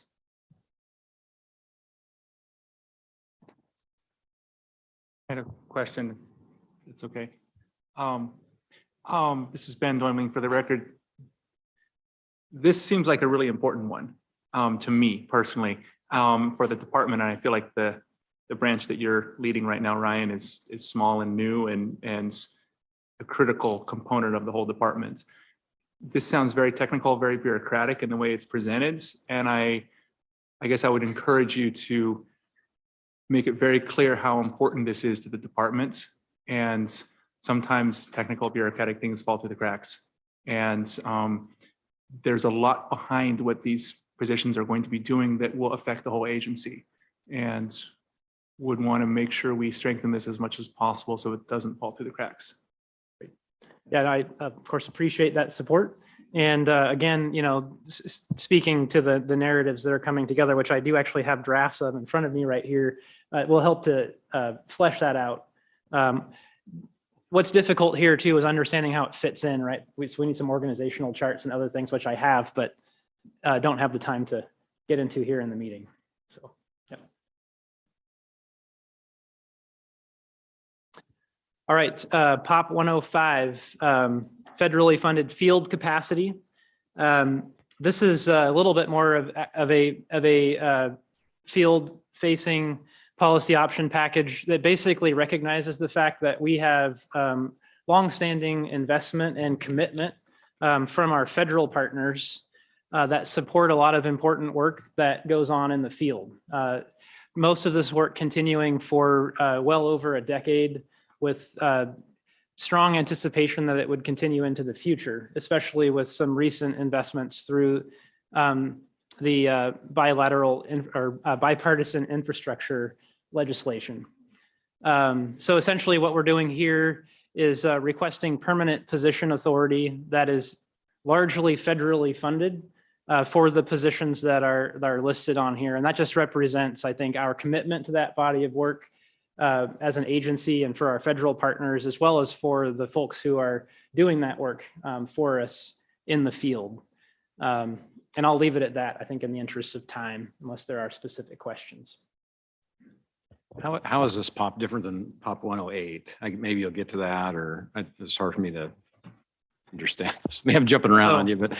I was just getting some clarification on which one is 108. This POP focuses on a specific set of federally funded programs, not including FFR, not including the Federal Forest Restoration Program. That's essentially the difference there. So funders here would be the Natural Resources Conservation Service, the U.S. Forest Service, state and private forestry, and a sort of a hodgepodge of other federal funds outside of our FFR program.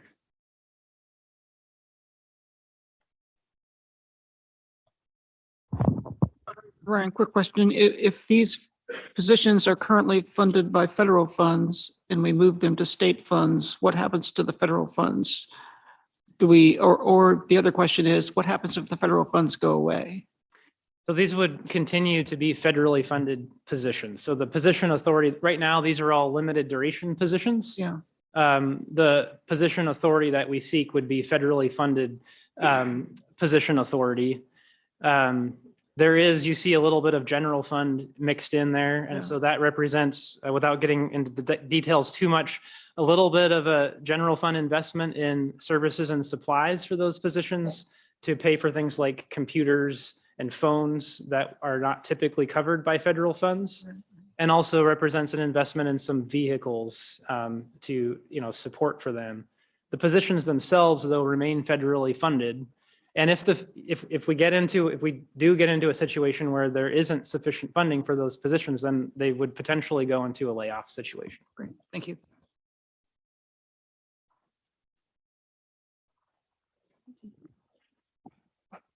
Jim, I have just a quick follow-up on that one. You said that most of these are connected to some of the IIJ money, and I'm just wondering, I think that money or those pots were authorized for 5 years. So do you guys have authorization through I guess, how long do you know you have guaranteed federal funding for these positions? So the limited duration positions that we're looking at to make permanent have been around for many of them for nearly a decade with sustained federal funds. And we anticipate those base levels of funding to continue at this point. We have a well-established program, partnership and agreements with our federal partners. Okay. The IIJA funds would just be additional funding right now in the short term. Okay, so the base programs that you're relying on have been ones that have been established and around for some time. Correct. Thanks. All right, thank you, Ryan. We'll now be handing it over to Josh. All right, thanks, Bill. Good afternoon, Chair Kelly, members of the board, State Forester Mukomoto. My name is Josh Bernard, and I'm serving as the Interim Forest Resources Division Chief. And the first POP, let's see, is the Private Forest Accord Development. And with that POP, that is actually an outcome from the recent short session and the legislation, Senate Bill 1501. What this is there are some programs that we won't be able to start till next biennium. And so therefore we cannot ask for the funding in this last short session. So this is an ask to fulfill those programs. There's 3 components to this. So one is to fully fund the small forest land investment in stream habitat, or known as the SFISH program, which is an assistance program for small forest landowners to help with stream crossing replacements and those sorts of items. And that's a $10 million general fund ask each biennium, and it asks to make that a reoccurring part of our budget. That's directed by the Senate bill. The other component to this, there's a $6 million general fund ask for the Adaptive Management Program Committee and the Independent Science and Review Team that's part of Senate Bill 1501 as well.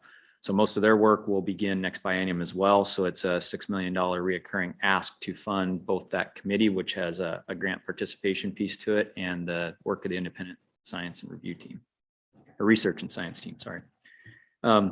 And then one other component that we had to ask for was when we received the positions and funding from Senate Bill 1501 this last session, the service and supply was prorated for those employees, and they start now or later in the biennium. So it's not a full biennium's worth of funding for those positions. So that 1.3 million is requested to make part of our budget in whole going forward, starting next biennium. So that, in a nutshell, is the Private Forest Accord program development. Any questions on that one?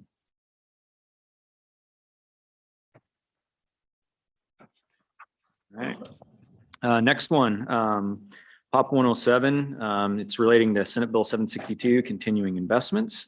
And so with that, we have 2 programs within the division that will continue, both the Landscape Resiliency Program, which was funded at $20 million, and the Small Forest Land Grant Program at $5 million that will continue. The positions that were provided to help support that were only funded for this biennium.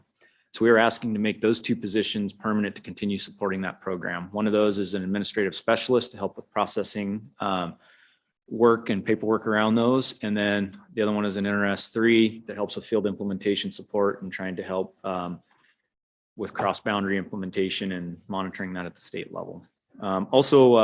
We've picked up a couple other items in there, working with the Protection Division related to their Senate Bill 762 work. One is to fund some of the notices that were mentioned earlier today to landowners. So there's a $700K investment also in the POP for that. And so in a nutshell, that is POP 107. Any questions? Josh, is there anything written into, or will there be anything written into these 2 POPs that would facilitate moving the MERLET rulemaking forward? No, not in this POP. This really focused on the Senate Bill 762, and the previous POP was focused on private forest accord to accomplish the legislation.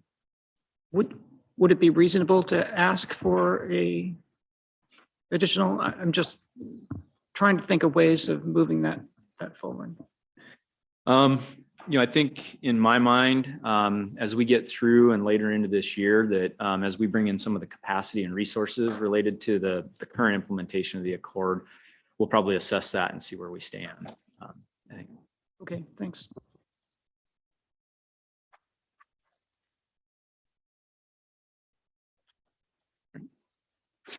All right, POP 108 relates to the Federal Forest Restoration Program. And so looking at the Infrastructure and Jobs Act funding that will be coming, and we've been increasing some revenues in that program. The program did a needs assessment, and the outcome of that is what you see here on the board or on the screen here. Several positions will be added to continue to increase the scope of that program. It adds a fiscal management component there. Federal Forest Restoration Program is supported by federal funds, general fund, and also generates other funds from timber sale revenues from federal timber sales. So, and there's certain restrictions that go with each category of money. So there's an ask for a fiscal analyst to support that work. Also, as we increase the program, there's an ask for 4 full-time forest management technicians and 6 part-time, approximately a half a year set of technicians to help with that work. There's also a Forest Management 1 FFR coordinator in this. As obviously as we add folks at the field level, we need to increase our field management capacity to supervise those individuals. There's 8 NRS 2 foresters to also help with that work. And then 2 NRS 3s that you see here that have specific focus. One is focusing on the NEPA process, which is one of the more time-consuming processes associated with our federal forest restoration work. And then also a road specialist to address the gap there in the program of having some specialty in assessing roads. And there's also a component in this ask in the other fund category of an increased spending level authority as well to help implement some contracts and contract related work. And so that's federal forest restoration one. Was that call for the record? Because as you mentioned, NEPA is going to be a heavy lift for that specialist. Do you see the climate and fire ecologists or any of the other climate leaning specialists inputting into the infrastructure investment? Do you see them pulling in knowledge and experience from other areas to do some of this NEPA? Yes, so I think I would expect that as we do our work here, and in the narrative that we've been working with staff to frame up on this one, it recognizes both the Wildfire Council recommendations, our climate and carbon plan, those sorts of things.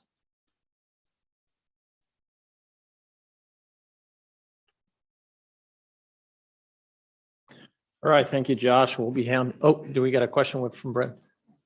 Just thank you, Bill. Brendan McComb for the record. Just an observation. I think Chandra and Liz and maybe somebody else asked the questions about more detail on this. And so I think what I struggled with is understanding enough about each of these to feel like I'm confident in voting. And and without having those narratives in hand, it's really difficult to have that full understanding. So nothing to be done about it now, but in the future, I think if it's possible to have the narratives that we can read before we get to this point, that would be really helpful.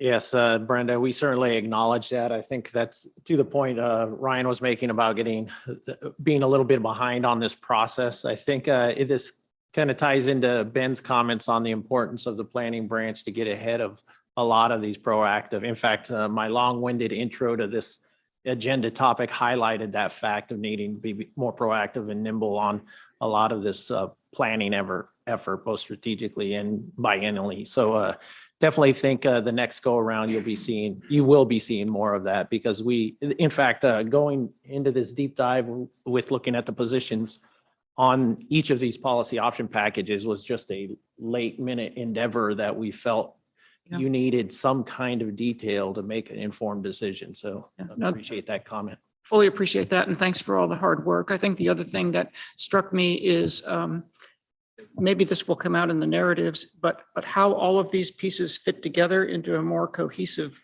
whole for the agency. And climate change, Josh, you just mentioned that, which is great.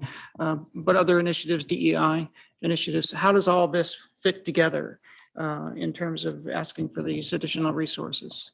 Exactly right. And we'd love to highlight that a little more. I think when I highlighted our buckets of new asks, that original list was much higher than this just a few weeks ago. But as executive leadership of the department, we felt, there needed to be some convergence of all of those thematic topics together to make a holistic ask for the department rather than these disparate segregated asks. And so we're definitely thinking along those lines. I think you'll see a totally different approach as we work through this at the next biennium.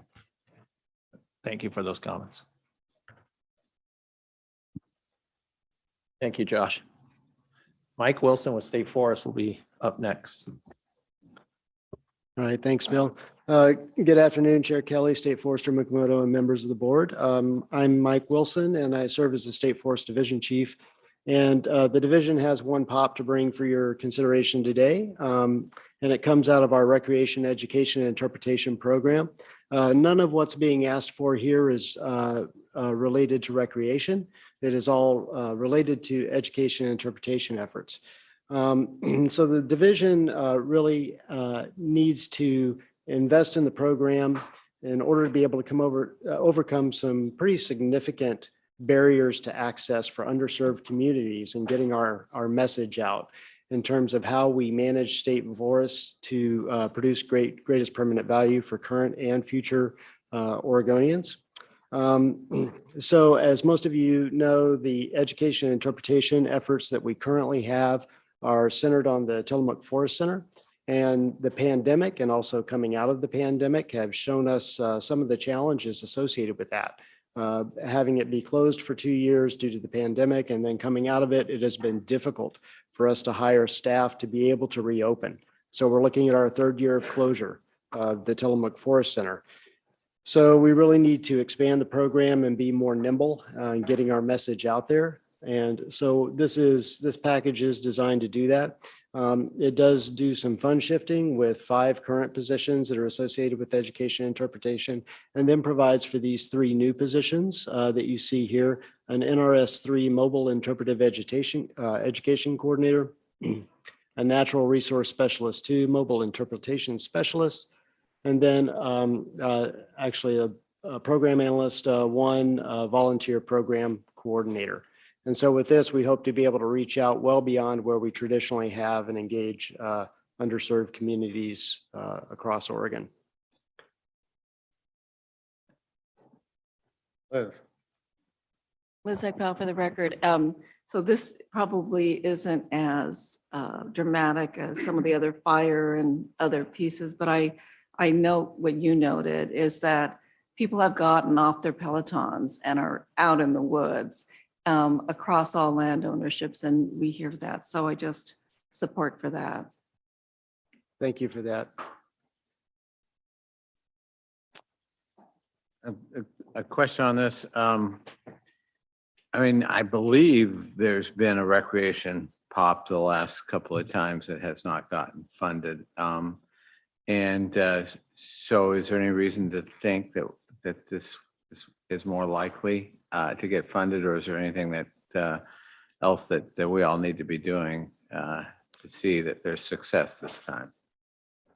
Yeah, thanks for that.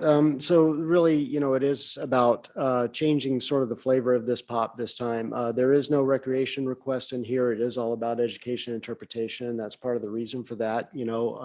We have heard back basically, and I think it's probably because recreation has been such a long-term business line for us. And maybe that's why we don't get as much traction on it. I think really, when we're dealing with the issues we are today, and every issue the department is dealing with in general touches state forests as a land manager component for sure. And so there's a lot of work to be done to really spread the word about what we're doing. And then also to Member McComb's point about diversity, equity, and inclusion, components of this. Really, we need to get the word out so that we can continue to generate the interest in what we do. And quite frankly, as an employee of the department and somebody who manages a division, I'm hoping it helps us attract future employees with a more diverse background and viewpoints to help us manage state forests into the future. So I think there's definitely a different context to this than there has been in the past than just the recreation component. Brendan.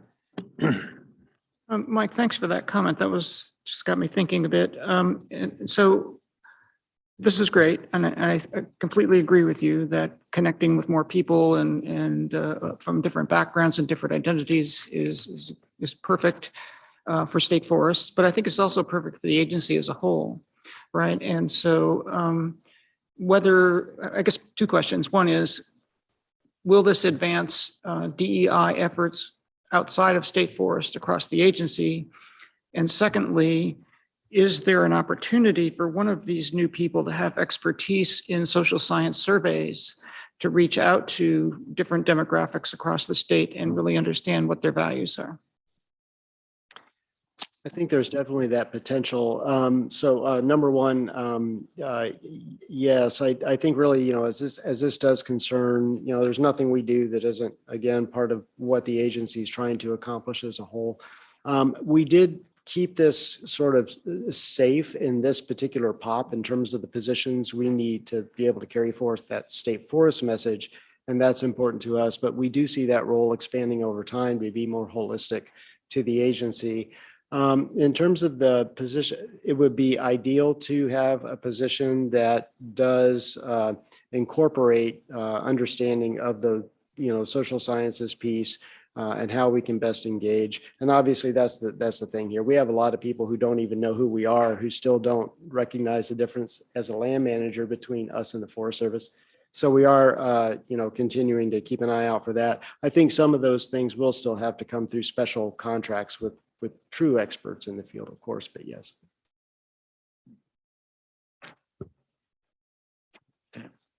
All right, thank you, Mike. We'll be trading mics here, as if you haven't heard enough from Mike Shaw this morning, but Mike Shaw will walk us through the next three pops. All right. Thanks. For the record, Mike Shaw, Chair Kelly, members of the board, State Forester Mukomoto, Mike Shaw, Chief of Fire Protection.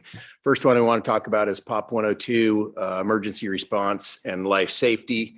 This is really putting together two really key items for the agency. Continued investments into our detection program with funding for an additional 15 to 20 detection cameras across the state system. And you heard me talk about that earlier, the value of that program and what we've invested so far. It would also add FTE for somebody to help manage that investment and get it on the ground in an efficient and effective manner.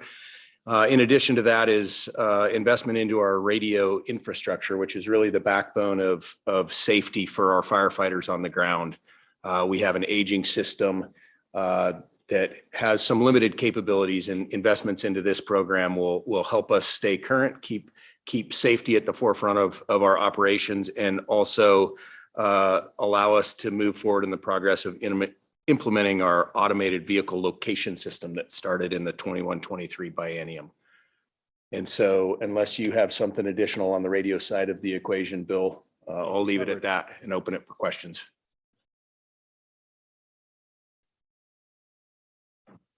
All right.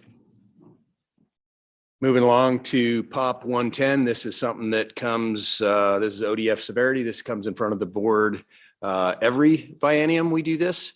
What this is $14 million of general fund for a biennium that gets consolidated with $6 million of landowner funds that comes out of the Oregon Forest Land Protection Fund for a total of $20 million for a biennium, and gives us the $10 million severity budget for each fire season. And so as in previous biennia, we're here in front of you to get your support to move this one forward. It's a critical and key component to the success of initial attack and keeping large destructive fires off of the landscape. This is a somewhat of an odd one, is where we make the request and this appropriation gets moved into the emergency fund, where we later request it through the emergency board after every fire season. Part of the process. Any questions on that one? It's the after lunch blues. Last one on my docket is POP 111, the landowner rate offset continuation. If you recall, in Senate Bill 762, the agency moved forward with an ask for additional capacity. What was asked in that request was that those be general fund funded positions and not funded by landowners. As that additional capacity was given to us, it was actually given to us in our budget bill. And Bill, you can correct me if I misspeak here, but it had the landowner split with the general fund. So that additional capacity hit the landowner funds as well. In this current biennium, we were given a $15 million offset of general funds to offset that landowner portion, to cover the whole and not land on the backs of landowners. But it was a one biennium only ask. Agency is moving forward. If this ends at the end of this biennium, the rates that landowners pay, if we continue that capacity in those district budgets at the local level, we'll get to those conversation pieces where we talked about the increasing cost of wildfire being kind of an untenable situation in certain areas of the state. So the agency has moved forward with the ask for the $15 million offset again. And the reason the dollar figure is 14 million is that is based more on actuals and addresses trying to be appropriate with the ask as it relates to what we are actually going to use in this current biennium. It would give us one more biennium of this offset. So Mike, is this a government subsidy to private landowners who have low productivity lands?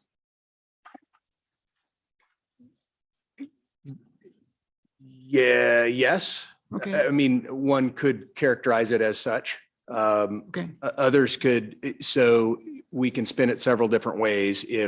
So those additional positions that were put into the budget, if they now all of a sudden don't have that offset at the district level, those budget committees and associations may not approve those budgets because of the cost, and thereby the agency would lose that capacity and we would revert back to what we were pre-Senate Bill 762.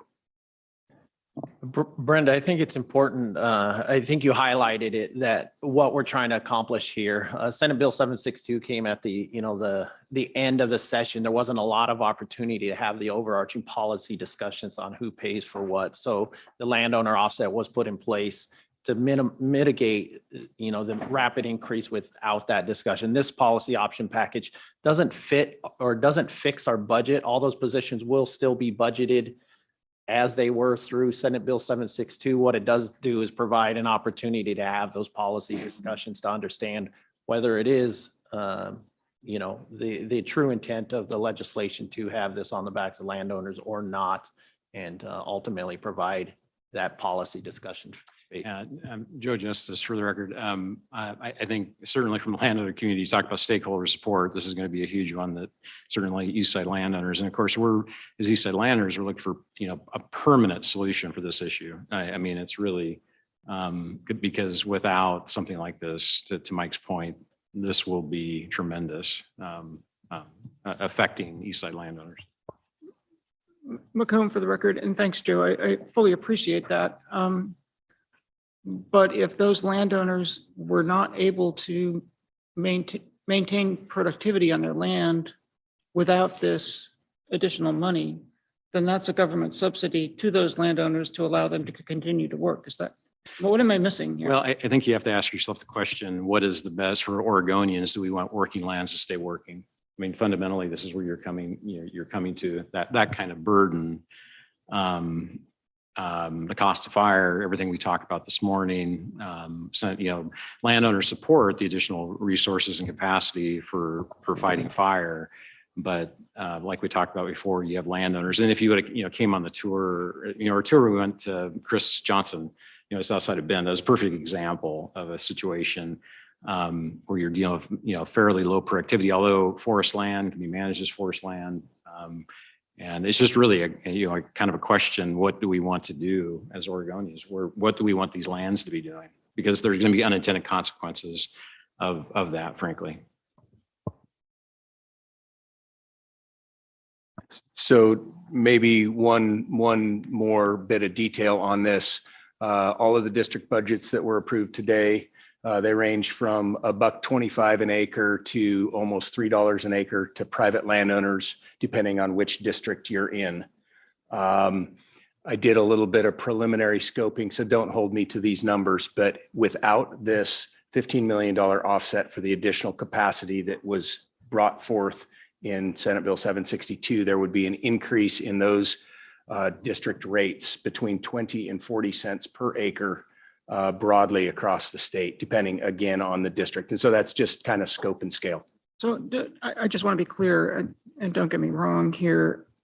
I'm not opposed to this because I like forests too.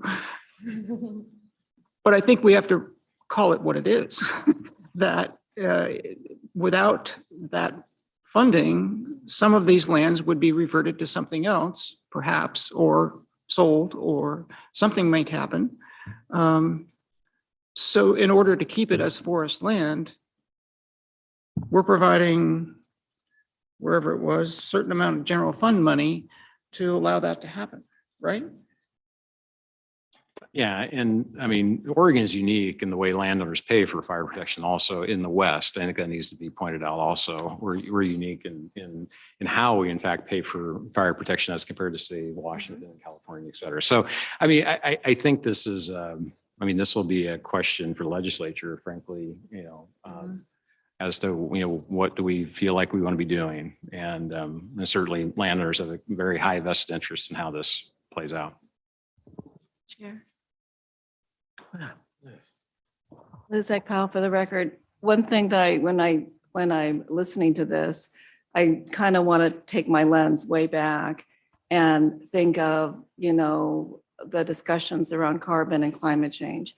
And so when I look at it, we have keeping working forests, and working lands, and maybe an idea of subsidy, but I go back to what that landscape provides as far as carbon growth. And then when we look at that, maybe we see it through a different lens and part of more of a bigger green economy. So just some thoughts, some things to think about for me. Yeah, thank you for all that discussion. That's exactly the space we wanted to set with this policy option package, given that it wasn't able to happen when Senate Bill 762 occurred. The resolution of this, if it does get approved, the following biennium, the department would put in a technical fix to the budget to actually make it permanent. If it doesn't get approved, of course, the budget stays the same because that's going to dictate legislative intent. But appreciate the conversation and thank you, Mike. Next is Joy Krosik, our Public Affairs Manager. Good afternoon. As Bill said, I'm Joy Krosick and I'm ODF's Public Affairs Manager. So hopefully this is a quick one to get through and we can get closer back to our agenda. But so the position request in this POP is key to addressing several recommendations and findings from two internal audits conducted in 2021 that were specific to the agency's records management and retention. So the concerns raised by the auditor pretty much revolved around the need for consistent management, retention, and destruction of public records. The current setup within the agency has those duties spread across 3 different program areas. So there are a lot of challenges with trying to keep all of that consistent and have the level of understanding we need to have about what our records are, how we store and retain them, to make sure we're able to comply with records requests and that we're complying with retention laws. So this position would consolidate all of that work into one person who has the background, skills, and expertise in state records management and in public records law to be able to do this effectively. There's also, as to the system preparation, ODF needs to determine whether we want an internal process for how we classify and store and name all of our, tens of thousands, if not more, records that we have electronically and in paper. That process has to be built from the ground up. The other option is implementation of the state's technology solution for electronic records management. Regardless of which option the agency goes with, there's a lot of prep work that has to be done that would be done by this position. And that's everything from, going to every one of our facilities throughout the state to see what records we have in paper, where they're being stored offsite, and building out that inventory so we know what we have, where we have them, and also so we can identify what we don't have and what we shouldn't have so we can destroy it. That's probably the biggest part of the groundwork that needs to happen, whether we go with a procedural document management setup or an actual solution to store those documents. There are also significant updates needed to our retention schedules, which are pretty much what dictate how long we retain certain records for. There's been a lot of change in the agency's business since it was last updated in 2015. So that needs to be accounted for. So we're keeping the right things for the right amount of time. And yeah, like I said, that those big lifts are needed before we can implement any sort of process or system. And then once those big lifts are complete and we have the framework set up to move forward, this position would be the one overseeing whatever system we end up with and making sure that folks within the agency are complying with what the process is, things are being retained correctly, destroyed correctly, that we're complying with public records law, all of those key areas that need special attention from a dedicated resource. And I'll take any questions. And this POP does have a nexus to the MGO recommendations. One of their recommendations was to stand up a document management system. Our IT governance maturity within the department is not such where we were willing to undertake such an endeavor without a little pre-planning. Hence, this policy option package will dovetail into that endeavor, ultimately leading, like Joy says, either to a COTS or custom solution for document management, either externally procured or through our modernization programs.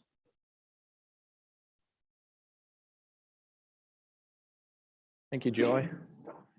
And we'll have a wrap up from Chris Stewart with Facilities and Capital. Thank you, Bill. Board Chair Kelly, members of the board, State Forester Makamoto. For the record, my name is Chris Stewart. I'm the Facilities Manager for the Department of Forestry, and I'm here to present 6 policy option packages that will affect the agency not only statewide, but also at a program level. The first POP 109, What you see there are, or is a request for 3 positions within the program. 2 of those positions have been approved prior, last biennium, and as an LD, both of them. And the objective here is to request that those positions are made permanent. And then the other position that's being requested is another limited duration construction project manager 2 position. And to preface all of this, I'm going to go into more detail later on when I present the facilities update, but the key here is to provide the support for the program and specifically for the field regarding all of the modernization efforts that we're going through since 2017. Regarding deferred maintenance, capital improvement needs, capital construction needs, and operating needs, and also developing a strategic plan to help the districts actually achieve their objectives. Any questions?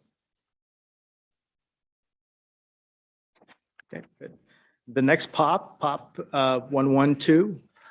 That is a requirement. It's in statute that every agency that owns and operates facilities has to apply for funding for an amount that's 2% of its current portfolio's current replacement value. And the objective here is to invest in the agency's reduction of its deferred maintenance backlog. So this is a requirement that we have to actually engage in every 2 years. Any questions? No, thank you.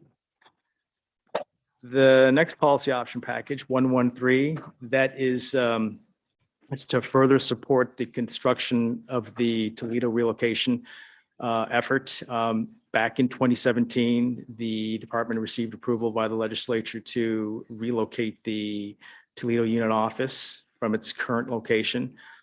And due to construction escalation over the last 6 years, we're requesting additional funding to help support the project to get it to the finish line. Any questions? Yes.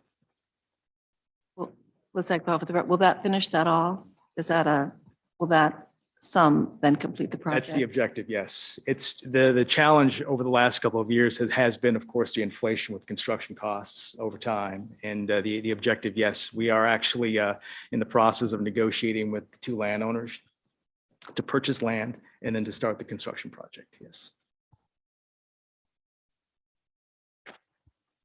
Policy option package 114. This is a request to replace the facility that was lost due to fire back in 2021 down at the Klamath district office. And this is the basic minimum request to actually replace the building. In a sense, it's a recovery effort to replace the facility that was lost in the fire. The objective, though, here is we have undergone an RFP to get an architect on board to help us with a master planning effort. So potentially the scope might change, but this is the bare minimum to replace the facility. Thank you. Not germane to this, I just had to go back to a previous discussion or in working with the Capital Projects Advisory Board, and Chris mentioned inflationary factors being a kind of driver around our Toledo. They're actually recommending 12% as inflationary factor of what we're looking at. If you're looking at, current inflation, that's quite a bit higher, but that's what we're actually seeing given, certain segments of inflation like energy are much higher. And so we're seeing that across the board as these projects are over budget before they even start or under budget. Yeah, that's correct. It's been a challenge for all of my colleagues at other agencies regarding the construction of facilities and even the planning. And in some cases, we're looking at 10% escalation over the course of 4 or 5 years that are built upon a cost estimate that initially, started. Yeah. Like Bill had mentioned, in a sense, we started with I guess in the negative, if you will, with what we were asking for. So. Okay. And the next policy option package, that would be the Saniam facility. So the North Cascade District unfortunately lost its administration building during the 2020 Labor Day fire. It was a huge loss to the facility, the entire campus. It was obviously the main administration building, but also the main public access point for the facility. The good news is we have undergone a master planning effort to hopefully make the right decision how we're going to spend our money. And it's a district-wide, holistic district-wide perspective, but this request is just for this facility to replace the facility. Questions? Good. Okay. Yes, my favorite one.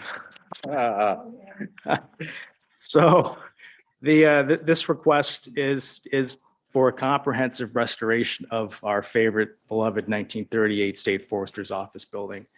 It's a gem. It unfortunately has a lot of deficiencies. We have building systems that are over 80 years old. We did celebrate the 80th birthday, I believe, December 1st, 2018.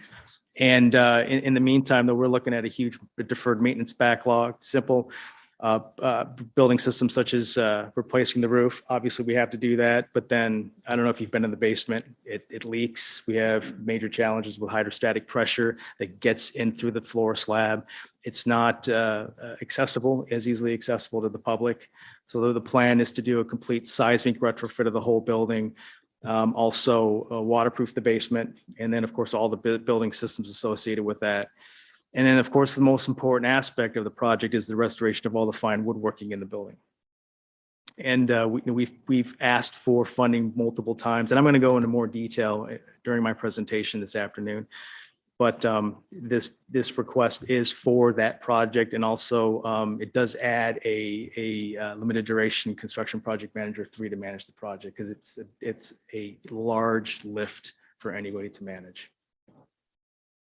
So this one might seem odd in that with everything else we want to do, we want to fix up an old building. But certainly we've requested this before. Last biennium, we didn't. We wanted to be prudent, but arguably had we, it would have went through, because this is one of those ones where opportunistically state funds may be available for capital projects. And this is kind of where we're at today. It does seem like there may be funding available for odd asks, and this fits into that area. Yeah. Couple of thoughts on that. You know, I do believe, since this request has been in previously and it's gone nowhere, and as you say, there's more opportunity in this cycle here in terms of money being available. But I really think it's going to take, I mean, this building is a treasure. You know, it's a WPA building, and it's tragic to see it continue to deteriorate, and I don't envy those who are working in it. But I think, you know, personally, I'm going to reach out to, there's 2 statewide preservation groups that I've, you know, had long-term connections with, and try to get the leadership there to come down and tour the building. So I don't know, Cal, whether you'll be leading tours or whatever. But and I think, you know, all of us need to, you know, I'm talking about board members here, with whatever relationships you have with legislators and all, to, you know, it'd be great to get some legislators over touring the building as well. But I think the timing is right, and but I think it needs to be all hands on deck to, if there's any possibility that we're going to get this funding. Brenda. So I'm going to be a heretic again. Is it worth it? Is spending this amount of money to upgrade that building a better use of that money than building a new building? Which is, I understand the value culturally, but which is more efficient financially? Yeah, that ultimately, I think that is the question. What costs on the value of that structure? I think we've had lots of discussions. Certainly, you know, from Chris's standpoint of facility management, the better process is to put those executive staff in a modern building. The cost of running that building is exorbitantly high compared to modern construction. So yeah, if you look at it from a dollars game, but it is, what is the value of that 80-year-old building, and what does it hold to us? And certainly that's the question in front of us. Yeah, I agree. Yeah, I'll just, I mean, it's a values question and, for me, I'm a person who built a whole business. My whole life's work has been involved in historic preservation. I can't, I can't rationalize all of that, but I can state what is pretty obvious, which is any of these assets, when they're gone, and they're gone forever.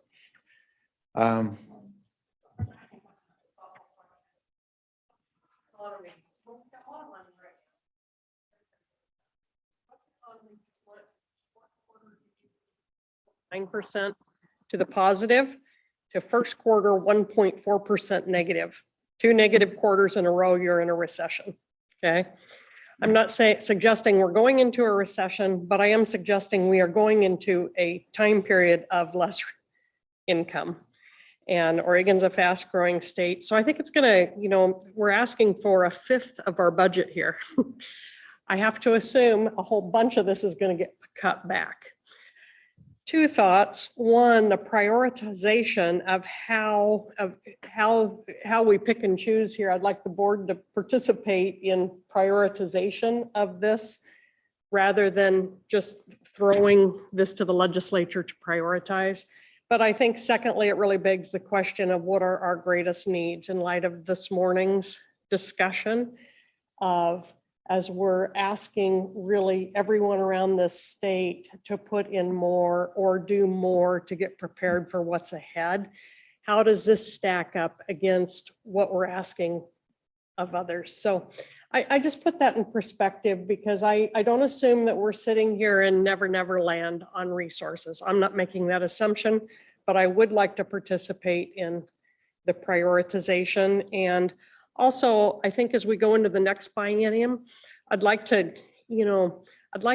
be really practical or get the board involved, earlier to really think about our greatest needs and greatest opportunities. And I'm not suggesting that, a bunch of these don't make the list, but I think there's some things coming up that are going to compete really well against this. Yeah. Ben and then Chandra. Ben Doimling for the record. I appreciate, Brenda, I appreciate your question about the building, and I would be an emphatic yes, this building desperately needs to be saved and protected and restored. It is architecturally incredibly significant. And for the Department of Forestry, this building has all of the native woods that grow in Oregon represented in each of the rooms in that building. It is unrivaled anywhere that I know of for the woodwork in there and the history and the connection to Oregon wood products and the natural resources we have here in Oregon. And I think it is, I don't know if this is the year it gets done, but I absolutely think we need to keep that on the list. And it's a very, very special building. Andrea? Yeah, thank you. This gets, I think, to your point, Carla, with the prioritization, which I think we've talked about before, and I think would be helpful to hear how we're planning to articulate those priorities if we're asked for them. And I think we will be, because I am concerned that, we had our peak of funding probably last session, and we'd be lucky, right, for it to stay sustained at that level this session. So I think it's good to go in with an aggressive ask. And this is, it's a pretty substantial ask that we have in total. But I think it would be helpful to understand the buckets of funding we're talking about, right? Because it does matter, and it might affect our competitiveness and how we're going to have to articulate priorities. So in this case, we are talking about another fund, right? And so that's kind of a different bucket than some of the other priorities we're going to need to look at in the general fund category, even though this has a decent general fund ask too. So anyway, it just might be helpful to understand the dynamics associated with the different funding buckets and what the environment is, suggesting for those different buckets right now, so that we can maybe have that conversation. Thanks. Go ahead, Liz. Might as well jump in. Liz Eckpile for the record. Just a question, because WPA, just what the connection historically to WPA does, it doesn't matter, because the WA project are things like Timberline Lodge, and with that comes some archaeological responsibility and preservation. Does that weigh in on the office? That's a great question. So for me, in my perspective, my biggest concern is the health of the building. When it comes to the archaeological connection and tie, I'm not the one to be asked that question. For me, my biggest concern is the building systems are beginning to fail. We do have a list of what we have to actually repair, and we can do that. But it's also going to be more costly if we do phase it in the long run. So I wanted to get that out on the table also. But regarding its historical significance, yes, I mean, it's a registered building. There's the direct tie to the Timberline Lodge and architects that worked on both of the buildings for sure. Yes. I'm also guessing that this may be the only state forest's headquarters in the country that designed by an architect with the last name of Forester. Right. Yeah, just a quick thought. Given Ben's response to my heretical question and what I've heard around the table, this strikes me as an opportunity for a fundraising development effort to help fund some of this. Yes. Right. Right. I think we could, I think that's absolutely right. And I would suspect that we have some folks in industry who would join us with that. We have looked at that as an option. You know, we do know that the lifespan of that building as it sits with no investment for department staff to work into it is limited. It's getting, Chris mentioned systems failing. Arguably, if we work people in the basement, we'd have health concerns with people down there. So our ability to work out of that is somewhat limited, but we did look at other options. But then we know, I think addressing who works in it would have to come into the equation. If we started looking at, public monies into that, certainly we'd want to make it a public building and not just an administrative building for some state agency. And so that would mean finding homes for the executives who work in that. And we're working through that now. We're challenged across our campus here on master planning for fitting the personnel we have. Chris has a great long range plan for that building being a public endeavor, maybe, one housing the museum and whatnot and having an exec building on the footprint of the current museum, which isn't, such a desired historical building. So yeah, we have thought of those avenues, and I think it is getting to the point where we have to say, yeah, this, policy option package isn't working. Let's try something else along the lines of public donations and trusts and friendship organizations. Appreciate the conversation. And just to build on that for the record, the architects were tasked to actually to do research on that. What would it take to fund, to raise funds via another means in lieu of this path? So we do have guidance on that also. Yes. And the point to buckets of money, that's very important. And the prioritization all comes into play because some of these don't get prioritized on the same list as others. For example, this says other funds, but it is a general fund ask. What it comes from is a bond sale. And so that kind of changes the discussion. So is a general fund in the same vein of, our climate pop? No. So prioritization would feel different. That's where this one is a little more opportunistic. It may come out of, certainly comes out of general funding, but it hits the general fund a little differently, these capital construction monies than for, a biennial ask of, program additions. So there's a lot in play on the prioritization of these things. Yeah, I really appreciate that. I think it would be helpful if the staff prioritized this list first, but to let the board then look at that and weigh in on that I didn't quite hear prioritization. you, Carla, what you're suggesting. No. Sorry, can you hear me now? I just appreciate the staff taking a look at that prioritization first, based on some of those different buckets of money in addition to priority. But then having the board review and weigh in on that prioritization of these projects. Yes, we considered at what stage to engage that. And I was going to talk about process, the next steps. Actually, I can probably do that if we're wrapped up on building B. Thank you, Chris. Oh, we have one more question.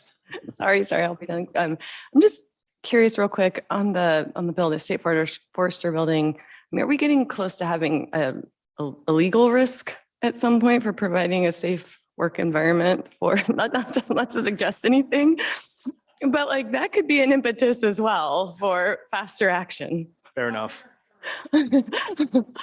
Well, I mean, you talk moisture, you talk mold, you talk legal risk. Right. And it's also seismic too. That's a big one. That chimney needs to be reinforced, right? It's right adjacent to your office, correct? So to answer your question, I believe, yes. And do we have, it sounds like you were already looking at moving employees out of that building at some point in the future and accommodating space potentially. And I'm wondering, number one, if you can do that with the space you have and all the new hires you have coming on. And then number two, are your employees remote working and doing any sort of space sharing? And is that part of a solution? That is part of the solution. We're certainly moving into a hybrid workforce. The master planning effort is looking at that specifically to this campus. Every district is handled a little differently. But to get to your question on, are we to a point of kicking people out? You're going to hear soon from Chris on a later agenda item, but we have a lot more buildings in way worse shape. And so that discussion needs to probably happen in the field. Yeah. Before Salem campus. I don't feel we're quite there, within the next biennium or two of having to figure that scenario out. But certainly, even with the hybrid workforce, we're challenged to fit the people we've got within the confines of this campus. You look, we have 3-4 giant buildings, but they're very unique and they're not ideal for housing a large workforce across the department. So we are challenged. Chris is doing monumental work on fitting everybody in. I think, a lot of these efforts, it's like a shoehorn on getting people, how small a cube can you put somebody in? And we're doing a lot of tenant improvements to make that happen, but it's quite the endeavor. Arguably, many of these buildings on this campus alone need to be, that very question of, is it worth to keep investing in it, or do you tear it down and do something else? And we're always on the cusp of that. But you've seen from our capital list with Toledo, Klamath, Santiam, where the heck do we start with this? And that's really what we're going to get to. And Chris is going to have a great presentation to get you more into the details of that. I'm just going to remind everybody that we're really behind and we really need to move on. Agreed. Thank you, Chris. I didn't expect that policy option package to have that any discussion, honestly. But I appreciate the accommodation of our musical chairs. I think that, we wanted to get into the details of these pops. So I hope you appreciated that. The GRB process, we talked about priorities. Right now, prioritization really doesn't factor in. We did do prioritization in that these fit in the governor's initiative somewhat, by us asking to get them into our agency request budget. The next phase of the process is we submit that agency request budget to DAS, and then we get a list of POPs that either made it or didn't. And then we go into appeals process for those POPs that don't or didn't. And that's where we really want to look at, of those ones that didn't make it in, which ones do we want to put effort on championing for? And so that's where we will come back to the board saying, do you want us to spend our time on this, that, or the other thing? Because certainly we're not going to go into DAS and the governor's office and say, all the ones you excluded are important. Just put them back in. We want to go in with a very thoughtful message. So you'll see that the next time we hear on that DAS process, and that happens around October-ish. So we'll be coming back. It's not in our work plan, but we do want to engage the board with that priority.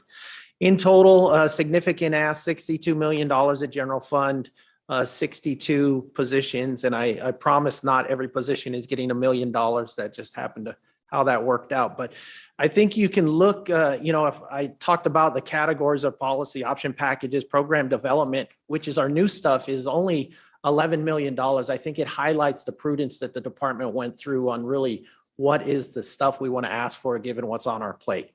So with that, and to respect the time, I do want to get to that we do need a decision on this. And certainly you are able to either approve these to all 17 POPs to move forward, or say some of these just don't make sense, or ask us to modify one. Is there a position you want added into one, or not move forward at all? So leave that to the board, and thank you for the consideration. Okay, if there aren't any other comments at this point, we'll move, since this is a decision item, to public comment. In my understanding that we have one person signed up. Hillary, is that correct? Yes, Chair Kelly, we have one signed up. Okay, so to our one person who has signed up to provide testimony to the board, we must ask you that you not exceed the allotted time of 3 minutes, and that before you start, you state your full name and associated affiliation. And a timer will be provided to track your time. And if you exceed this time, someone will prompt you to provide a closing statement. Hillary, are we ready to go? Yes, Chair Kelly, we are ready to proceed. So just first off, thank you so much for being flexible today. And please be prepared to engage when your name is called on. When you begin, a timer will be displayed for 3 minutes. When you see that timer run out, we just ask that you provide your closing statement. So Amanda Esther, you're already at the table, so we will proceed. All right, good now afternoon, Chair Kelly, State Forester Mukomoto, and members of the board. First, please recognize that this testimony is based on the information that was provided in the board packet, not the additional information that was provided on this agenda item today. So AOL, so for the record, my name is Amanda Sullivan Astor, Forest Policy Manager for Associated Oregon Loggers. AOL has been more active than this year than in many other years in the development of policy option packages and the agency's recommended budget.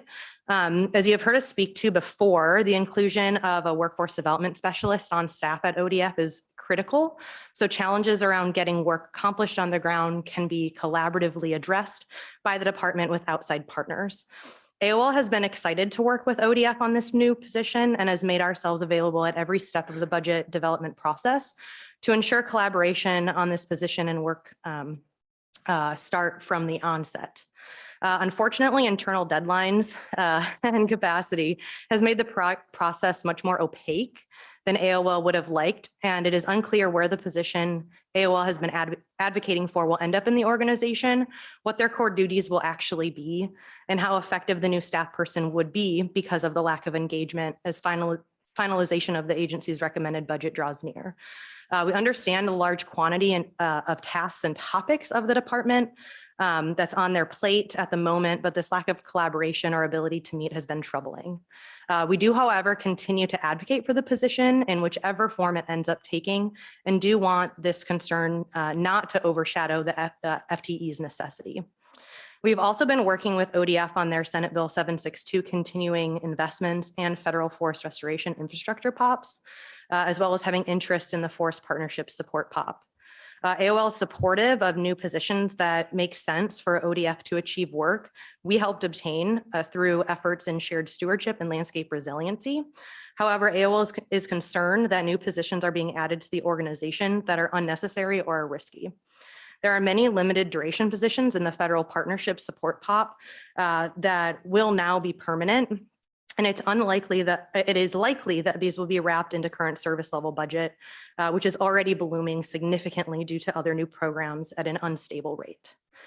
Regarding the Senate Bill 762 POP, AOL believes the department may not need the 2 additional FTEs that are being asked for. It's unclear whether both are limited duration positions becoming permanent or if they are new positions to the organization altogether. Either way, we are concerned that a more comprehensive assessment of needs has not been completed and partners engaged in the work have not been coordinated with to develop the POP to better understand the perspective of those who would be working with the new FTEs. Lastly, AOL would like to provide support for the FFR POP and want to acknowledge the increased emphasis on the program staff to produce revenue generating timber sales and leverage funds to do additional work without putting the general fund at risk. This concept is one AOL has advocated for in the past with this program, and we are happy to see it being pursued. With that, thank you for your consideration and time today. Amanda, thank you for not taking advantage of the fact that our timer never got started. Okay, any comments, questions for Amanda and go ahead, Chandra. No, I'm sorry. Amanda, quick question. So you mentioned that these LDs going into permanent will go into the continued service level budget going forward. And so are you concerned that, we'll have cutbacks in continued service level budgets at some point and that we won't have as much of a thoughtful process about how to make cuts at that point if those are wrapped in? Or I just wanted to get a little bit more on that issue real quick. Yeah, and Bill probably knows more than I do as far as all of this goes because of the lack of information that has been shared throughout the process with partners and within the board packets. I know a lot of that money is federal funds or other funds, kind of to the point of what bucket of funding does it fall into. It's still, I believe, a $500,000 ask. And it's the point of the comment is that we know there's a lot of other new positions that are getting pulled under current service level, and the rate of adding new positions in addition to those that are legislatively required may be unsustainable moving forward. So just being really thoughtful about where and how that's happening is the attention we wanted to draw to it. Thank you. Yeah. Okay, thank you. Next step, we have a proposed motion and which is for the board to approve the policy option packages proposed for inclusion in the 2023 to 2025 agency request budget that will be presented to the board for consideration at the July 20th, 22 board meeting.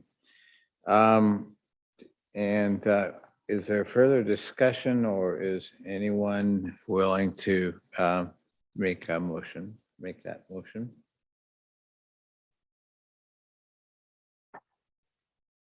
Mr. Chair, I'd be willing to make that motion. Okay, Joe Justice has made the motion. Do we have a second? Brenda McComb, second.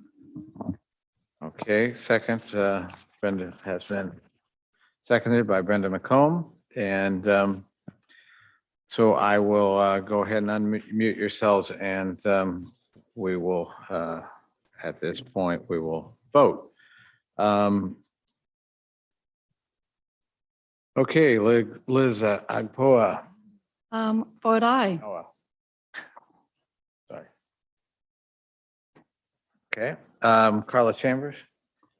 I'll vote aye with a question at the end. Okay, Ben Doimling, Aye. Chandra Ferrari, Aye. Joe Justice, Aye. Brenda McComb, Aye. myself, Jim Kelly I'm aye as well. So the motion has passed by consensus to approve the policy option packages as proposed. Just quick question, Jim. And go ahead. Are you going to bring that back to the board in a priority? Did I hear you say that we were going to? Okay, thank you. It is not on our administrative work plan, but we will make that commitment.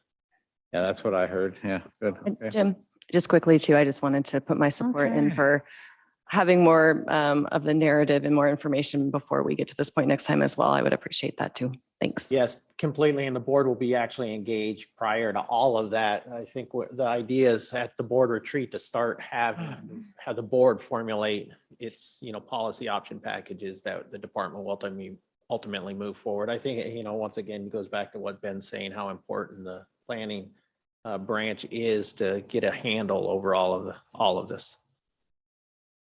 Thank you for the discussion. Thank you, Chair Kelly, members of the board. Thank you. Thank you, Bill. Well, guess what? We're now at that point in our agenda where originally we were supposed to take lunch. Yeah, kind of funny, huh? Okay, the next up for us is a presentation on the Pacific Coast Regional Forest carbon analysis. And I believe we've got Andrew Yost and John Korzak joining us both. And you guys, I don't see John. Okay, take it away.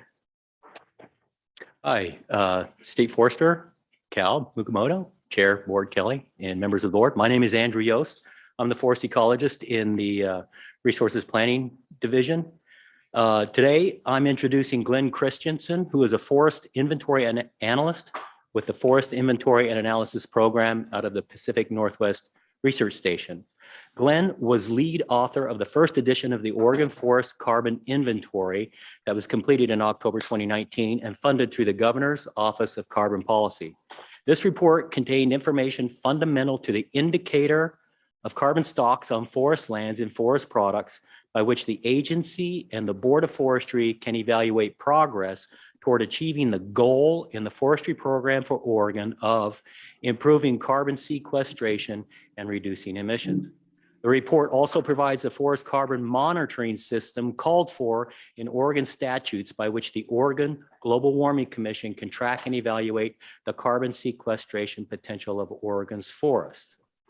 We are planning for the 5-year update to the state level Oregon Forest Carbon Inventory Report in the summer of 2023, when the data for the full 10-year cycle of forest plot remeasurements is available. And the certainty in estimations will be the greatest for each ownership, ecoregion, and type of forest. Glenn's presentation today provides an overview of the FIA program and preliminary results of forest carbon estimates based across the forests of California, Oregon, Washington, and British Columbia through 2019. This analysis gives us a larger regional perspective of forest carbon dynamics, but Glenn will also show us some trends of concern in forest carbon sequestration from the annual updates of the forest carbon inventory that California has been investing in. Glenn's presentation is a product of the Temperate Forest Memorandum of Understanding partnership and a significant benefit to Oregon. The Temperate Forest MOU recognized the challenges of managing forests in a changing climate and the benefits of partnerships, sharing methods and analyses, and consistency in reporting across provincial boundaries in our effort to meet these challenges. The MOU was signed by Oregon State Forester Peter Dougherty in 2019. And with that, Glenn Christensen. Thank you, Andrew. I'm gonna go ahead and share my screen to start the presentation. And hopefully you can see that. And I present again. Okay. Okay, so can you see that first slide? Yeah, we can see it, Glenn. Okay, good, cool, thank you. That's always kind of awkward when you're, doing this virtually. But thank you for the introduction. I'm Glenn Christensen with the FIA program in Portland at the PNW Research Station. And this update that I'll be providing is work that I've done with Andy Gray and Olaf Kugler, also with the Forest Inventory Analysis Program at PNW. This has been in close partnership with Andrew Yost, Nadia Tace at CAL FIRE, Karen Diamond with the government of British Columbia, and Bernard Kurtz with Canadian Forest Service, working specifically on the regional carbon reporting work that we've been doing. So just a quick overview. Andrew provided a highlight of what we'll be talking about. Just a quick reminder, I'll be doing a quick review of the carbon reporting we've been doing at PNW. Going to talk a little bit about the Pacific Coast Forest Carbon Partnership work that we're doing right now. Then also I'll be providing some updated estimates for Oregon forest carbon. So just a quick, kind of a super quick FIA 101 slide here, just to make sure everyone's familiar with what the forest inventory is and what it's all about. So it's a multi-year measurement cycle. And we are annually funded through the Farm Bill. So it's a congressional allocation that we're funded through to do the annual measurements. We started, the whole program itself was initially established back in 1928. We put in the first inventories in Western Oregon in the early 30s. It was led by H.J. Andrews at the time. This was just before the first Tillamook burn hit Washington County. So we got some really cool data from the early 30s. They had to go back and re-inventory some of those things. Well, we put in those first inventory plots just prior to the first tillman of birds in Western Oregon. So we've been doing this a while. And then in 2001, the program modernized to a annualized program. So now each year we go in and measure 10% of the plots. And we do it over all forest lands, over all ownerships. So we did that starting in 2001 in California and Oregon. Later, we started that in Washington. We started coastal Alaska in 2004. And then later we've added Hawaii and other US affiliated Pacific Islands. So it's become quite a program for us to run each year out of the PNW station. And then in 2020 was when, since we started in 2001, we're gonna go, and it's a 10-year cycle, we're gonna complete full remeasurement of the full first, what we call cycle. Unfortunately, COVID got in the way. So pushed us a few years behind, but we're still on track to complete that this year to get the first full remeasurement of all the plots, which is really cool. We'll have that in Oregon and California. So, and just kind of looking back on the kind of carbon we've been doing out of PNW, we started this back in 2008 when California passed their 2006 Global Warming Solutions Act, AB 32. At the time, they really needed more information on the forest carbon. And so they worked with us to come up with a way to report on these and came up with a report idea with a set of tables. We completed those first tables back in 2014. And then since about 2018, we've been producing, actually before that, I think 2016, we've been producing a report or updated estimates each year for state of California. And the last report included up through 2019 that added information on harvested wood products. For Oregon, ODF, as Andrew mentioned, funded us to do a completed inventory and a report that was based on inventory years 2001 through 2016. We completed that report, including an analysis of harvested wood products in 2020. And then Washington DNR funded a similar report that we completed also in 2020. So the other thing that we've been doing is, these have been really useful, and California has been using this information quite a bit to help inform some of their climate objectives and some of their goals they're wanting to do in terms of forest carbon in the state of California. So they use this because it's on a 10-year cycle. They really wanted to get the information out quicker. So they actually funded us to do a temporal intensification. So we've cut the cycle in California from 10 years down to 5 years. So we've really doubled our efforts in California. It's been a massive undertaking to do that. We're still in the process of implementing that. COVID really messed with things, but we're in the process of doing that. About the same time, working with Andrew and others at ODF, we want to get better information on ODF managed forest lands. So we implement a 2x spatial intensification on ODF managed forest lands. That was about 300 plots that were added across ODF managed forests. So this is give you an idea of what the plot grid looks like throughout the state of Oregon. And this is all forest land over all ownerships.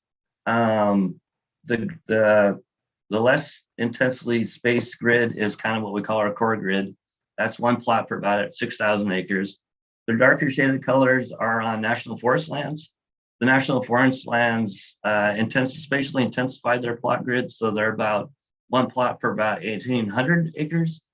They've been doing that a while. The thing that isn't shown on this map right now is the intensified ODF lands or intensified BLM lands. Those are also intensified right now. But this gives you an idea of the distribution of plots across the state of Oregon. It's about 9,400 field plots, so it's a lot of plots. And we're looking at just about 30 million acres of forest lands, what the area covers in terms of what we consider forest. And as I think this was out of the 2016 report, at that time, we estimated there's just over 10 billion trees, 1 inch and larger in the state of Oregon across these forest lands. The other thing in this graphic is a little schematic of the plot, give you an idea of the 4 different plots and kind of how they're laid out. So one of the things I wanted to do before we get into the updates was to talk about what the initial estimates looked like. So in terms of forest carbon stocks, this is what we estimated back in 2019 when we presented this information. And this is as of 2016 for Oregon and Washington, and then as of 2017 for California. California, Oregon had just over about 3 billion metric tons of carbon in their forest, and Washington had about 2.7 billion. And that little inset on the left there shows the kind of division between public and private, where about 60%, about 64% is public in Oregon, 36% private forest land. So that gives you an idea of, and also a kind of context is how Oregon compares to California, Oregon in terms of forest carbon. So looking at the different pools we included in our reports, we looked at live trees, including foliage and roots, staying dead trees, including roots, down woody debris, understory vegetation, looked at forest floor, the duff and litter on the forest floor, and we also estimated soil carbon as part of the forest carbon pool. And then how those pools break out in terms of the division among the stocks. This is how it kind of compares between the 3 different states, where you can see almost half of the forest carbon right now, as we're estimating it, is in soils, which is, it's a huge component of forest carbon. The other thing is it's pretty it is uniform across the 3 different states. Basically 40% of the carbon is in live trees. So that's another huge component of where the forest carbon is, not surprising. Then you can see how the other pools divide out here.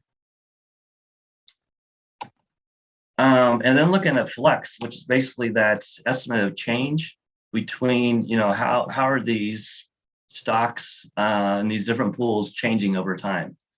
So just a couple of reminders I want to add about flex. So for every pool of forest carbon has a rate of input and a rate of carbon output. So you have carbon going into and out of these pools continually.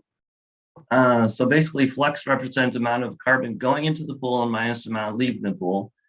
If you have a net increase, that's what we consider a carbon sink, and a net loss doesn't necessarily mean it's an emission. It basically means that that carbon is being transferred into another pool. So it could be a transfer from live tree to standing dead trees, or from standing dead to down trees, or it could be in the case of like a wildfire, some kind of disturbance like that, it could be a direct emission as CO2.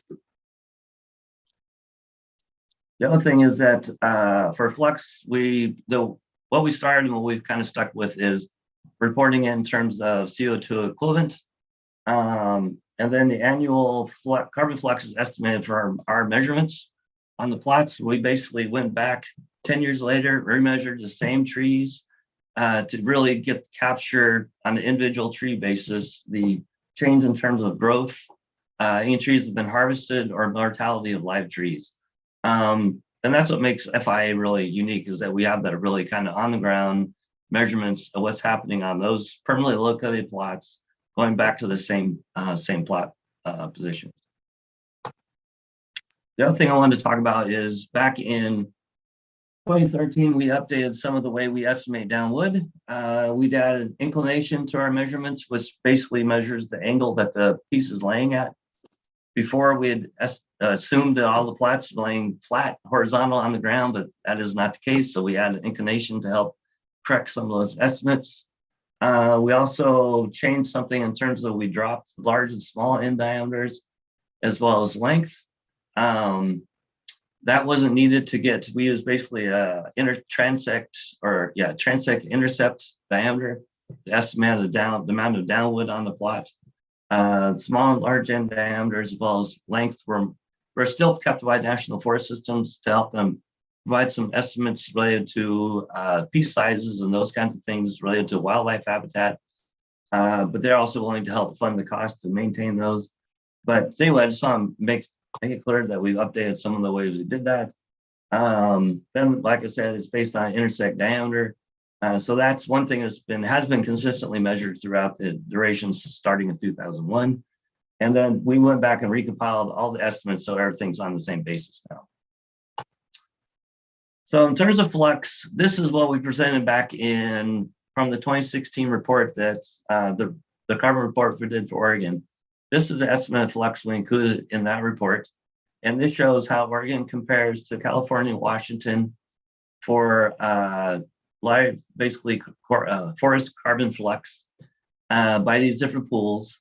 Basically that black dot in the middle there is the average annual net flux, and the bars around it represent the 95% confidence interval around the estimate. You can see the overall net flux Oregon was exceeding both California and Oregon, or Washington at that time. So the other thing I want to show real quick is how we account for disturbance. Obviously, disturbance has become quite a big issue in all the Western states. So we go through and we classify some treatments, codes, and different types of disturbance on the plot. So we can distinguish different types of harvest. Cotton fire basically is where tree mortality has occurred due to both harvest and or fire on a plot, or just we have fire-related mortality, insect and disease type of mortality, or there are just no disturbance at all on that plot. So if you look at it by the different types of disturbance, so this is what we included in the 2016 report for Oregon as compared to what we have in the 2016 report for Washington. You can see how these different disturbance factors have impacted the live tree flux by ownership. And you can see here for Oregon where, well, for example, look at corporate lands. You can see the large green bar in corporate lands in Oregon shows that the corporate forest lands are growing at a massive, the gross growth essentially, they're growing a massive amount of wood. And not as expected, they're also harvesting quite a bit of wood. So you can see at that time, net flux was somewhere around zero by the time you balance all those things out. And you can see by the different ownerships, like looking at non-corporates, they have more, less gross growth, less harvest also. Forest Service is not harvesting nearly as much, and they have less growth, overall growth as well. And then you can see the last bar kind of shows how it bounces out for the whole state. And then kind of shows how it compares with Washington. So one of the things I want to do was then show a couple slides. So this is what we have for Oregon and Washington. Nadia Tace had recently given a talk for the California Board of Forestry, where she presented some updated slides using some of our most current reports that I thought were really good examples to help show the kind of value in doing these kinds of reports. So this is an updated version of that same figure that I just showed for Oregon and Washington. This is updated for California. And you can see, and this is also on timberland, or what we call productive forest land. But you can also see that in California on the reserves, the Forest Service reserve lands, because of the fire and what is it, natural other, but yeah, basically just overall mortality. Overall, those lands are losing carbon faster than they're growing carbon.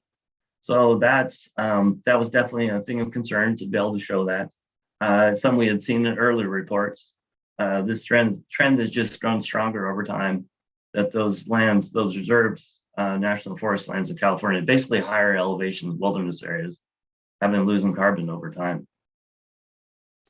The other thing is by comparing, for example, the 2018 report to the updated 2019 report in California, you can see how some of these estimates have changed.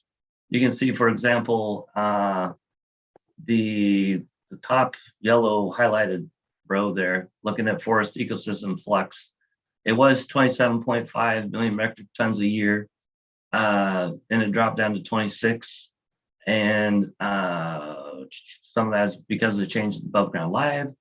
And then you can see how it changed in terms of HWPO's harvested wood products, how those estimates didn't change that much, but they did change a little bit. And their overall net effect is we went from 28.2 million metric tons of carbon being sequestered each year in California to now it's about 26.8. And the other thing is looking at that, oh, sorry, this shows the breakdown by pool. And this is kind of a neat figure that I wanted to show as a way to really show that kind of detailed information that the FI inventory is able to provide. But you can see that this is basically the figure shows all the different pools. The top bar is net live trees. And then you have the different forest pools like snags, deadwood debris, understory, forest soils, and non-CO2 emissions from fire. Overall, net forest, staying forest, that's what net FF means. They're sequestering about 25.5 million metric tons a year. And then you add in net land use change, that's what LUC stands for. And you lose about another million metric tons a year, and that's between deforestation, afforestation. You add in net HWP, including softwood or solid wood disposal sites. Sorry, that's what SWDS stands for. So basically harvest wood products in use, and then harvest wood products in solid wood disposal sites. And you end up with a net of 25.2. So the main picture here is that overall, the live trees are doing a tremendous job of adding carbon to California's forests. They're still doing that. They're doing a great job with that. But the other thing that's kind of cool about this is you could show what does this mean overall in terms of how much of the forest contributing to offsetting greenhouse emissions in the state of California. So in 2018, California Air Resources Board estimated that California is emitting about 425.3 million metric tons of carbon a year. So and that if the forests then are sequestering about 25.2, basically they're offsetting nearly 6% of the emissions are being offset with forest growth, which is really cool. And it's really neat that FIA Day is really able to provide that kind of detailed information. And so I had a little note here so that Oregon, Andrew told me that Oregon's last estimate for greenhouse gas emissions in Oregon was about 60 million metric tons a year. So if the state's forests are net flux in the state forest is around 30 million metric tons a year, that means the forests are offsetting about half of those greenhouse gas emissions, which is, it's really valuable information to be able to know that. The other thing that I wanted to show that came out of the California reports is a change we've seen in mortality and also growth.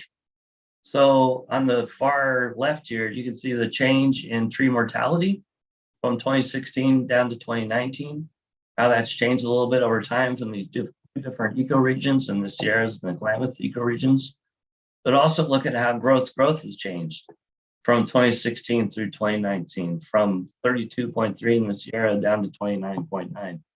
And we know that there's been some issues with mortality related to drought in Sierras. And we think that's basically what we're seeing in some of these declining rates of growth in the state of California. And then the figures basically just showing by these different ecoregions from the 2019 report, how growth, harvest mortality play out for the different regions. We can see where the Sierras and the Klamath are really driving a lot of what's going on with the forests in California. So that was just an example of kind of detailed information you can do with multiple state carbon reports. The next thing I wanted to do is talk about the Pacific Coast Temperate Forest Carbon Partnership that we started in 2019. And this was a shared partnership between PNW Station and CAL FIRE, ODF, Washington DNR, the Ministry of Forests in British Columbia, and also the Canadian Forest Service. This is the MOU that Andrew had mentioned. We want to talk about, want to look at, can we come up with a shared understanding throughout the entire region of what's going on with forest carbon? And then about the same time we started, the station started a research initiative looking specifically at carbon. This has been included with that effort. So this is the area, the map on the right is a really crude map showing the area we're looking at. And British Columbia is massive. It's pretty incredible, the amount of forest up in British Columbia. But this is just kind of a quick and dirty description of the kind of goals we want to accomplish through this report. We want to be able to describe basically what's going on currently with the forest and harvest wood products. We want to provide a consistent baseline for monitoring. We want to be able to really test some of the assumptions for forest carbon accounting. We want to be able to use this information to help inform climate policy, and also as an opportunity to really understand how we can combine our two inventories. They have very different inventories from us, and it's a really cool way for us to work together to do that. So their carbon model is a little different than ours. Theirs is more of a kind of a stand-based model. What they call the Canadian budget model or biomass, I think CBMs, Canadian biomass model, CFS3, which started initial inventory. Then they use growth and yield models to grow the inventory forward, essentially. And then they have different models to model things like turnover and litter transfer and a bunch of different carbon pools. Then they also update the model with disturbance information used in remote sensing, and then they can go and update it with the different harvest statistics. And that's basically how Canadian model is being used for this effort. And then basically for the US specific states, we use basically the standard FIA data, except we add foliage and we also add some of the soil estimates too. Basically the standard FIA estimates too, to combine these two inventories. So the other thing we do is separate out harvested carbon, because one of the things that we wanted to do was really understand how much, after harvest, how much wood is left on site versus how much wood is moved off the site, to understand how much carbon is really being transferred into the harvested wood pools. This shows the criteria we use for those for doing that effort. We also grouped the public timberlands and public reserved and private lands into separate ownership groups to really line up the way British Columbia does their ownership. And I have a chart that shows more of this in just a second. Harvest wood products. So basically, British Columbia uses a simple decay approach, which really focuses on annual harvest and emissions to account for their harvested wood products. BC data, so National Forest Carbon Monitoring, Accounting Reporting System. And then the US follows a production approach, which really looks at annual stock changes in these pools. Then our data really comes from a tool originally developed by the Forest Service that has been modified with through efforts with Nadia and also Andrew to really come up with a lot better HWP models for this for the part of this effort. So this shows the amount, how the land area compares across the whole region, including British Columbia, where British Columbia has essentially twice the forest land area of California, Oregon, and Washington combined. So all three of those are around 30 million. This is hectares, by the way, 30 million hectares, and in British Columbia is about 61 million hectares. It's a massive area of forest up there. And this is how it divides out by ownership. So it's really interesting where in the US states, you have this large proportion of public timberlands in the three different states, where British Columbia, about 35% of their forest land is publicly managed for timber, where the other thing that's interesting in British Columbia is only about 9% of their land is private forest land, privately owned and managed forest land, versus about 40% in the US states. So there's some really distinct differences in ownership patterns between the BC and all US states. In terms of stocks, this is in terms of million metric tons of carbon equivalents, CO2 equivalents, sorry. This shows how it compares the three states compared to British Columbia. In terms of average annual flux per hectare, this shows how basically that if you combine California, Oregon, Washington on a per hectare basis by these different pools, how the flux changes relative to how the flux changes in British Columbia. British Columbia has had a lot of carbon loss due to pretty bad insect and disease outbreaks, but also pretty extensive fire kill they've had up there. Those have equated to seeing a lot of live tree, basically transfer of carbon from live trees into basically the live tree pool in British Columbia is shrinking, essentially. It's what's going on in British Columbia, being transferred into some of these other pools. And then if you look at the flux overall by the three different states in BC, by the different ownership types, this is where you can see that it's really those public unreserved lands on British Columbia that are the ones that are being most actively managed. But that's where they've unfortunately also had a lot of their fire happen, a lot of their bug kill, and a lot of those things have happened up there. in British Columbia. It's kind of the largest ownership area, the way we're looking at it right this, but also where we're seeing a lot of the decline in that pool. But this also shows you how it compares to Oregon, Washington, and California. We're continuing to, those pools are continuing to act as sinks.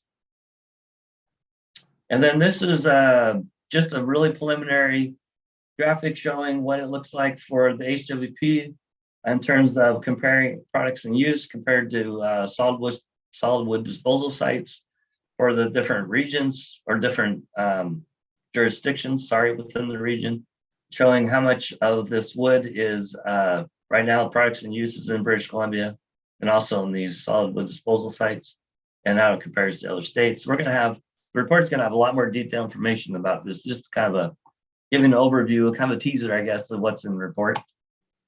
So the last thing I wanted to show that's included in this report is updating the Oregon estimates. And Andrew mentioned this at the introduction, but one of the top row really shows what's in the 2016 report for total stocks.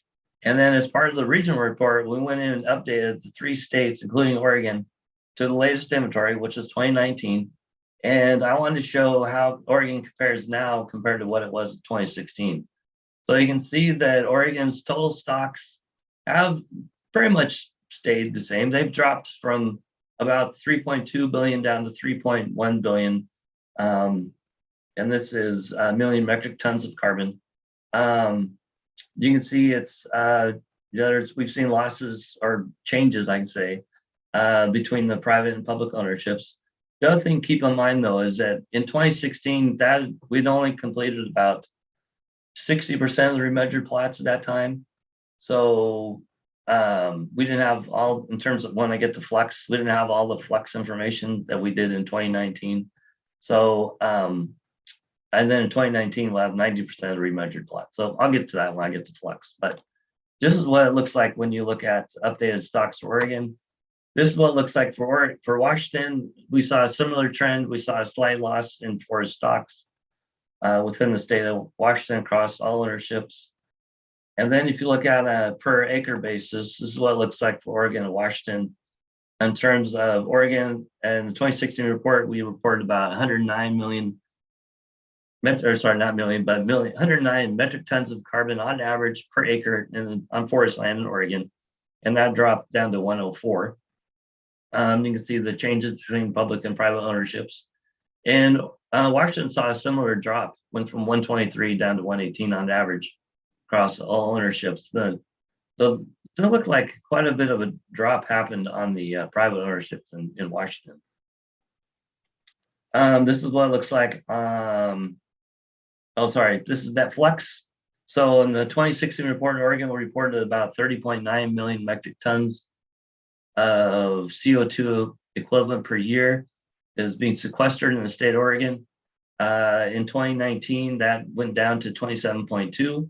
And this is where I think there's several things going on here. In 2016, we had 60% of the remeasured plots. In 2019, we now have 90% remeasured plots going into these estimates. So some of that's going on. We have better data, more data, but also, is there some real changes happening here? The other thing to keep in mind on private ownerships, in 2016, it showed that it's sequestering about 1.2 million metric tons on private ownerships per year, and that drops to down, looks like negative 1.7. There was big air bars around both of those estimates, and neither one of them were statistically significant. So they're not significant from zero. So it's somewhere around zero is where we're seeing that on private ownerships in Oregon. And then this is how it looks like for Washington, where it went from 16.1 down to 14.2 overall statewide. And this is a flux on a per acre basis. And in Oregon, it was on average about 1 million metric tons per acre per year. And that must be metric tons. Sorry, that can't be million metric tons per year, per acre. I think that's metric tons of CO2 per acre per year. And that down to 0.9. And you can see how it changed a little bit among the different ownerships. And this is what it looks like for Washington. I'm sorry, that should say metric tons, not million metric tons. in this figure. So I wanted to show some of those updated estimates are included in the report. And then this is really kind of my last slide, just talking about some of the report or some of the work that's in progress. We're working to complete this regional report. Right now, we're working on including growth for British Columbia, where we're doing the best we can to combine the inventory estimates of growth from BC to make it parallel to FIA methods, so we can make these things really comparable. And then for Oregon, we're working on completing the 2020 inventory. As I said, we have complete measurement of all the plots, so that by next summer, 2023, we'll have basically a full cycle for Oregon ready to report on the stats and trends across the state of Oregon. And then the other thing I want to mention is in March, we completed a cost estimate. So if the state of Oregon wanted to intensify across all private ownerships, like spatially intensify the plot distribution across the state of Oregon on private ownership, we provide those cost estimates for intensification to do that. And we're more than happy to work further on that as a proposal gets advances or whatever happens with that. But we provide the information, that information should be available. And then another thing I'll mention is that as CAL FIRE intensified and expanded their efforts in California, they've ended up hiring additional analytical capacity by CAL FIRE, basically to basically an FIA type analyst who really help provide that kind of support and crunch a lot of the additional data that's being collected. We really see that as another need that's also needed probably through ODF to expand the current analytical capacity to really help. Right now, our units really kind of, we're funded to do kind of what we'll call the core reporting. A lot of this carbon reporting is done through funded agreements and other work, but we don't really have additional capacity to continue doing a lot of this work. So that's where, if there's any way possible for ODF to add analytical capacity to help support some of this work, it'd be super, super useful on our end. So with that, I just want to thank you very much. Hope I didn't take too much time, and I really appreciate the chance. The board's given me a chance to provide this update, and thank you for your support. Happy to take any questions. Well, thank you. I'm frustrated to report that this technology is not served us well here. And maybe to some degree, that's just my aging eyes, but I wasn't really able to read. I got probably 5% of that information. Oh, shoot. At very best. And we were given a handout, but again, with slides that are so small that they're unreadable. So what I'm hoping, I think this is really important information. It's important information for me, for the rest of the board. And maybe we already have this, but if we can get a link to the slideshow that we can all look at home on our computers, where we can actually see the information, then we will have gotten somewhere. I don't know if anybody else has a different read on that, or was I'm assuming that others' eyes are better than mine, but I struggled. Yeah, I sent in a PDF version of this presentation, so I should be available to either email or print out, so you can see that. I'm sorry, I assumed it was on a big screen. It's a big screen, but it's just too much information, I think. Anyhow, so so as long as we can get that information, absolutely. Obviously, it's really important information for us to understand, and there's a lot to it. Yeah, and Yeah, Jim, this is Joe. I agree. This is a lot of information. I think it's going to take a little bit of time to process the sheer volume of information. I appreciate the detail of the information provided. Thank you, Glenn. That was great. But I think it's going to take some time, at least for this board member, to process all of that. Absolutely. Yep. No problem. Thank you. Okay. Jim? Yes, go ahead, Liz, and then Ben. Hey, Glenn. Liz Ekpawa, board member for the record. Hey, Glenn, I was able to put on my extra strong reading glasses and look at number 16. And I just, there's a number of questions that come up about the percentage of federal lands and federal forests compared. And so 16 was really interesting to me on the carbon flux by ownership. One, I just a thought was when I saw some of the slides, it's like Oregon has as much forested land as California. I always thought California had much more, but we are just a smidgen below, which was a big aha for me. But on 16, even though federal lands are almost 60% of the forested lands, the growth is less. Are you attributing that, or is that just because of the non-management percentage of that, or is there other things that are playing into why I would expect the carbon growth off those federal lands to be as high as the ones on Oregon? Is that it? Would I you? assume it's really the difference in the different types of forest, where a national forest, it's higher elevation, less productive lands, where the private lands in Oregon tend to be in the Coast Range, higher, more productive forest land in those areas. So I think that's a large part of what's going on there. Okay, thank you. And yeah, this Ben Doimling for the record. Again, this was very helpful, and I am looking forward to spending some more time with this, and I appreciate you presenting. Following a little bit on Liz's question, on slide 18, you show the flux by ownership, and this is in California, U.S. Forest Service reserved land had a negative, was going down. Right. Yes, I'm curious to hear your thoughts, broad brush, and I know this is a tough question, but just there's an inflection point in these landscapes where they are increasing their fluxes, and we're increasing carbon, and at some point, I think these are older trees that have higher elevations. Do you have any sort of takeaways on sort of broad brush, particularly in Oregon, but across this data sets on that inflection points of carbon flux increasing, and where does it tip over to start decreasing? Are there indicators that in general that you might look at to sort of think that through? You mean like by ownership specifically, or just broadly? Broadly. Yeah, I mean, that's where the inventory really helps provide those latest estimates in terms of growth, mortality, and removals. I mean, that's where you can really see where those things are changing. As long as you're continuing to accumulate broadly, more carbon than you're losing, you're still acting as a sink, which is fantastic. But where that's, yeah, I mean, that's the whole point of the monitoring, it to really see if that's changing over time. Yeah, I don't really, that's as much detail I think I can provide right now on that. That's kind of a tough question. Thank you. I appreciate it. okay, other questions?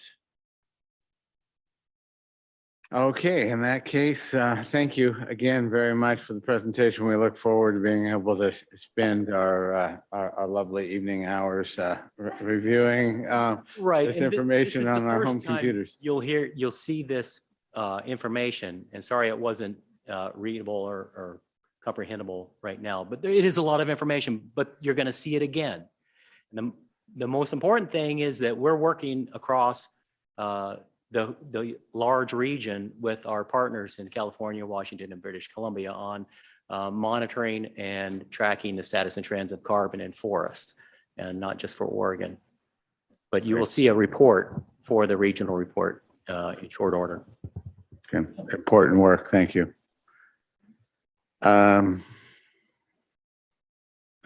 Okay, it's been suggested here today, we had reports that were going to be given to us on facilities, HR, and from public affairs. And it's been suggested that those be removed from our agenda today and go into the consent agenda at the July meeting. And I've agreed that that's a wise choice. So with that in mind, we will take a 10-minute break. It's 2:41, so let's come back at 2:51. And then we'll have John Tekorsak and Danny Norlander talking about DLCD climate and resource assessments. All right.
All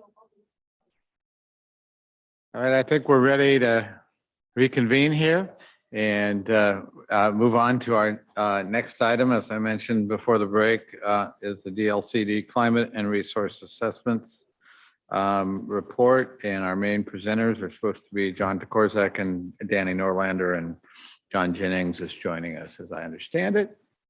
Are we ready to go? Over to you guys. Thank you. Good afternoon, Chair Kelly, board members, and Chairman or State Forester Mukomoto. I'm Danny Norlander. I'm the Forest, Climate, Carbon, and Health Analyst in the Planning Branch. I'll make this pretty short and turn it over to our DLCD partners here. So we're bringing an informational item to you this afternoon to really just provide an overview of a couple of projects that DLCD and the Oregon Department of Energy have been working on, and tools that you can use later on in policy planning and analysis and work related to that. So I'll let John talk more about DLCD in a minute, but basically DLCD is the lead agency for Oregon's Coordinated Land Use Program, which effectively preserves our natural working lands for resource use, ensures thoughtful and strategic development of urban areas, and considers the balance of resource and community needs and well-being when making decisions. So to speak to these efforts that we're bringing you today, we have John Jennings, Christine Shirley, both from DLCD, and Casey Radcliffe from ODO.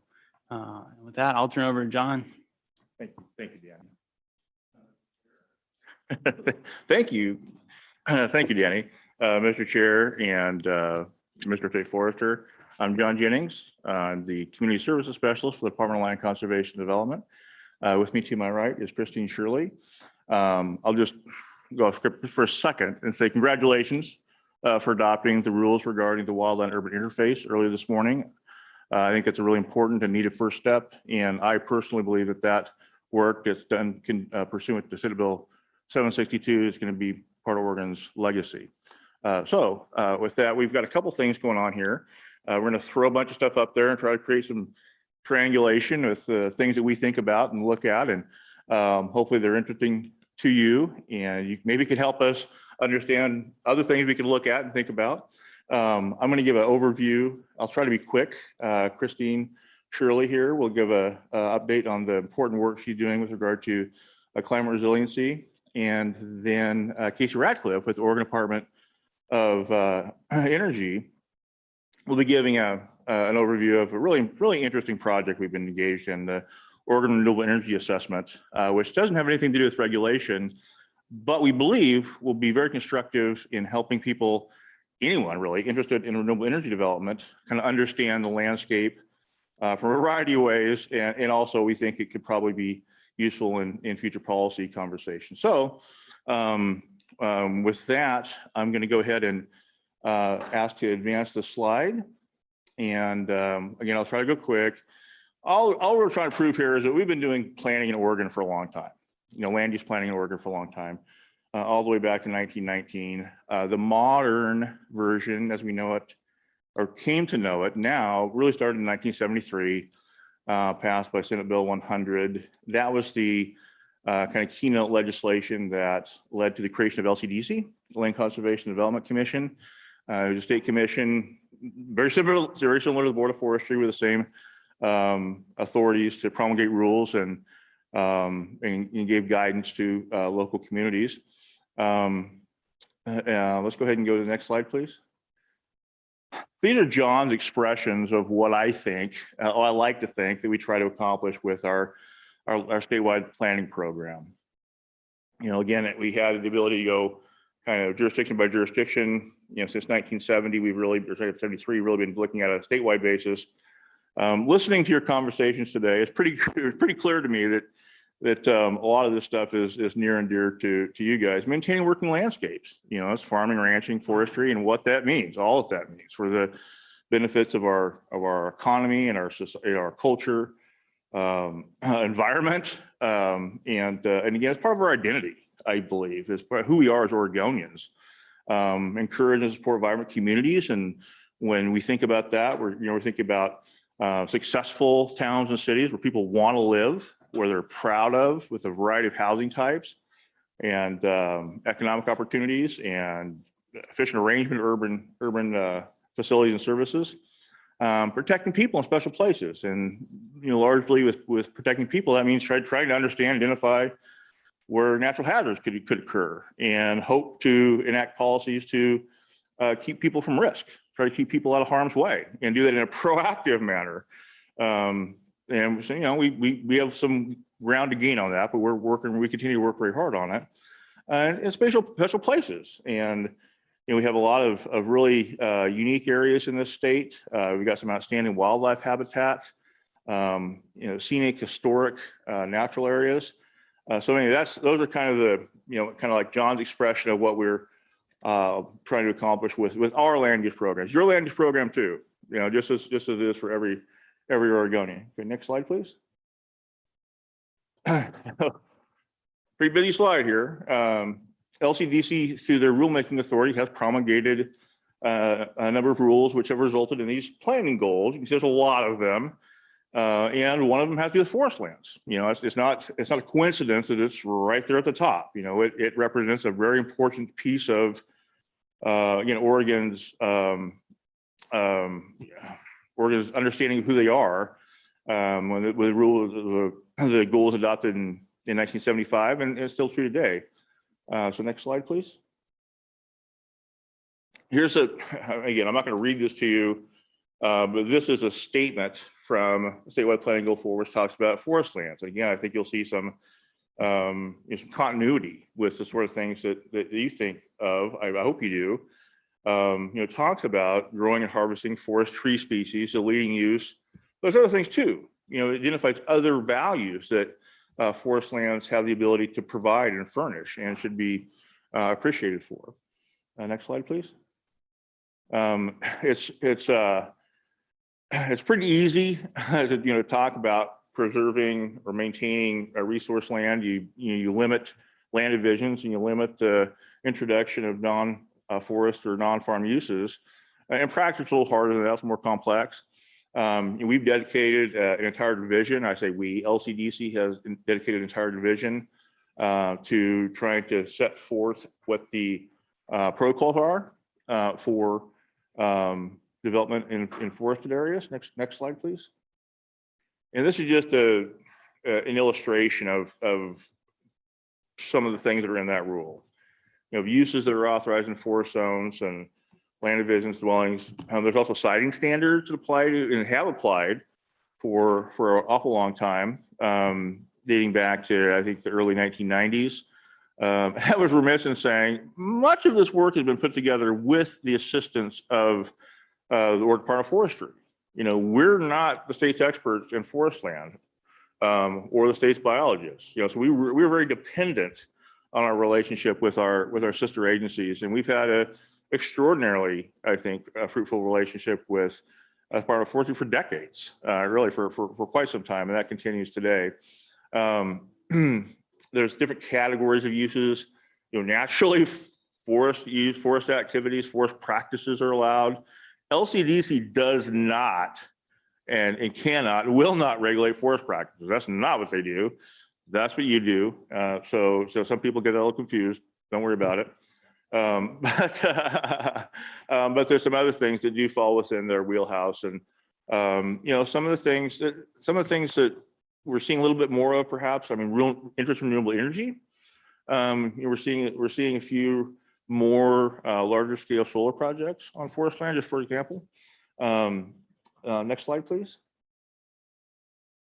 This is all we're trying to show here is as so many of our programs, so many of our state agency programs do, ours emanates from statute, foreign revised statute. And then it kind of spreads out until we get to the local programs. And that's where the rubber really hits the road. The policies and rules adopted by the Land Conservation Development Commission are carried out by local governments through their local comprehensive plans and zoning ordinances. And so they're really the decision makers. The authority to make those local decisions is vested with them, as is the necessity to abide by state law. So it's a little different. We kind of create the law or work to create some of the law. We don't have any decision-making authority. in most instances. That is left to our local partners. Next slide, please.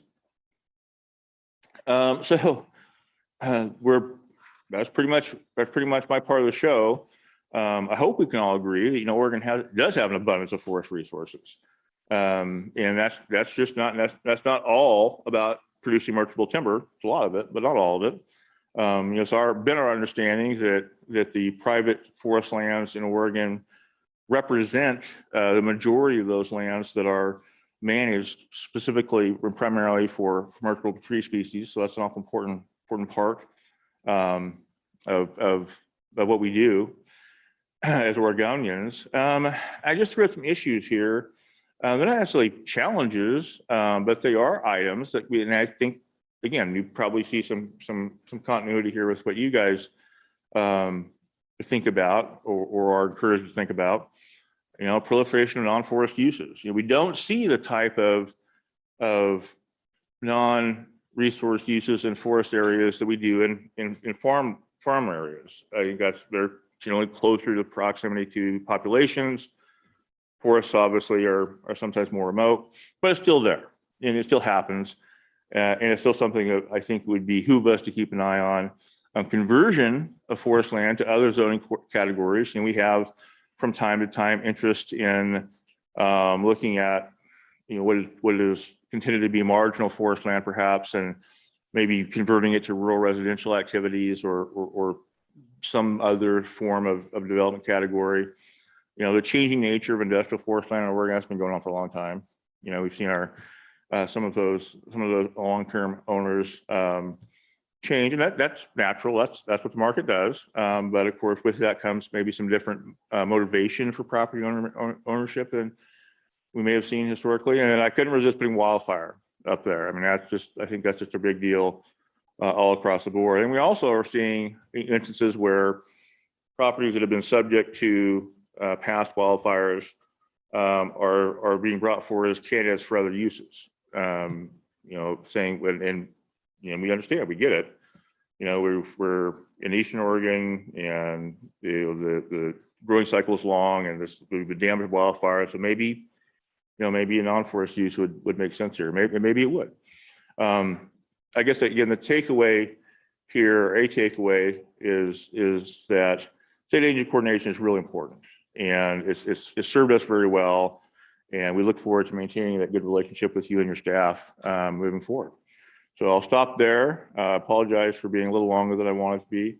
I'm gonna pivot to I guess if there are any questions, we can talk about those. The most saddle horse, he's standing in the road there. Or we can wait till the end. And maybe Mr. Chair, maybe we just wait till the end if there are questions, or I don't want to inhibit anybody, but so I'll turn to Chris and let her talk about her important work. Yeah, good afternoon, State Forester, Chair, and members of the board. I'm Christine Shirley with DLCD. I'm the Climate Change Resilience Coordinator, a position I've had for a couple of years now. It's a new program at DLCD. And I'm going to talk about a climate change resilience assessment that we are doing. DLCD is the coordinator of this assessment. We are not the owners. It's really a multi-agency assessment and for use by multi-agencies. So we can go to the next slide. The assessment came about as a result of the Climate Change Adaptation Framework, which was a document put together by 24 state agencies to offer some guidance on how to address climate change adaptation across the state. And one of the missing pieces that we identified, knowledge gaps, was a social understanding of how climate change affects people across the state. So this vulnerability assessment or resiliency assessment will focus on the people side of the question. And yeah, so it is intended to be used by all state agencies, not just by DLCD, and also by local governments and other community-based organizations. Next slide. So the project is, like I said, being coordinated by DLCD, and I put together a university-based project team We are cooperating with OCRI, the Oregon Climate Change Research Institute, the University of Oregon, and the my brain just went dead. Anyway, and others to put together a program of workshops, interviews, and I'm going to talk about those in just a minute. So next slide. Okay, so here's our project team. Portland State University was the one I was missing. And these entities are bringing some expertise to the table that we don't necessarily have at DLCD. Next slide. So the work group that is acting as a sounding board for this project is composed of 12 members of the community, representing a pretty reasonably diverse set of interests. And their purpose is to help us plan the workshop so that we are targeting the right people, the right places, and asking the right questions. So next slide. We are doing a series of telephone and in-person interviews and virtual interviews with community leaders, again, in preparation for the workshops to make sure we're asking the right questions, we have the right people there, we're in the right places. Next slide. We have initiated a tribal coordination, perhaps consultation. We don't know, we're not doing a rulemaking, so the consultation is probably not going to be part of the picture, but we have contacted the tribes and they are participating with us on this. Next slide. All right, so the main part of this program will be a series of 12 regional workshops that we will be holding across the state and I hope in person. These workshops will be designed to solicit from the people that attend what their cultural values are, what their fears are about their livelihoods and well-being with respect to climate change, and the opportunities that they see. We're also planning to do meetings in the metro area and in a couple small cities because climate change has some unique manifestations in small cities that are not being addressed by much of the literature. Like I said, we hope to learn from these workshops how participants view their well-being, livelihoods, and cultural identity affected by climate change. And before I go to the next slide, I just want to say a little bit about these workshops. Because we are dealing with some very personal questions about values, we're not going to be doing a lot of presentations. What we're planning are small group activities based around essentially art projects. We're planning on building collages and engaging people in hands-on activities to help unlock parts of their brain and to discuss amongst themselves things, and skilled facilitators will be recording what we hear and see as a result of these activities. So it's a kind of unique approach to a public workshop. We'll see how it goes. All right, next slide. So one of the challenges we have with any kind of workshop, but particularly this kind of workshop, is what to do with all the little bits of information that we collect. And this quote came from a tribal chairman many years ago, but I think it's so apt that, you know, we go to these meetings, we put our input into a big pile, it's all collected into a stack of papers that goes home, and then what happens? So one of the things that I am planning to do with this information is to build a series of what are called fuzzy cognitive maps to organize the information into mental models by region that then can be used to test how climate change adaptation projects might affect community livelihoods, well-being, and cultural identity. So that's another sort of unique aspect of this project is building these mental models that then can be tested, that projects can be tested or filtered through. So next slide. So this is an example of what a fuzzy cognitive map looks like. We basically identify sets of concepts related to, like I said, well-being, livelihood, and cultural identity, and link those together. And the links have weights, and those weights can be manipulated in a scenario building or scenario testing ways to see how that changes everything else in the system. So this is the part that Portland State University is helping with. Next slide. That's it. That's our project for the vulnerability assessment. And I do want to stress that it's for multiple state agencies, including Forestry, and Danny's been involved in this effort. Thank you. Yeah, so I'll take questions when you're ready.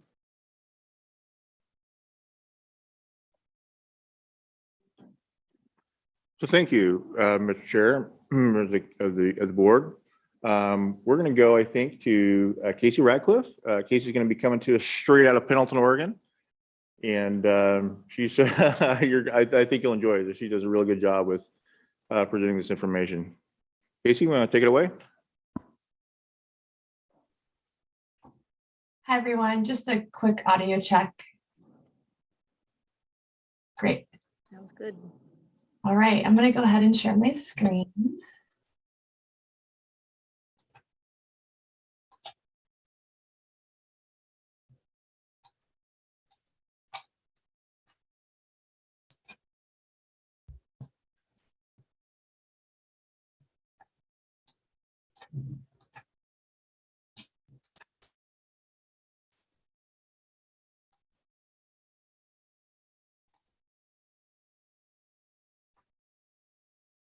All right, are you seeing the full slides or the? Okay, so we're seeing the slide. We're also seeing, it looks like your notes as well.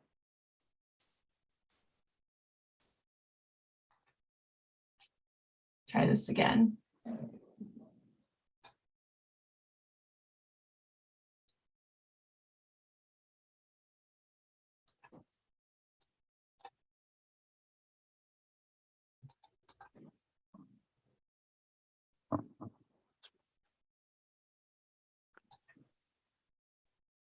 Ms. Radcliffe, there you go. We have the presentation here in Salem too, if you need us to run it on our end, but it looks like you're good to go.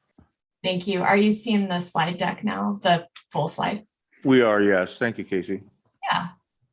All right. Chair, members of the board, State Forester Mokumoto.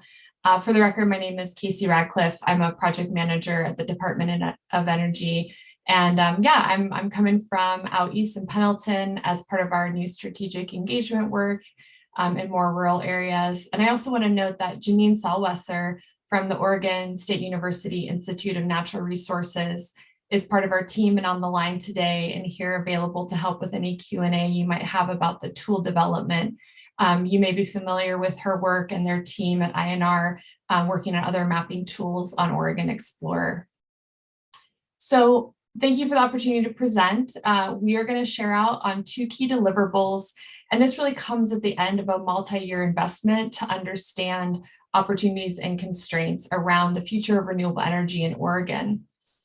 The abridged slides are in your packet, and please feel free to just listen if the view of the details on these slides is hard to read. This is mostly for illustrative purposes, and I'm happy to provide the more detailed slides if you need them. And then our online tool is really the place for your best experience of what I'm going to present today. So we know that renewable energy is anticipated to continue to grow in the state, and developing those resources requires us to balance a multitude of issues, which only gets more complicated as our environment becomes more populated, and really asking us to do more work on our lands and with our infrastructure and the suite of needs in Oregon in the future. So the question that we get at our agency is, we know we need more energy development for our state's energy and climate goals, but how much, where is it all going to go, and how do we do this across all of the responsibilities and needs that us as state agencies, the military, local government, tribes, trying to balance these issues. So we can't answer all of those questions in this project, but we are trying to provide you a central place of data and information to give you a baseline to get started. So just a little background on the project. We are funded through the U.S. Department of Defense and approved by the legislature in 2019, along with our partner DLCD on the line today. We've had a lot of sister agency and interagency collaboration. And I think this is really important to note because it leverages all of our complementary expertise and unique responsibilities and roles in our jurisdictions, and also reaching out through our existing networks and building new relationships with government, industry, technical advisors across sectors and stakeholders. Along with coordination, I'll just note that we've been really focused on making sure we're evaluating and considering other mapping tools and data efforts. You heard about the wildfire risk mapping today.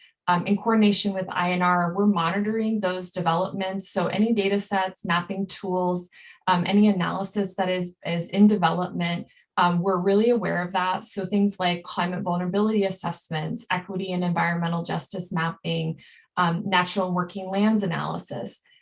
We are keeping an eye out for those for appropriate integration in our tool because centralized information is a project goal we have. Also making sure we're avoiding duplication so that our project is aware and complementary to other work, and then bringing in those data sets that are going to be useful to this tool set. So I'll leave these slides available for reference, but I want to highlight two or three key things. The tool is voluntary, so it doesn't substitute any of our existing regulatory or project or permitting decisions. It's supposed to be complementary and in support of discussion, but not decisions. And this means that for us to encourage use of a voluntary tool, we wanted to make sure that it was going to be useful and helpful to people that are either coming to renewable energy from another consideration or sector, or maybe work in renewable project development and need help in the array of considerations needed for pre-planning and discussion on renewable energy projects. So we're really focused on education and discussion, and then partnering with the DoD. The military brought up the need for earlier notification, earlier coordination. And we started with that, and it's actually become a major theme. We've heard from cultural resource staff at tribes, local government that are now reviewing renewable energy projects, land managers who have some concerns, but also see the opportunity. And they really want to coordinate more across government, industry, and community, but didn't have a central place to do that. So that was our project need and driving objective. And to meet that need, we made sure to really develop the project materials based on user feedback. Again, don't feel like you need to review this slide in full right now, but it is provided for reference. What I'll note here is that our project relied on 3 consultant-led assessments with topic and subject matter expertise. This included really rigorous stakeholder engagement. We had more than 800 stakeholder touch points, one-on-one conversations, sector meetings, regional webinars. We also did a siting procedures review that illustrates how the siting process and procedures happen in Oregon across different jurisdictions. And then we lifted all of that narrative and spatial data into an online mapping tool and final report that we're producing at the end of this month. So for the report, I won't go through the details of it today. We can come back to it as you have questions, but I'll just let you know one of our key takeaways is that we found there is significant renewable energy potential for growth in Oregon, even with existing restrictions and constraints, but there are barriers and concerns, things like transmission line and community impacts. I really recommend taking a look at the report, and it's a companion to our online tool. Our mapping tool, so I mentioned it's housed on Oregon Explorer, and it's curated by OSU Libraries and the Institute for Natural Resources, and we do have a plan for ongoing basic maintenance of the tool for the next 2 years. For our production of the tool, we reviewed over 600 data sets, and INR conducted significant user testing. Janine on the line here was one of our key members for that, with more than 100 participants, which is one of their largest ever engagements. So now I'm going to quickly go through some screenshots. Again, our online tool is the best place to actually review this data, but I want to give you a feel for what the tool has in it and kind of pique your curiosity. The three pillars we have, the first is Explore Data, which gives you an index of all the spatial information and data sets that you can overlay and basically customize a map to your interest. Next is Get a Report, which allows for a site level report of a smaller area, which uses a subset of data defined by our user testing and allows you to basically scan that property or that area for interests on project impacts, constraints, and opportunities. And then the last is the Learn pillar, which provides all of the context, the background material, data sources, reports to help you understand our project and how to use this data appropriately. I've also included a link on the slide, and that's provided in the board packet as well for our online tool. So when you first get into the tool, this is the Explore section. So again, this is the index that allows you to go through our library of data. There's more than 200 data sets here, and you can upload your own data if you have custom or proprietary data that you would like to include. You'll see here, this is our foundational military layer. It includes training routes and corridors, along with special use airspace and other training areas. We're excited that this effort in this tool and help spurred by the military centralizes all of the disparate information available and of interest in Oregon and provides one place to do this interdisciplinary scan of what's going on in the Oregon landscape. And then we have these buckets of information. We kind of call them themes. The first one is energy, of course, because we had to start with that at my agency.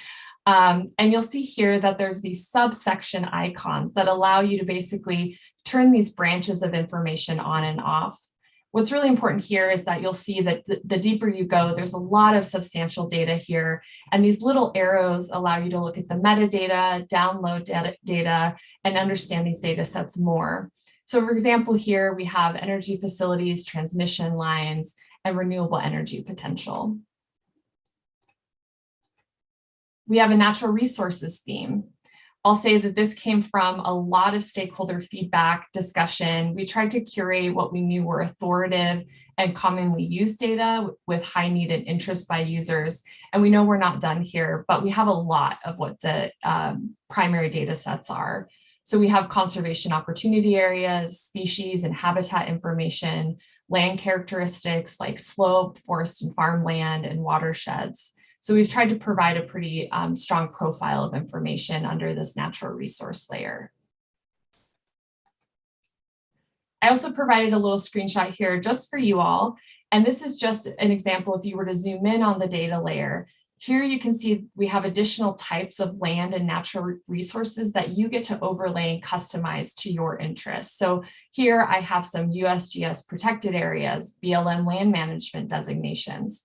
I've included some state agency land ownership from the state land inventory, including some ODF land and some ODOT properties. So this allows you to turn those on and off and do that in a more spatially explicit way of an area of interest you have. And all of this information can be overlaid with those layers I showed you previously.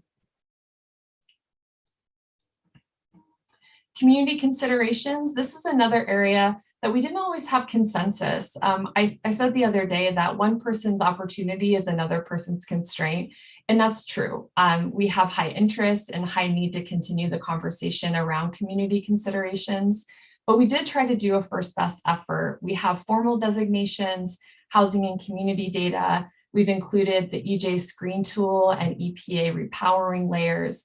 And this is definitely an area we'll continue to populate and refine because we know the community and human dimension of energy and natural resource development is really, really important.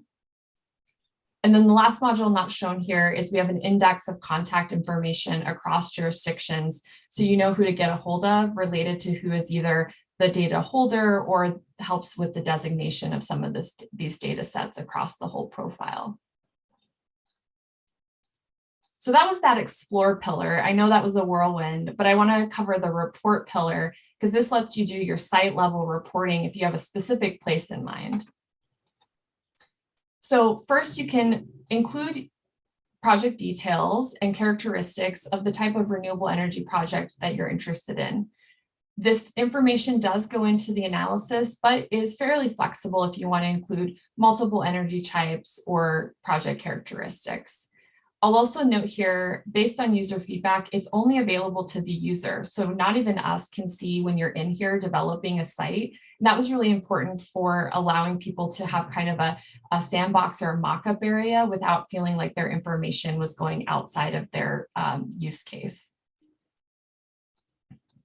So you can draw a polygon. You can also upload your project area into the tool. And then we've queried a subset of all those 200 data based on what we think are the most important scans for a property. So in this example, I have 6 buckets of information. They follow those similar themes that we covered in the Explore section.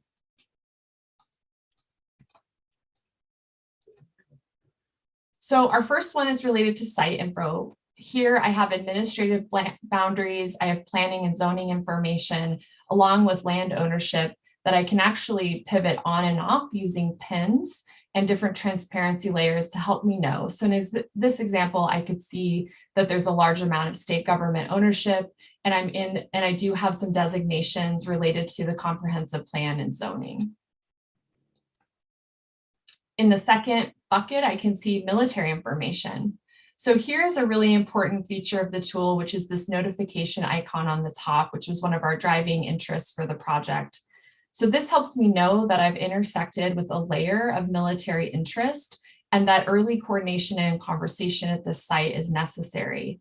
I'll note that for this layer and any of the layers, an intersection in our tool does not necessarily mean that the project is or isn't developable or what kind of constraint there are, because what we found in user testing is that there isn't a black and white designation of how you use this information in project planning, but instead lets you know that it is present, it's available for you to know, and then who the right people are to talk to about that information and what it might mean for pre-planning in a project.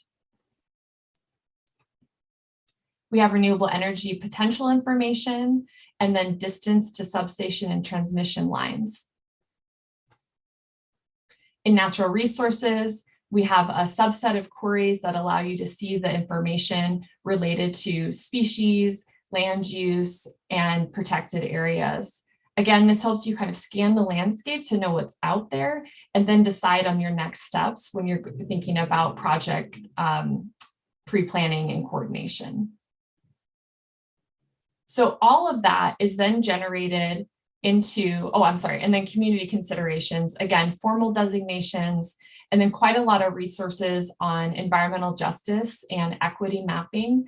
This is under development now with HB 4077. And so we do look forward to bringing in more spatial layers related to these data sets as they get developed, but they are available as links and resources to help you learn more.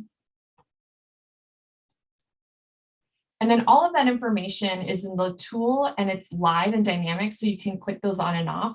But we also heard the need for just a single PDF report that you can print out, send to a colleague, and actually look through those data sets. So this is just the front cover of the report, but all of those screenshots I show actually come through, and I can just show you here. And again, don't feel the need to read through all of this, but just an example that you can see here that all those data layers, metadata, links, resources are now provided in a combined PDF. So ideally, you can take this to a meeting, you can talk with a colleague, and you'll have a site level report. So I know that was a really fast tour. In the slide deck that's provided in the board packet, we have a link, links for resources. This has all been posted online. The online tools being housed in Oregon Explorer, and then our companion report and all of the supplemental information, including our consultant assessments, that siting procedures review, and then additional information on military coordination, renewable energy development, natural resource considerations and planning. Those have all been provided as supplements to this material because we know that it's a complex conversation. And so our job here is to give you a central data point through this interactive mapping tool.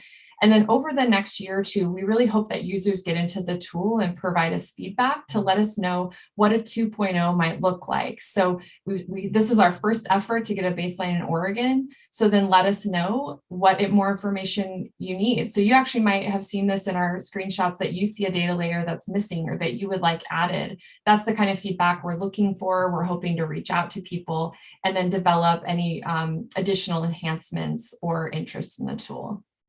So I'm going to stop there for time and just see if there's any questions or feedback from the board or anyone else about the project.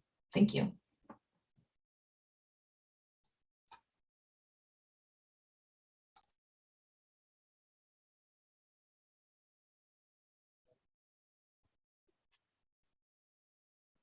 Ben. Thank you all three, Ben Doimling for the record. Thank you all three for this presentation. This was fascinating. And as this is sort of a question to everybody, the three of you, as I think about the intersection with forest lands and what we've just heard about, goes back to John's sort of one of his points earlier in his presentation of conversion away from forest land. And the IPCC report, the most latest one that just came out, flagged forest land conversion as probably the biggest issue with carbon globally. And reducing the conversion of forests away from forests is probably the single best thing we can do as a globe. And when we sort of scale that down to Oregon and think about what's happening here, because of our strong land use laws, I think it is lower than in many other states, but it happens. And forests might get converted to farmlands, they might get converted to houses, they might get converted to a solar facility. And I guess I'm curious to hear your thoughts, sort of broad brush about forest land conversion and the rest of those sort of competing pressures on forest land in Oregon. And I think of all of this through the lens of carbon. And when we turn a forest into something else, that is a massive loss of carbon, an emission, huge emission of carbon. And how we balance those competing interests is something I'm very curious to hear everybody's thoughts on, or the three of you, your thoughts on how we juggle that. So thank you, Mr. Chair and Board Member Demling. I'll take a crack at it. But I'd welcome my colleagues' thoughts too.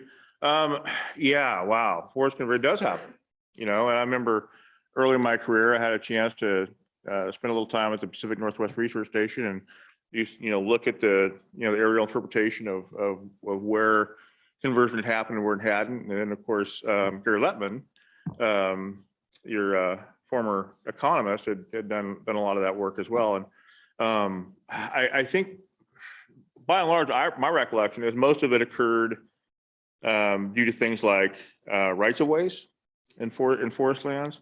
And then also it occurred in areas that happened to be forested, but weren't protected as forest land. So they were inside urban growth boundaries that were supposed to be developed, or rural residential areas that were supposed to be developed. But nonetheless, it happened. And so I think I would just say, one, it's a good question.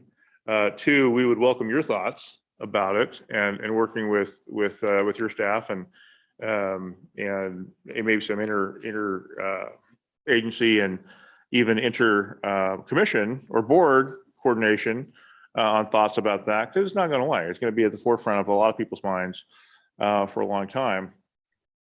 And so I think we're doing okay. I really do. I think we're doing better than others. There's no silver bullet.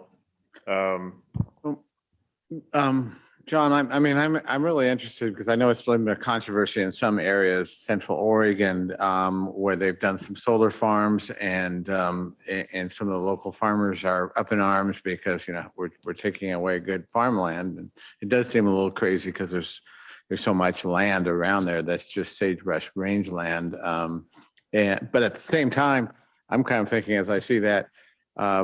Okay, they've taken an irrigated field and turned it into a solar farm, and this is in an area where the water is totally over allocated. It doesn't seem like a big mistake, but I guess my real, I'm trying to get my arms around what how many acres in Oregon would need to be dedicated to solar farms for us to sort of be fully energy independent as a state. I mean, what do we need to be so worried? I mean, has anybody done estimates about what the total acreage that would be turned, and is it really going to affect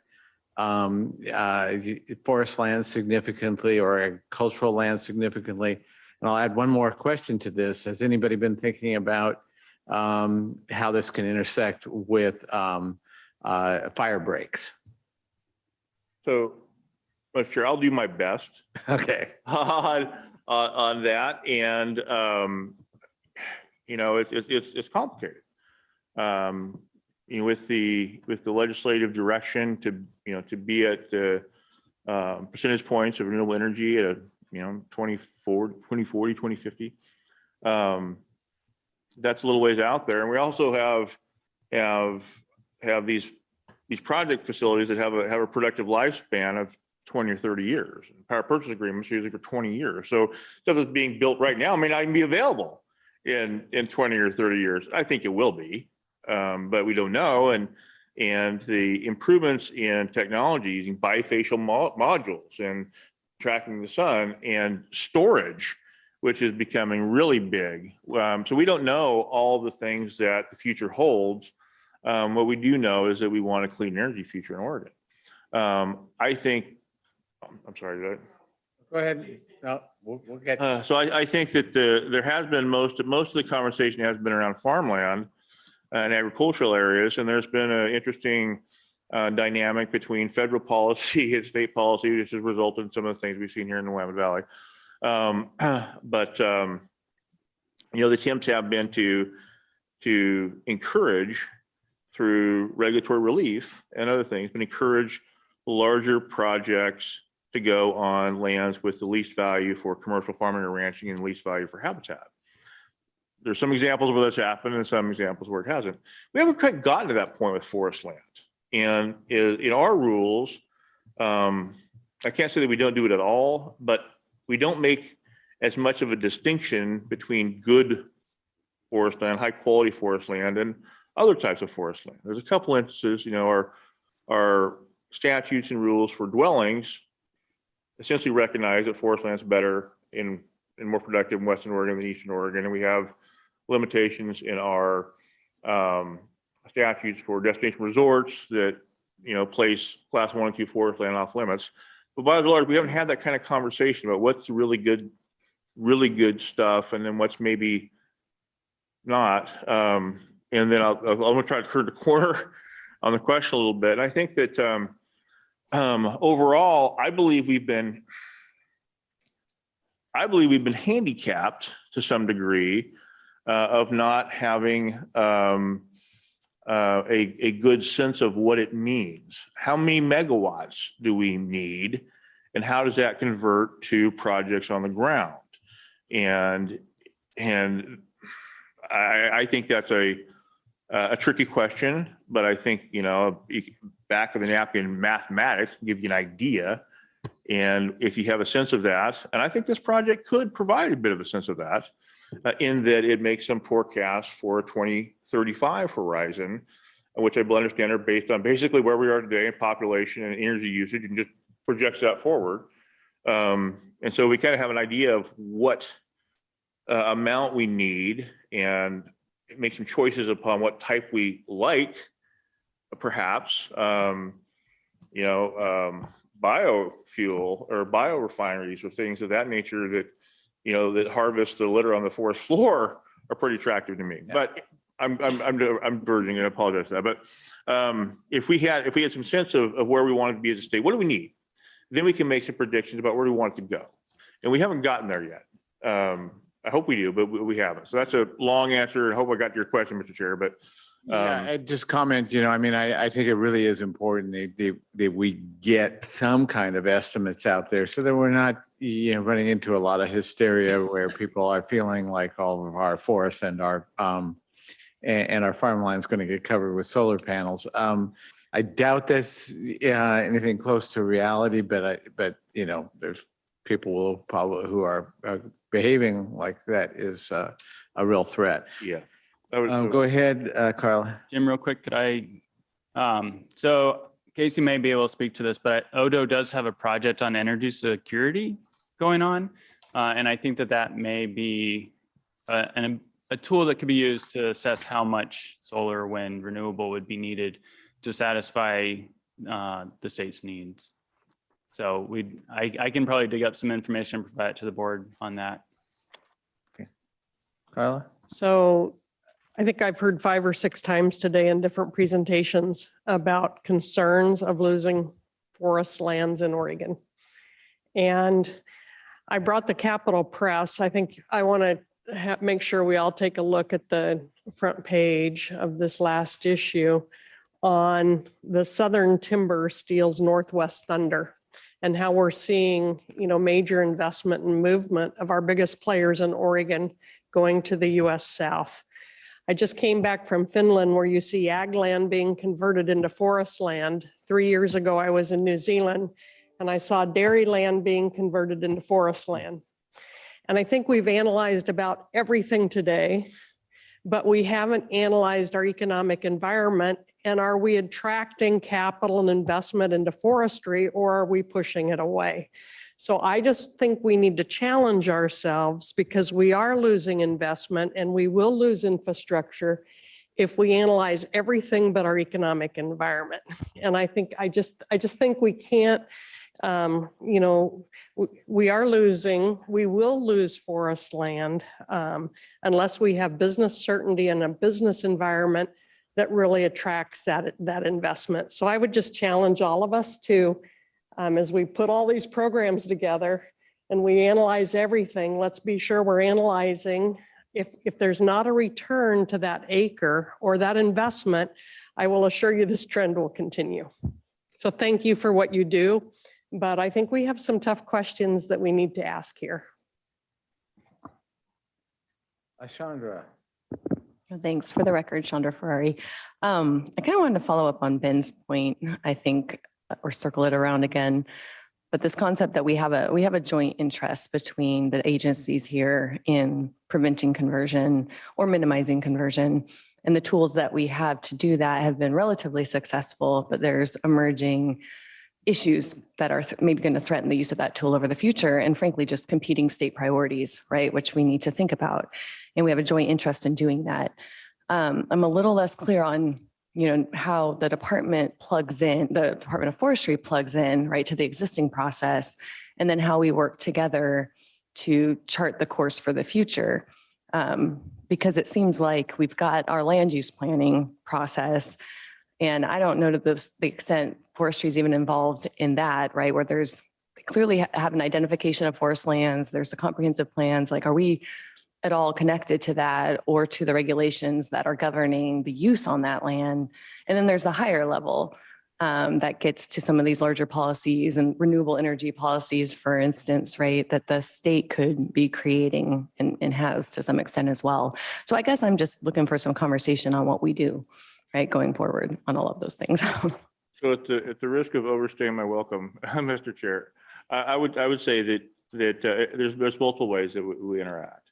For instance, I would say when we're ever considering administrative rule making with regards to our forest land rule or goal or anything we think that would be interested, we're going to reach out to the Department of Forestry and invite them to participate. Sure. We're going to also coordinate with them on perhaps on land use applications that we received notice of.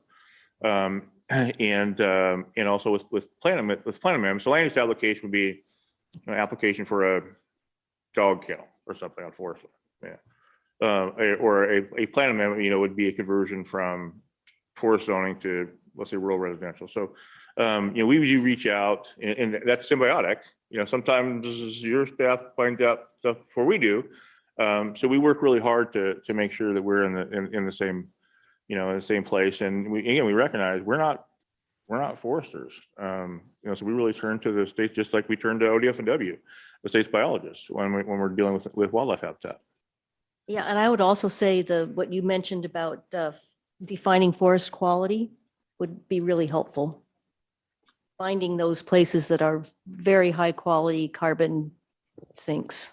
Yeah. Liz had a question. We're going to need to wrap up pretty quickly because So- we're still far behind schedule. Liz Eckhoff for the record.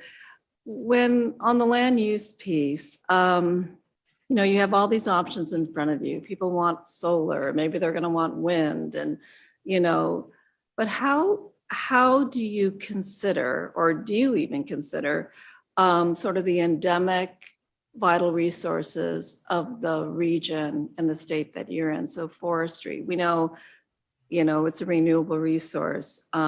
When you give consideration to some choices, hydroelectric power, the Northwest has some of the cheapest hydroelectric power in the nation just because of all our rivers and such. So when people come before you, is there a weighting to that or a consideration to our endemic natural resources?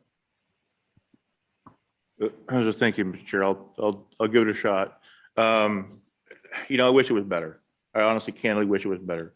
Depending upon the proposal, there are legal tests that require an applicant to show certain things, that there are reasons that justify why an alternative activity should be okay.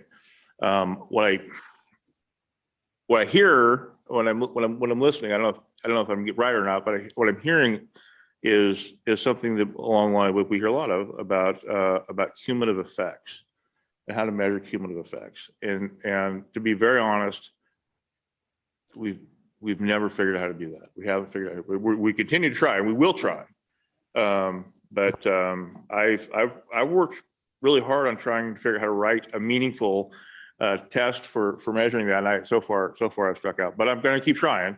And if you guys have ideas, we'd welcome them. And Chris probably knows all the answers because she always does. Yeah. But so thank you, and I'll go ahead and be back on mute. Okay. Ben? Okay.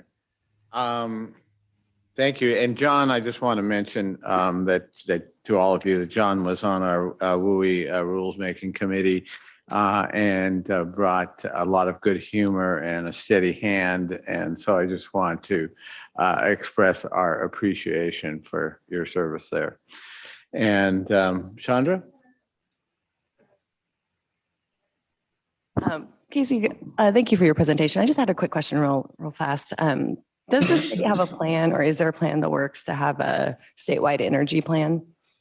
Is ODO, how do you say your acronym? We go by ODO, but really it's Department of Energy. Thank you for asking. Yeah, Chair and board members, thank you for the question.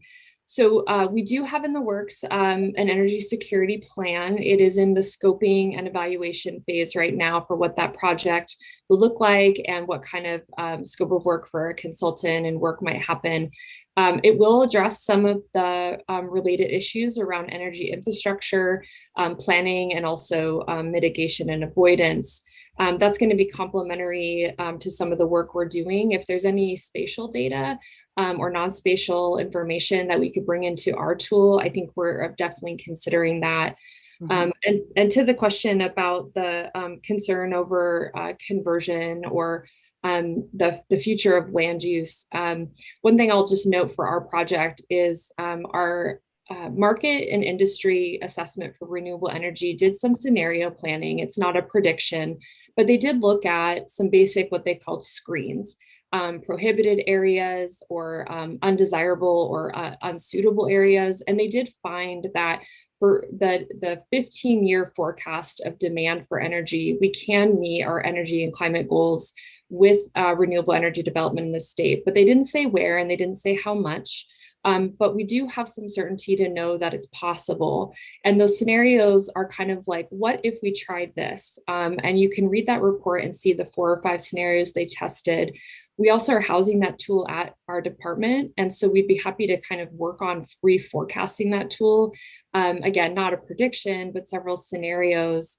And for the board, and a question for the group as well is, if you have spatial data, things like high value forest land, maybe forests of high concern or high impact, anywhere where we can include a data layer or even some information, that becomes another consideration on how do we balance these resources and interests. We'd be definitely happy to consider that. Our agency is also working on the roadmap to 2035. So to your question, board member, about the trade-off of carbon sources, that roadmap will be complementary. And again, not trying to pick where we store carbon or how we meet our climate goals, but it will have sector level information about natural working lands, energy and environment.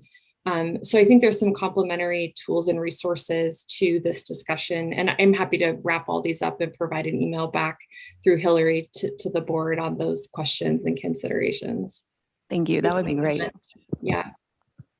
Okay, yeah, I think we'd appreciate that. And I think with that, we're at our completion of this part of our board meeting. So thank you, all 3 of you. Really Thank you very appreciate much. you.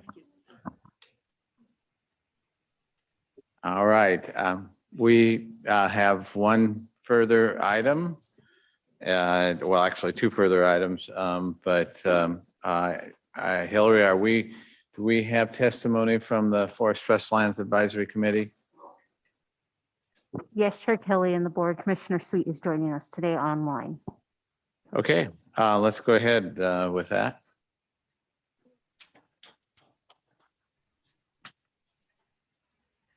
Looks like we have Commissioner Sweet with us. Can you hear me? I had troubles earlier We today. can hear you and we can see you. Well, good. That's a rare success that I am able to get on these things without a lot of confusion. Chair Kelly, members of the Board of Forestry, State Forest Mukomoto, staff, I'm John Sweet, Coos County Commissioner and Vice Chair of the Forest Trust Land Advisory Committee.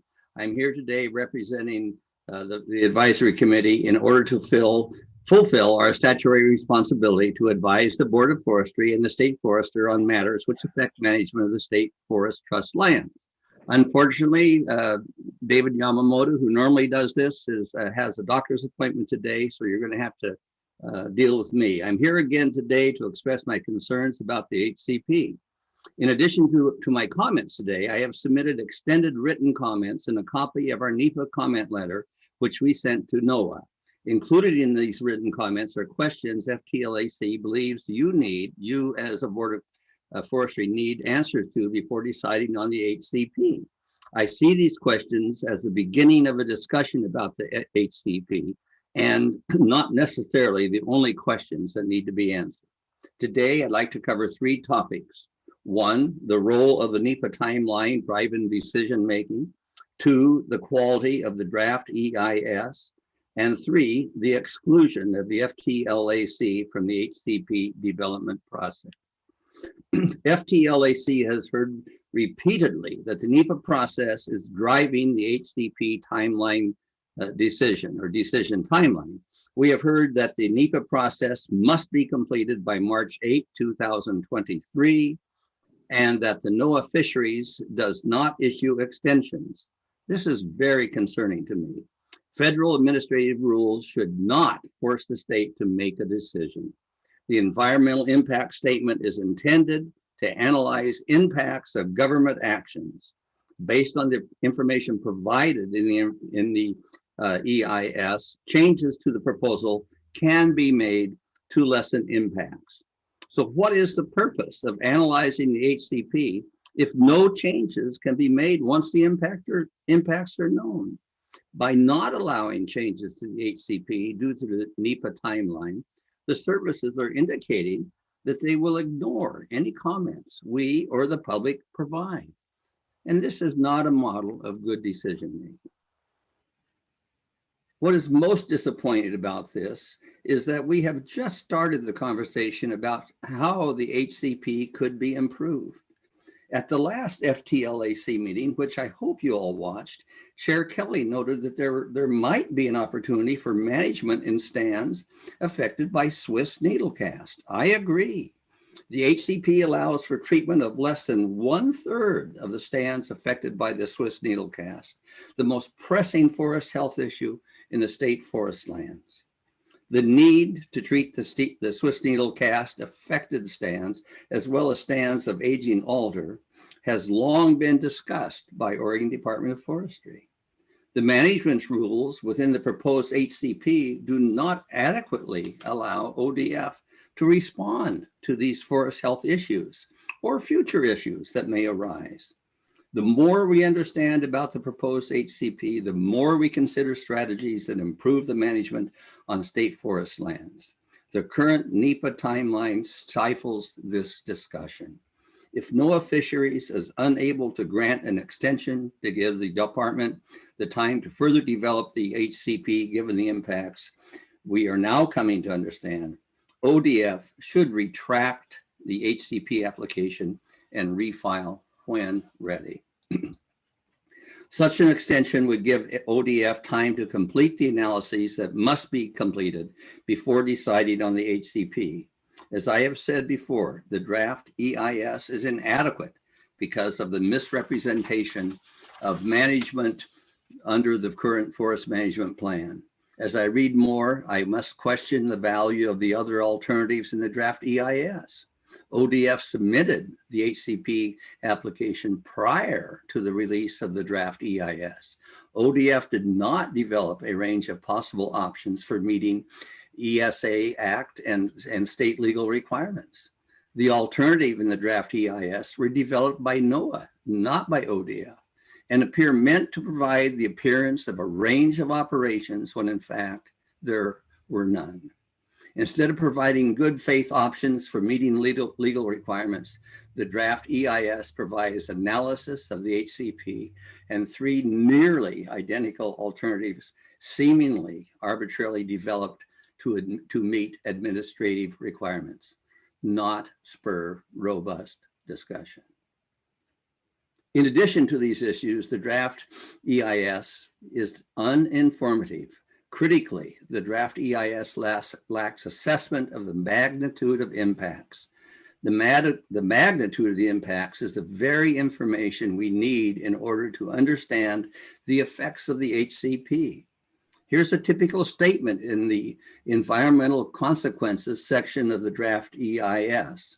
It follows: effects on covered salmonids under alternative 5 compared to the no action alternative would be similar as described for the proposed action, except that adverse effects related to harvest would increase with increased harvest, acreage of harvest, and overall decrease in acres of HCAs.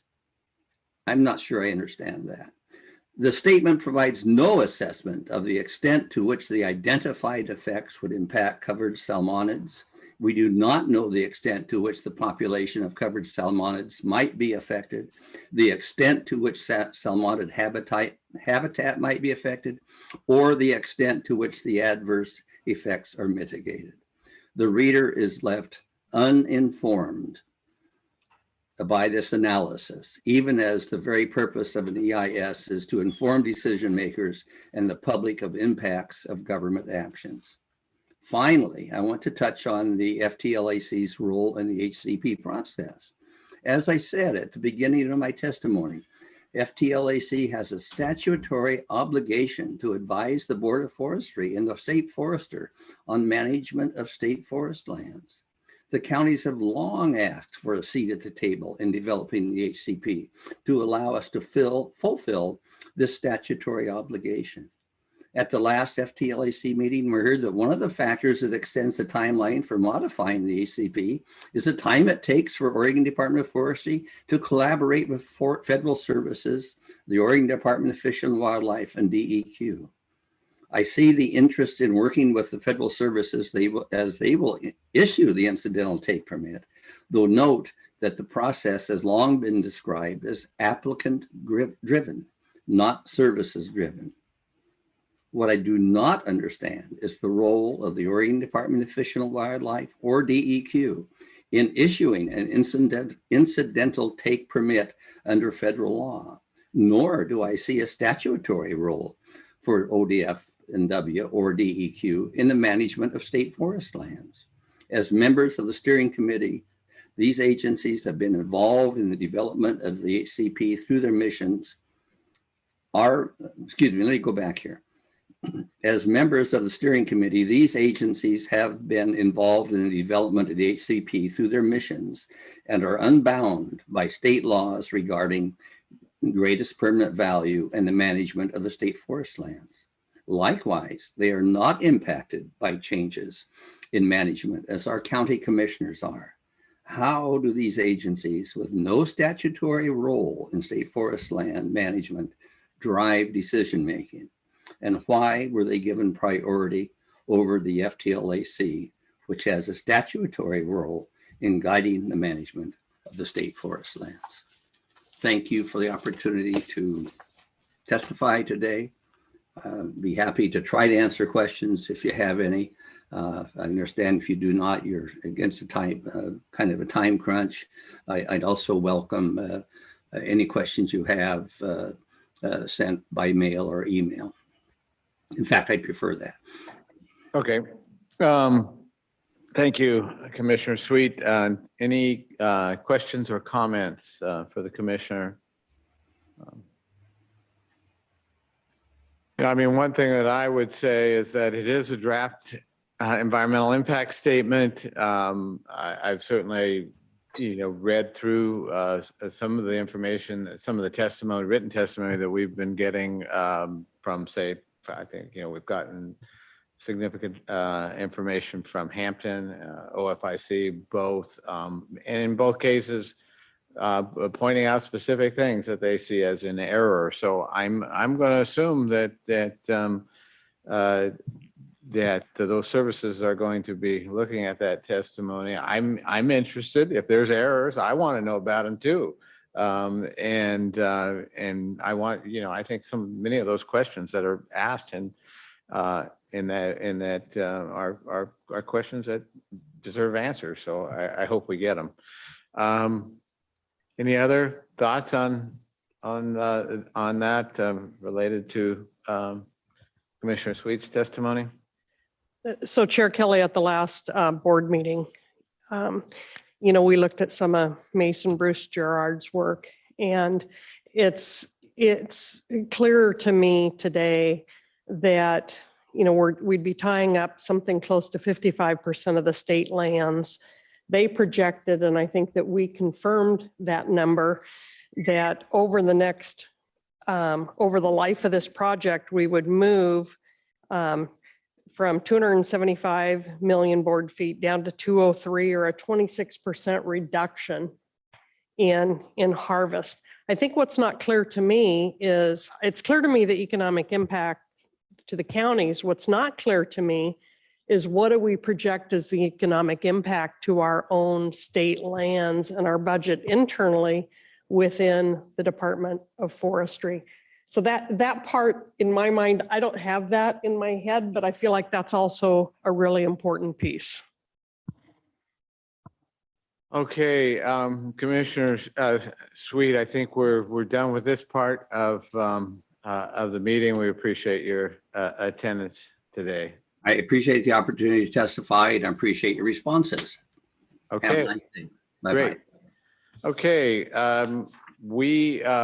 it is just past 4 o'clock. The only thing we have left on our agenda is our opportunity for both board members to have discussion or comments on anything that's happened today or anything at all, I believe.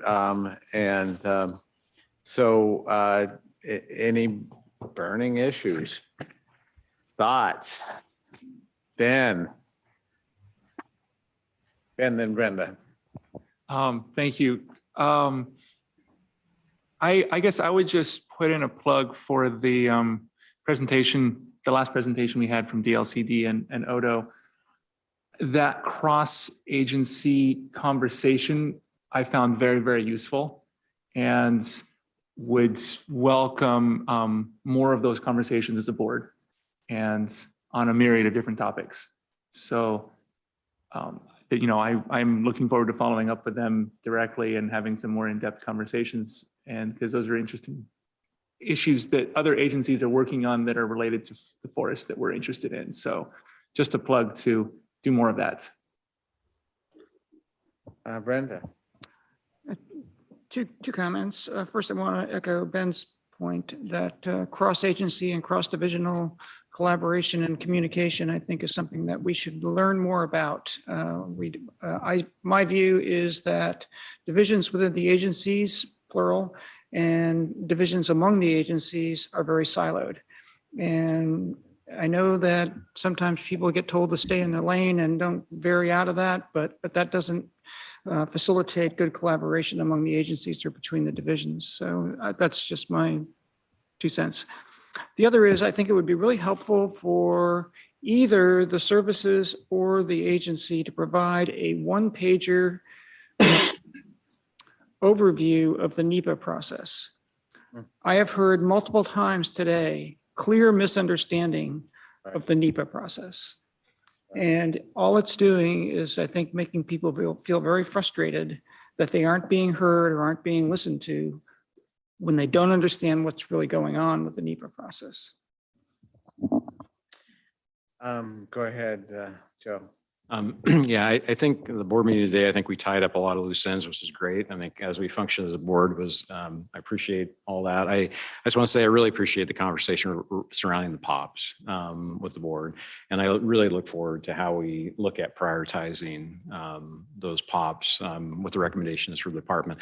I didn't weigh in on the state forester's office, but that is a very important building. And I'll be very curious how we begin to weigh those priorities. So, but I thought it was an excellent meeting today, Mr. Chair. Glad to hear that your company will be making a large donation towards that.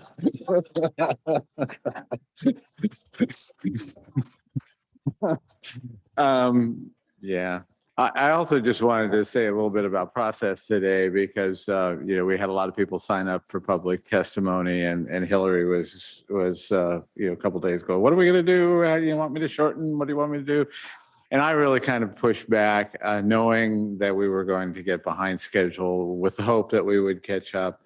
And the reason I did this, particularly was this first meeting where we were really having a significant people showing up for public testimony. And so I apologize that we did get so far behind schedule. It really was my decision. But I just think it's so important that we try to be as respectful as possible to those who show up here. So anyhow, we'll try to do better in the future here, but appreciate all your patience. And part of the problem is you're also involved, and you have so much to say yourselves. I definitely second your sentiment about public comment. I really appreciated that today. Good. Carla.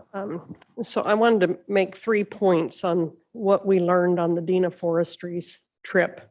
And I'll make it very brief. And I'll share any of my notes if any of you are interested. But 3 years ago, we went to New Zealand.